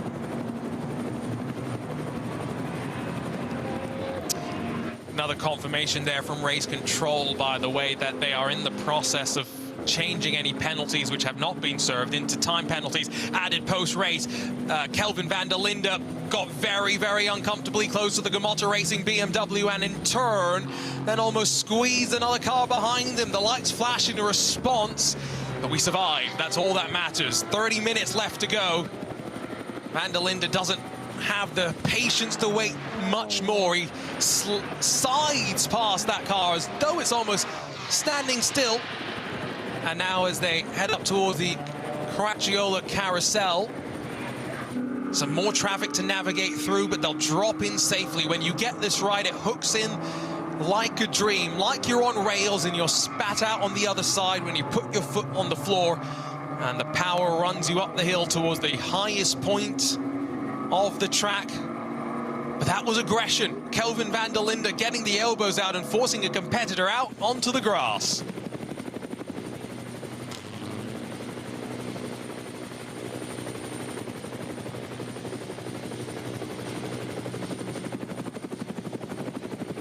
Some great aerial coverage from our team at the Nürburgring TV compound. The same great team, by the way, that also helped do some of the digital Nürburgring TV productions. That was nice being able to say hi to some familiar faces. Some clean air up front, though, for Checkered Sport, excuse me, in the Audi R8 LMS GT3 Evo. Checkered, a team that have crossed over into the virtual world to great effect, and Raphael Renhofer, in fact, that leader in Cup 2, he's run with this team in the esports world on many a time. But Ben Green, it's a 8:16, 2:85. It's a much more competitive lap time than anything we saw from him in that previous stint of the race. Maybe managing the situation, trying to save a bit of fuel. Get back to Patrick Niederhauser, 17 seconds. He's pulled out 3 extra seconds on that last lap, Neil. Yeah, Ben Green, it seems to have switched it back on again, and he's extended that lead. And is this just going to be the run down to the checkered flag now? Because those two other leading cars, not a huge amount of opportunity for anyone to catch them from behind. Maybe Neil Verhagen has a chance.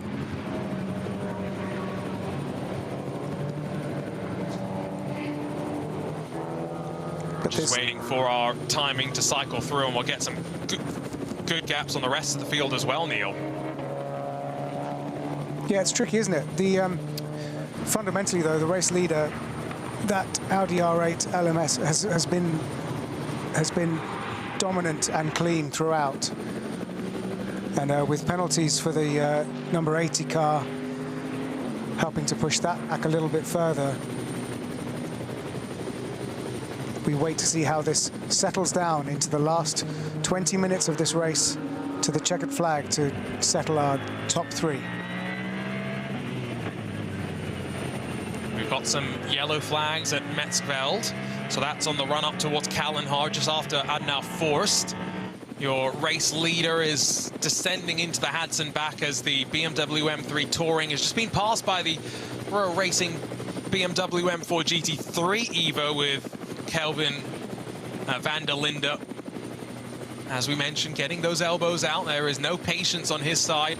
The black and red BMW that's dropped back, that is Hugo de Wilde in the Schubert Motorsports number 77. Back and forth through the traffic. There's a Cayman that they're trying to navigate their way through, and Van der Linde spots his opportunity on the run up towards the Ford curve to make that move. Slowly but surely pick your way through.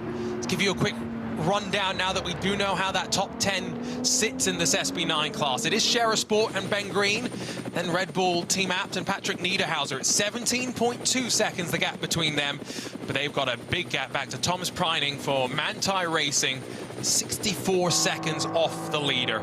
Fabian Schiller, the Ravenol Mercedes team, they would have been in that third spot pretty comfortably without their pit penalty. They're down in fourth, with the Schnitzel Racing Mercedes then behind them. Roar Racing's BMW just in front of the BMW M3 Touring. The turbo noise you can hear right now. And then a lot more of this engine noise behind as well. Schubert's BMW, Gamotta's BMW, and Christian Krognes in the Aston Martin Vantage. That was the car, of course, that pitted first in this race, and therefore made its last pit stop first as well. Edge of the top 10 for them. Quick update on the rest of the classes. Cup 2, it's still that Renhofer-driven entry with no team name that leads in the Porsche Endurance Trophy Nürburgring.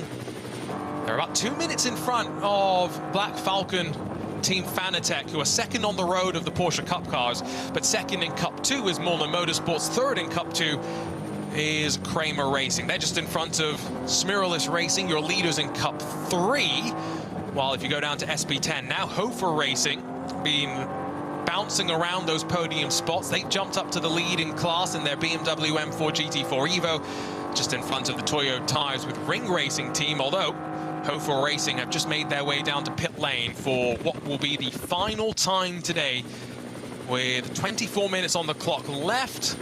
In VT2 front-wheel drive, it's an Audi S3 that leads the way there, the number 480, while in the VT2 rear-wheel drive, it's the BMW 330 of Adrenaline Motorsports, that number 500, that still continues to lead. That's an update of the majority of the important classes in terms of ones with multiple cars. Update on TCR, Neil. I did note that that VW Golf, the GTI, it has cycled forward to the lead of the class because unfortunately the Hyundai Motorsports 830 is still sat in pit lane. Yeah, a shame for the Ascona Hyundai, but pretty much inevitable really that the damage done driving pretty much 2/3 of this Nordschleife on the rim would be doing damage to the car, and it is being pushed back out onto the apron, so it looks like they're going to try and do some more laps in it, but yes, it is no longer in contention for a class win. No longer in contention either is Lucas Auer, Max Verstappen, after losing 28 minutes in pit lane with a yet-to-be diagnosed front splitter issue. It developed on the Dottinger-Hoa at speed, unfortunately, and required a mandatory trip back to pit lane. They are out on track at the very least. Lucas Auer gaining the repetitions, but they are 3 laps adrift, down in 45th position overall. Again, a question of what could have been. Max Verstappen did look very good at the start, though. The car looked very balanced. Verstappen made moves at the right time. So building up with some decent momentum, crucially, Neil, heading into next month's race. That is part of why they came here, right? To maybe get the monkey off their back after losing NLS2 victory, after falling afoul of those tyre requirements, show some more speed, try and grab a victory, and continue to build up to Max's first real-world 24-hour race. And let's not forget, this is bonus time for them, for Max particularly, to get any time this weekend in the car and to get data from that car, because, you know, in another dimension, in a different timeline, he would have been competing in the Saudi Arabia Grand Prix this weekend in his Formula One car. So this is crucial extra time, not just for Max behind the wheel, because we know how talented he is, and he showed that in his first stint, how good he is at the overtakes before the front splitter was damaged, but crucial for the team and for him. It is kind of a little bonus feature for him before the big race next month. We heard some words from that Hyundai camp in the aftermath of the puncture, and what a horrific place to have the puncture through Schwedenkreuz at speed. I mean, it's one of the fastest points on the track, and in a front-wheel drive touring car, suddenly having one of the cars that does the power and steer mit einem frontangetriebenen Auto. have a failure is pretty terrible. Let's go and listen to what's happening down in the camp.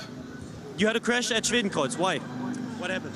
Yeah, I had a front right explosion on the moment of turning, so yeah, nothing I could have avoided. I just went straight into the barrier. Luckily, I could manage to bring the car into the box, so the guys, they are fixing the car, so it was very dangerous action there, and yeah, to have a puncture there on this corner where you arrive 250 is not a really nice feeling, but luckily everything is fine. Sounds like a typical Cole Brown moment. It was, for sure. It was. How is it to drive a front-wheel drive car, especially in these kind of corners? I can imagine that the rear of the car gets also quite loose. You have to work with that quite well, right? I mean, for an endurance race, you really have to have a good balance on the car. You cannot be fighting with the rear all the time. So, to be honest, on an endurance, the car is a little bit understeering than usual. Okay. What's the difference? Can you talk us a little bit through? You were also driving in the WTCR Championship, so those are sprint races. The car is coming back into the pits again, not a good sign, but in sprint races, you mean the setup is more aggressively than in an endurance race? Yeah, for sure, because sprint races, you want to find the maximum performance of the car for a 14 laps. But here in endurance, you really want a reliable car, no problems, no mechanical issues. So to be fair with you, the setup really changed a lot for a sprint and endurance, and yeah. Is that a routine check right now, or I mean, you look like you have a big question mark in your face. No, if the car is here, it's because it's not ready to go into the Nordschleife. Should have some issues on the suspension because yeah, the hit into the barrier, it was really strong. So it means it's also all about testing and all this stuff right now. Yeah. It's all about testing and all this stuff right now. We have to check now. Yeah. All right. Thank you very much. Damit zurück zu euch. Great to hear from Michael Azcona. And of course, the geometry would have been quite seriously skewed maybe after he had the blowout and then hit the barrier. And just a word on Michael Azcona. I've spent a lot of time with him in World Touring Cars, and briefly, if you remember, there was the electric touring car series, which I was involved with, and he was one of the pioneers of that, 5 years ago now. So yeah, a very talented driver and a real gentleman to hang around with. And I loved hearing the explanation of the difference between sprint and endurance for touring cars. We had briefly had a discussion about that earlier, but you know, driver's perspective, it's always appreciated. They did try, by the way, to get that 830 out onto track, but took the car onto the Grand Prix loop, realized it was too damaged to continue, and took the shortcut back into pit lane. Down at the bottom of the Grand Prix loop, the row racing BMW, one way than the other on the climb up to the Schumacher S, is making himself visible in the rear view mirrors. They've got some traffic as they continue to contend. Behind them, the Schubert Motorsport BMW M4 GT3 has slid in front of the BMW M3 Touring, so sign of some good speed there for Hugo de Wilde. Meanwhile, for Kelvin van der Linde, good exit, and now he pulls alongside of the right rear of the Mercedes, blasting up to that faster Vidal chicane. You can carry that speed around the outside, and that's exactly what the South African will do. And now forward in towards 5th position for the BMW. Yeah, and that's a great effort from Kelvin, building on what went ahead of him by Max Hessen, Jordan Pepper. A very good effort from Kelvin, proving why he's a pro factory driver.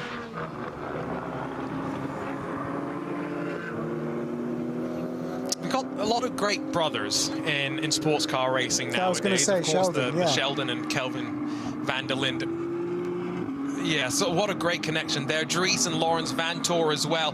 That Mercedes, though, struggling. The Schnitzel number 11, not quite sure if there's an issue for Kenneth Heyer, if he's maybe not feeling too confident. What is a Pro-Am car? We should point out it's just been passed down on the exit of the Hudson back in towards Quiddelbacher-Hoa, not traditionally a passing spot you would assume, but Hugo de Wil in what is a pro-entered SB9 machine flying. Also flying, remember, if not for a penalty, Fabian Schiller would have been dropped onto the racetrack after the final pit stops in the Mercedes Ravenol blue and orange in third position. Instead, he's going to have to fight his way forward, pick his way past what seems to be a VW Jetta, slide down the inside as we work towards Callenhard, and Thomas Preining firmly in the windshield, target acquired.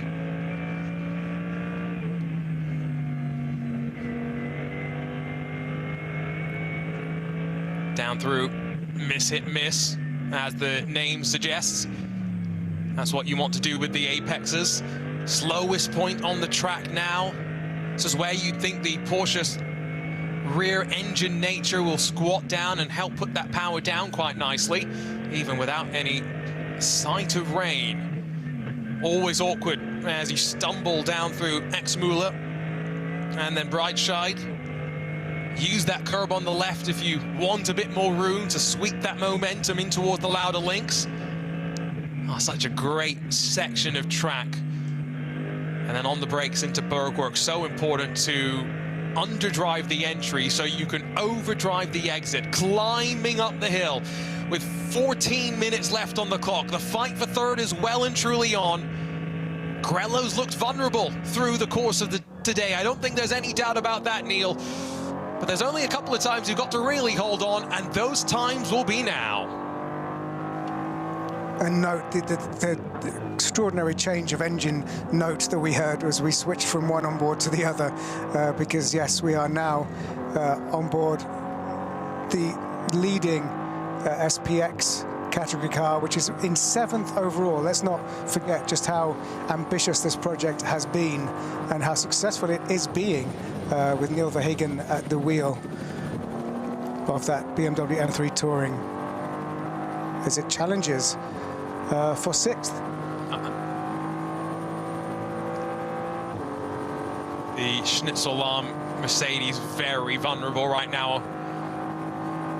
Closing stages, the balance maybe not quite there. It's so easy to have that shift in direction on a track as long as this. And that's why having a feeling in the car that everyone is comfortable with across your team. Remember, multiple drivers for not just this 4-hour race, but indeed for the 24 hours as well. Oh, lots of momentum for the M3 Touring as he sweeps out through the mud curve. Some traffic in front of them. Onto the brakes just before the Caracciola carousel. Oh, and Neil Verhagen sweeps through on that Mercedes, the big M3 Touring. It's moving like a dream.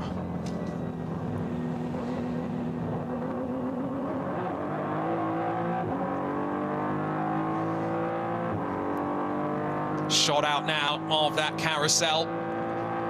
What a fascinating addition to the track that is, which over time has been repaved to some degree, but that carousel retains so much of that character. And well, if character is another word for bumps, I guess that is fair enough to say. Still through the traffic they go. As mentioned, of course, we've also got that fight for third. Fabian Schiller trying to hunt down Thomas Preining. They work their way at the end of the Stefan Beloff S's, I think.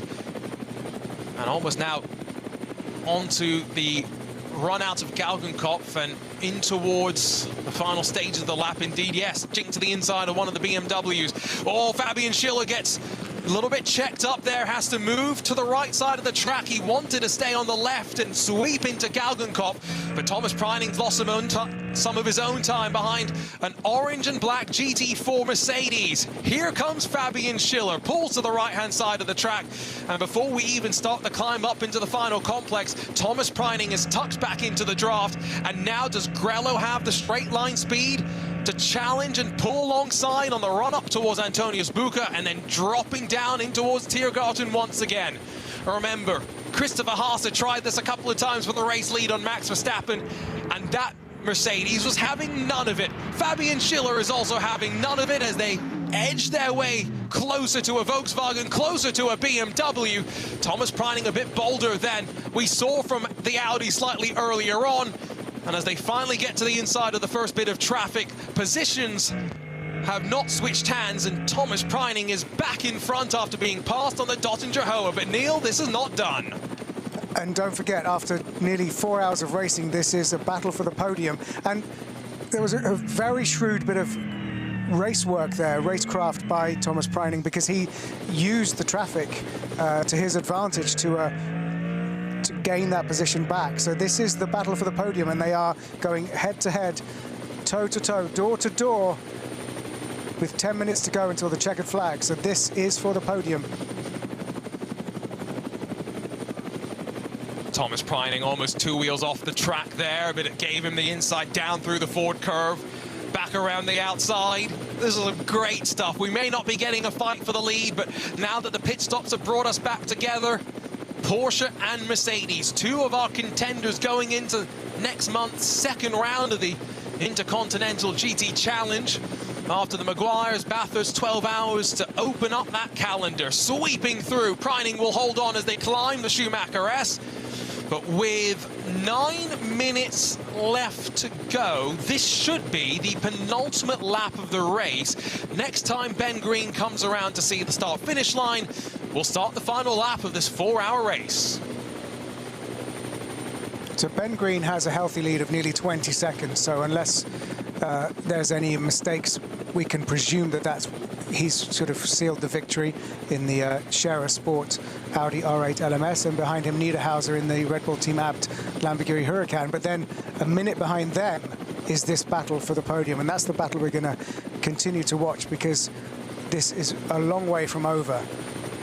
You just do feel like Schiller is biding his time to make another attack as they hit traffic again. And if you cast your mind back to the opening hour of the race, where was Max Verstappen most successful in making his moves? Well, with traffic, that's where he made the boldest moves that maybe surprised us the most. Update on Cup 2, by the way, now that our pit stop sequence has seemingly cycled through. It's still Renhofer that leads in the Porsche Endurance Trophy Nürburgring Cup 2 class. Northern Motorsports are second, though, on the road. There's not much time separating them, while Steve Brown in the Black Falcon Team Fanatec 82 alternative fuel-entered Porsche Cup car. Third on the road of the Porsches.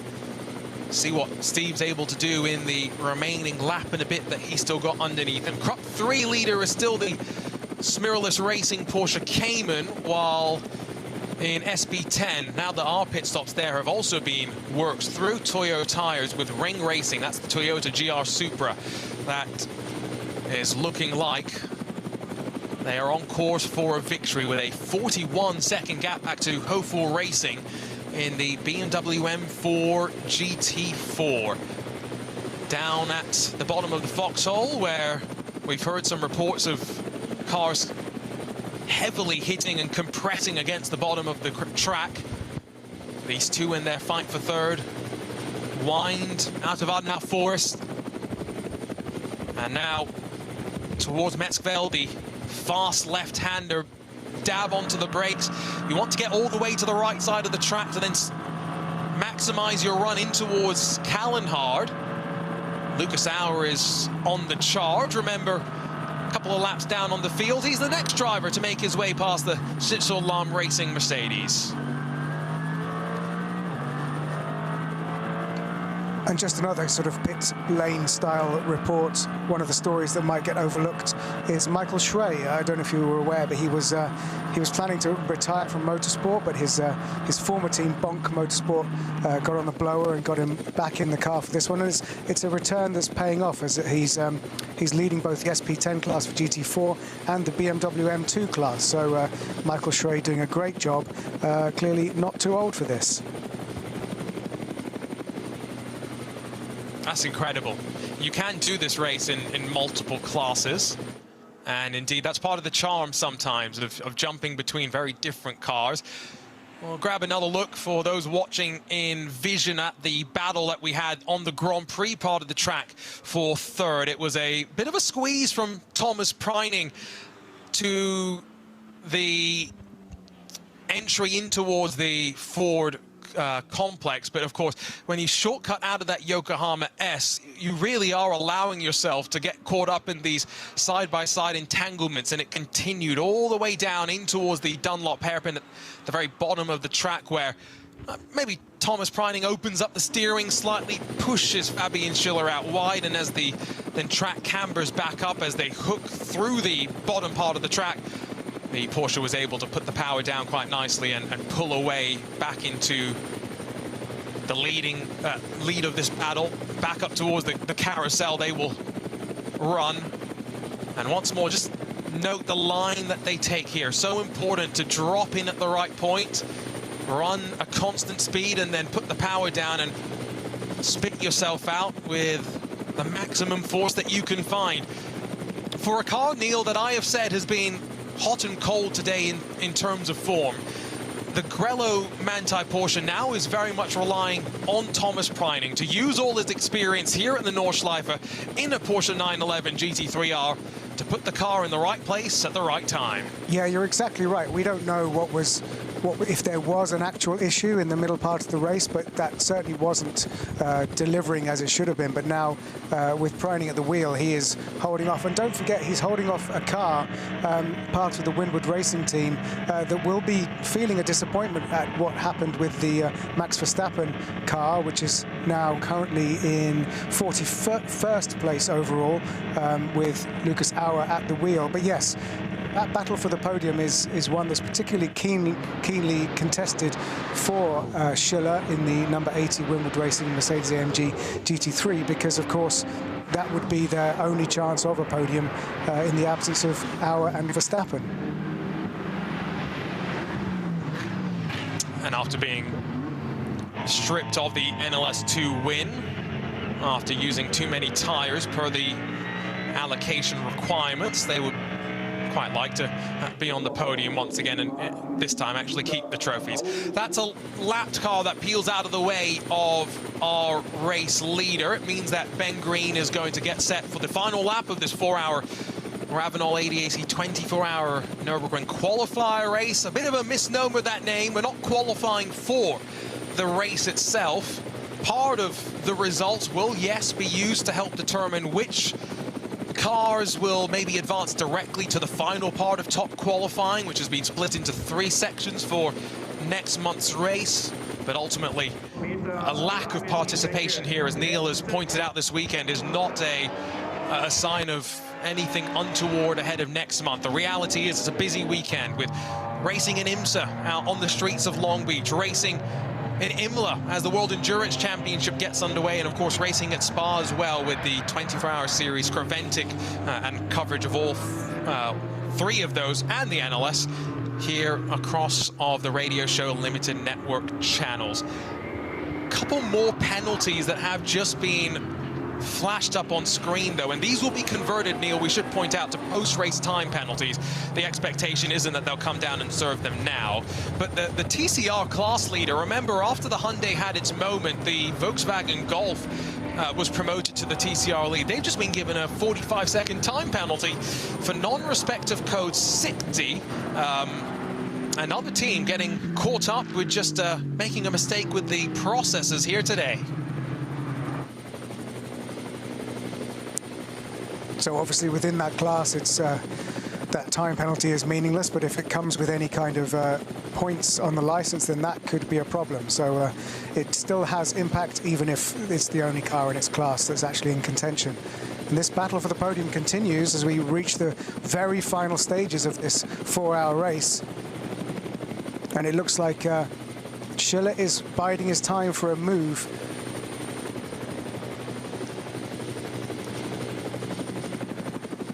The Audi that had peeled off onto pit lane just in front of the overall leader of the race, they'd actually had to come down for a front right tire change. I wonder if there was a bit of damage potentially accrued. Maybe it's difficult with ABS to flat spot a tire, but I wonder if maybe either that cut it at some point. But back out onto track for Juta Racing's Audi R8 LMS Evo 2, and they'll finish this race 1 lap down. Also in pit lane, and I'm not seeing a sign as to whether this has been a longer stop than was initially intended, but the car that pitted first in the SB9 class, the Trinity Solutions Aston Martin, the number 34, it is going to drop out of the top 10 if it continues to sit in pit lane. There is pace out on track, though, because Raphael Renhofer has just set the overall fastest lap of any Porsche Cup car today with an 8:26.529. Bodes well for the Porsche GT3R that's defending right now. And Fabian Schiller, after pulling alongside on the Dottinger Hoher a lap or so ago, has not been close enough to do so again, Neil. No, I think you're right. This has really come into the hands of Preining in these closing stages, and that Porsche is really delivering, and it's managing to defend this crucial podium position, which did seem to elude them earlier in the race. So very impressive work by both the engineers and, of course, Thomas Preining. We've been talking about production cars aplenty, and there are some storylines to keep an eye on onto this final lap of the race. The VT2 front-wheel drive class, there's only 30 seconds covering the top 2 right now, although that screen would indicate maybe a bit more time, and maybe my timing is yet to update. I think actually what that means is we are 5 laps off the overall leader of the race, so don't worry too much. The 495 is actually only about 1 second off. You can see the car if you're watching with us, the white and orange Volkswagen closing on that red Audi S3. It's a Golf GTI versus Audi S3. They fit into the same performance band, and that's why they race in the same class. Jürgen Nett looking anxiously over his shoulder right now as he's being hunted down by the nimble Golf.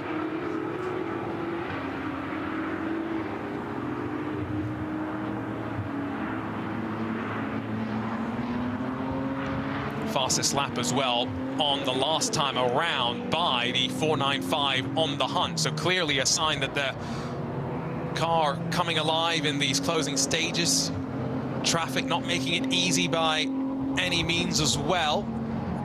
Although having said that, that's a very courteous Porsche Cayman who elects to wait behind the Audi S3. And I think this is probably one of the tracks, Neil, where you really have to think about how you manage the traffic. You're not always looking at the corner that you're driving through. You're thinking about 5 corners in front. Where are you going to be relative to the traffic that you're either catching or the traffic that's in your rear view mirror? It's a very cerebral sort of racing that sometimes you have to kind of do here in multi-class Nordschleife competition. Yeah, it's kind of like snooker at 250 kilometers an hour, isn't it? It's sort of thinking 3 or 4 pockets ahead, because you can, you know, on some stretches of the circuit, you know, there's lots of it, there are blind crests and blind corners with the trees in the way, but a lot of it you can see. You get a glimpse of when the traffic is looming in front of you, and you can judge your approaching speed and start to think how that's going to affect either a potential overtake or someone who's potentially you're having to defend from.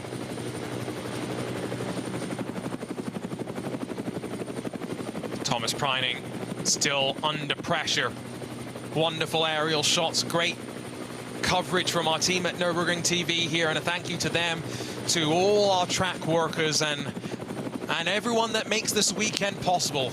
We all know that yesterday was not easy, and without them coming back to the track and working once more, this would not be possible. Through the carousel, traffic has played its part. Fabian Schiller gets caught behind one of those GT4 BMWs, white, blue, and red, and the gap soars wide. Not quite done. Thomas Preining still got to be careful through the final parts of the Nürburgring Nordschleife, as does Ben Green. And what has been a superb performance from Scherer Sport. Christopher Haase led from the drop of the green flag, pushing the tempo of the race.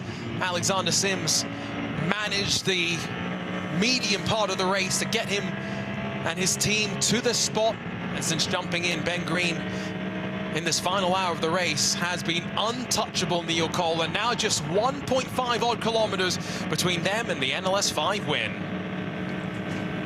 Yeah, it's funny, isn't it, as well, because they've been so dominant. We haven't given them all the flowers that we probably should have done, because they've just been out in almost in a class of their own, not literally. Just a note, the number 48 car, which started the race in 8th on the grid, the Porsche 911 GT3R, Assenheimer Muller Pereira, has gone into the pits. So it's been pushed into the pits, as I understand it, from the pit lane. So sadly, that isn't a scheduled pit stop, and that is likely to have retired from the race. So a shame for that car, which could have finished in the top 10.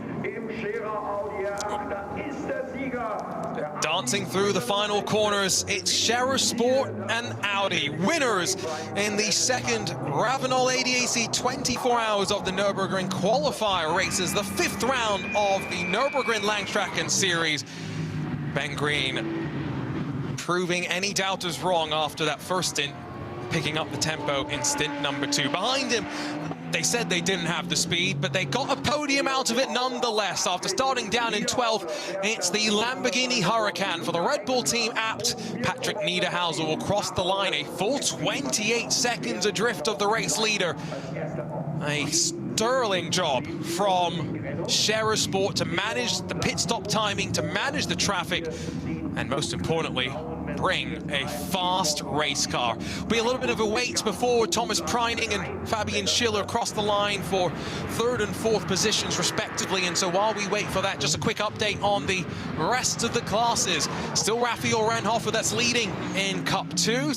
It's still Steve Brown that leads in the 82 class, and Smiralus Racing leading in Cup 3. No changes just yet, and no change on this final lap for 3rd. Grello, even with some up and down here today, holds on to a step on the podium, Neil, in NLS number 5. And it'll be a huge relief just that they not just finished the race, but, you know, managed to get a podium, considering how tricky that race seemed to be in the middle section.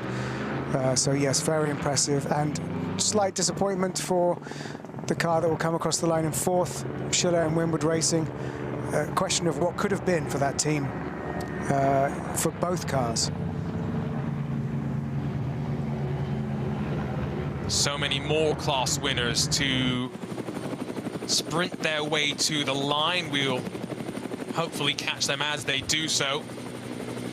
But Christopher Haas and Max Verstappen had a good fight in the first hour of the race after pushing past the pole-sitting Ferrari. What heartbreak for Realized Condor Racing with Rinaldi. I saw a tweet from David Perel, didn't even get to jump into the car. And looking from up above, there is something that has been dangling from the back of the Scherer Audi. It's off the right side of the rear wing, where it attaches then to the rest of the car. I'd be very curious if that was something that caused any performance degradation, or if the drivers were even cognizant and aware of that. Looks like already 82 winner has crossed the line. So Steve Brown, Jimmy Broadbent, Manuel Metzger, and Misha Schauder in the Black Falcon Team Fanatec car. Winning class.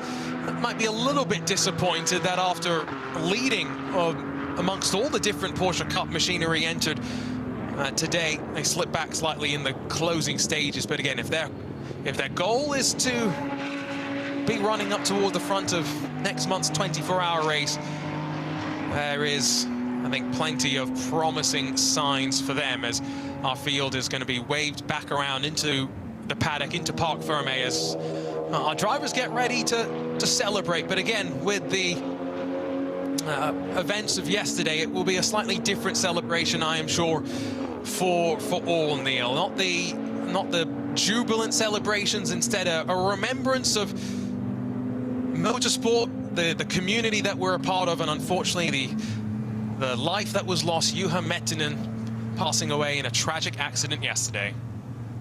Yeah, it's been a heavy weekend for motorsport, and it's been once again, our condolences to Yuan Metinan's family, friends, the team, and kudos really to all of these drivers for getting back, strapped into the cars again, to go again, the community rallying around and continuing to do what they love. But yes, we must not forget that we lost Yuan Metinan yesterday.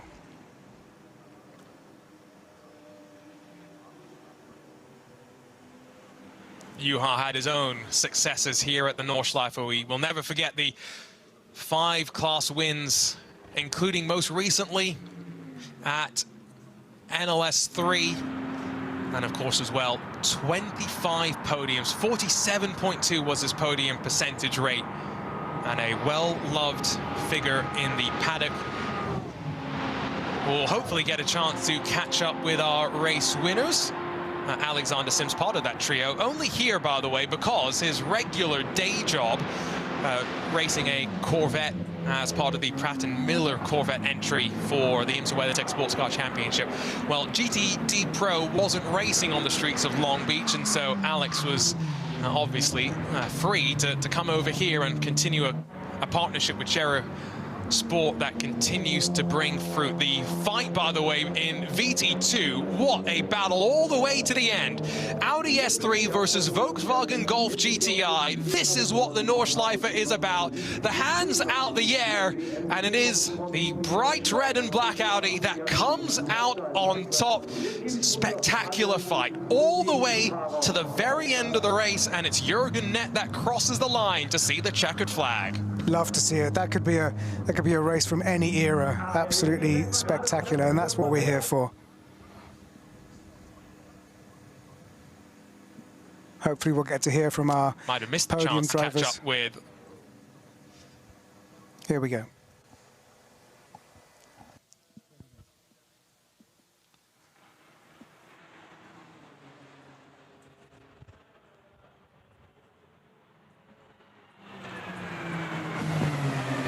So hopefully we'll get the audio soon. Otherwise, we'll try and do maybe some lip reading of what is happening. We do have some written messages that was sent our direction. So we can, Neil, at the very least, give an update from what Christopher Haase has already said about this weekend. Yeah, so I'll try. Maybe this is what he's saying in German. Our weekend was a real roller coaster. We were struggling in the rain. I also had a minor collision with the tire barriers. We had a really hard time getting the car to work. In top qualifying, the whole picture changed again, and the car ran quite well, almost perfectly. While things are going well for us in the race right now, the balance isn't quite where I personally would want it to be, but in the end it went pretty well for us. We did see a few things in the data that we're not entirely happy with. I think we need to take another look at the technical aspects. It's not making us slower, but it's obviously less pleasant to drive. If we can improve the drivability of the stint, it would be much less stressful for the drivers. That would be especially important in the 24-hour race. So that's a quote from Christopher Haase, which I'm sure he was just giving a brief summary in German to our pitch reporter down there, but a master of understatement, really, that it would be useful for the 24-hour race to make things improve the drivability to make it less stressful for the drivers.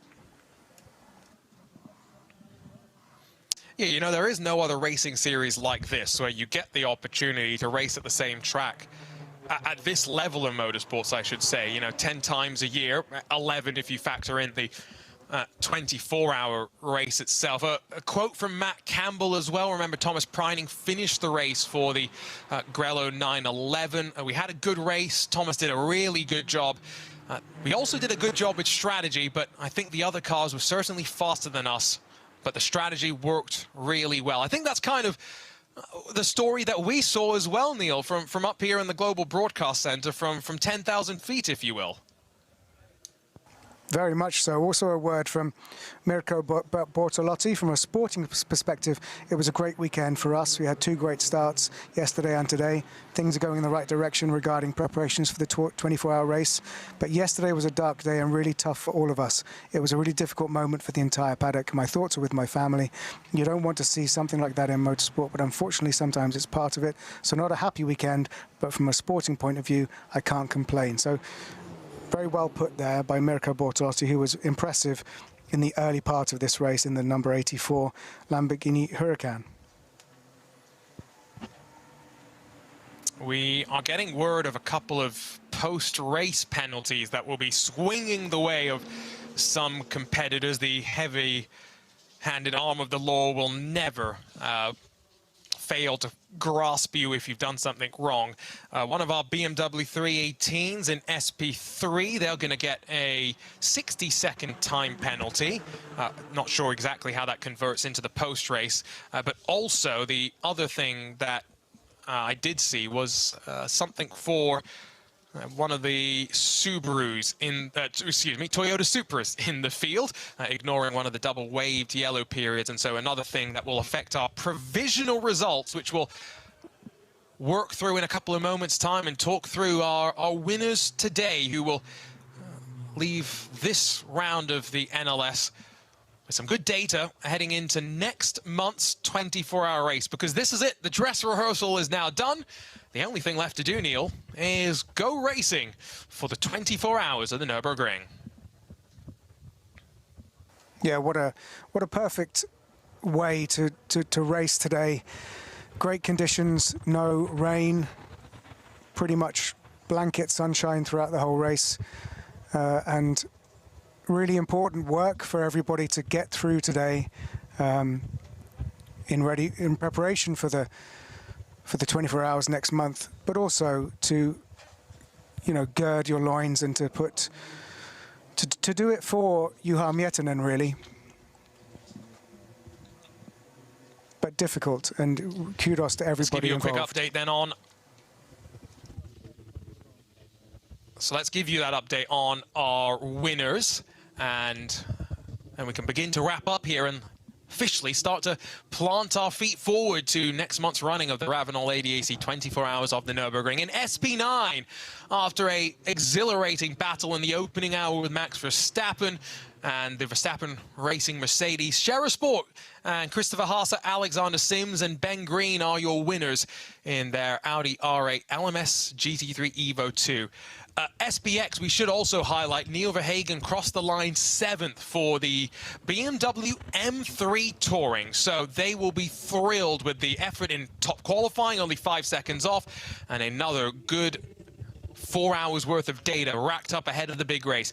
In Cup 2, it was the, well, teamless entry, but two very quick drivers who score some valuable points in the Porsche Endurance Trophy Nürburgring, Raphael Renhofer and Noah Nagelsdijk, combined to win there. They were just in front of Mühlner Motorsports. I say just, the gap relatively large on the track, but also just in front then of the 82 class winners, the Black Falcon Team Fanatec Porsche Cup car, with, of course, a couple of different accoutrements and fuel powering that machine. Cup 3, they led for the majority of the race. It was Smilleris Racing in their Porsche 718 Cayman. That's another one of our classes eligible in the Porsche Endurance Trophy Nürburgring, while in SP10, it was Toyo Tires with Ring Racing that held on in the Toyota GR Supra. For those watching, see the full scroll of results, but we'll continue to talk through the winners of respective classes. The SP3T winner, all the way down in 47th overall. That was the number 323. Armando Stanco paired up with Dario Stanco in a Audi RS3 LMS. In SP7, one of our Porsche Caymans was able to come out on top. And, well, let's not forget, we saw that run to the line in the VT2 front-wheel drive category. Jürgen Nett crossing the line just 0.7 of a second in front of the VW Golf that was hunting him down. Hofer Racing winners in one of our BMW classes. Adrenaline Motorsport team, they're the winner in the BMW M240i class, while in the V2 rear-wheel drive, it's also Adrenaline Motorsports that come out on top. In TCR, after the retirement of the Hyundai, after the tire blowout through Schwedenkreuz, it's that VW Golf, the Mark 7 GTI, that is promoted into the race win and class win as a result of that. And those are the classes with a couple of different cars here and there. Neil, but before we wrap things up, you know, again, final thoughts. Dress rehearsal in the books. Our teams are off to go and finalize their preparation, as are the organizers and everyone at the track itself. But like you said, we've just whet the appetite for the 24-hour race that comes up in a few weeks. If we get as good racing as we did between Max Verstappen and Christopher Haas over 24 hours, that's going to be a very difficult race to commentate on, because it'll be 24 hours of breathlessness.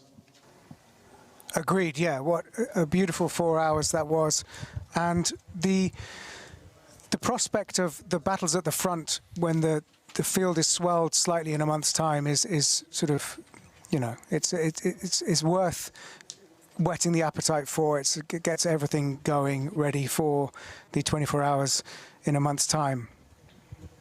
Just hard to work out how the podium itself will be played out after the events of this weekend and the tragic events of yesterday. So, you know, we have to acknowledge that this is not a normal situation, and our thoughts are still with Yuan Metinan. And I think everyone's thoughts will be as we wrap up this 5th round of the 2026 NLS season. Technically only the 3rd race complete, and of course the 2nd of our RAVENOL ADAC 24 hours of the Nürburgring qualifier races.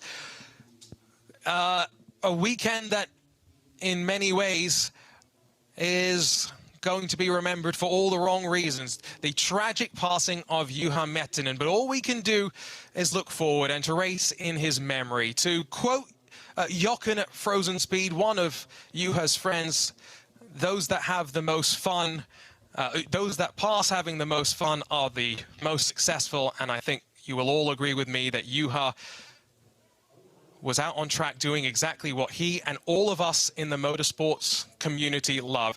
He leaves behind his 3 children and his wife, as well as his teammates and the entire motorsports paddock thinking of him here at the Green Hell on what has been a very difficult weekend.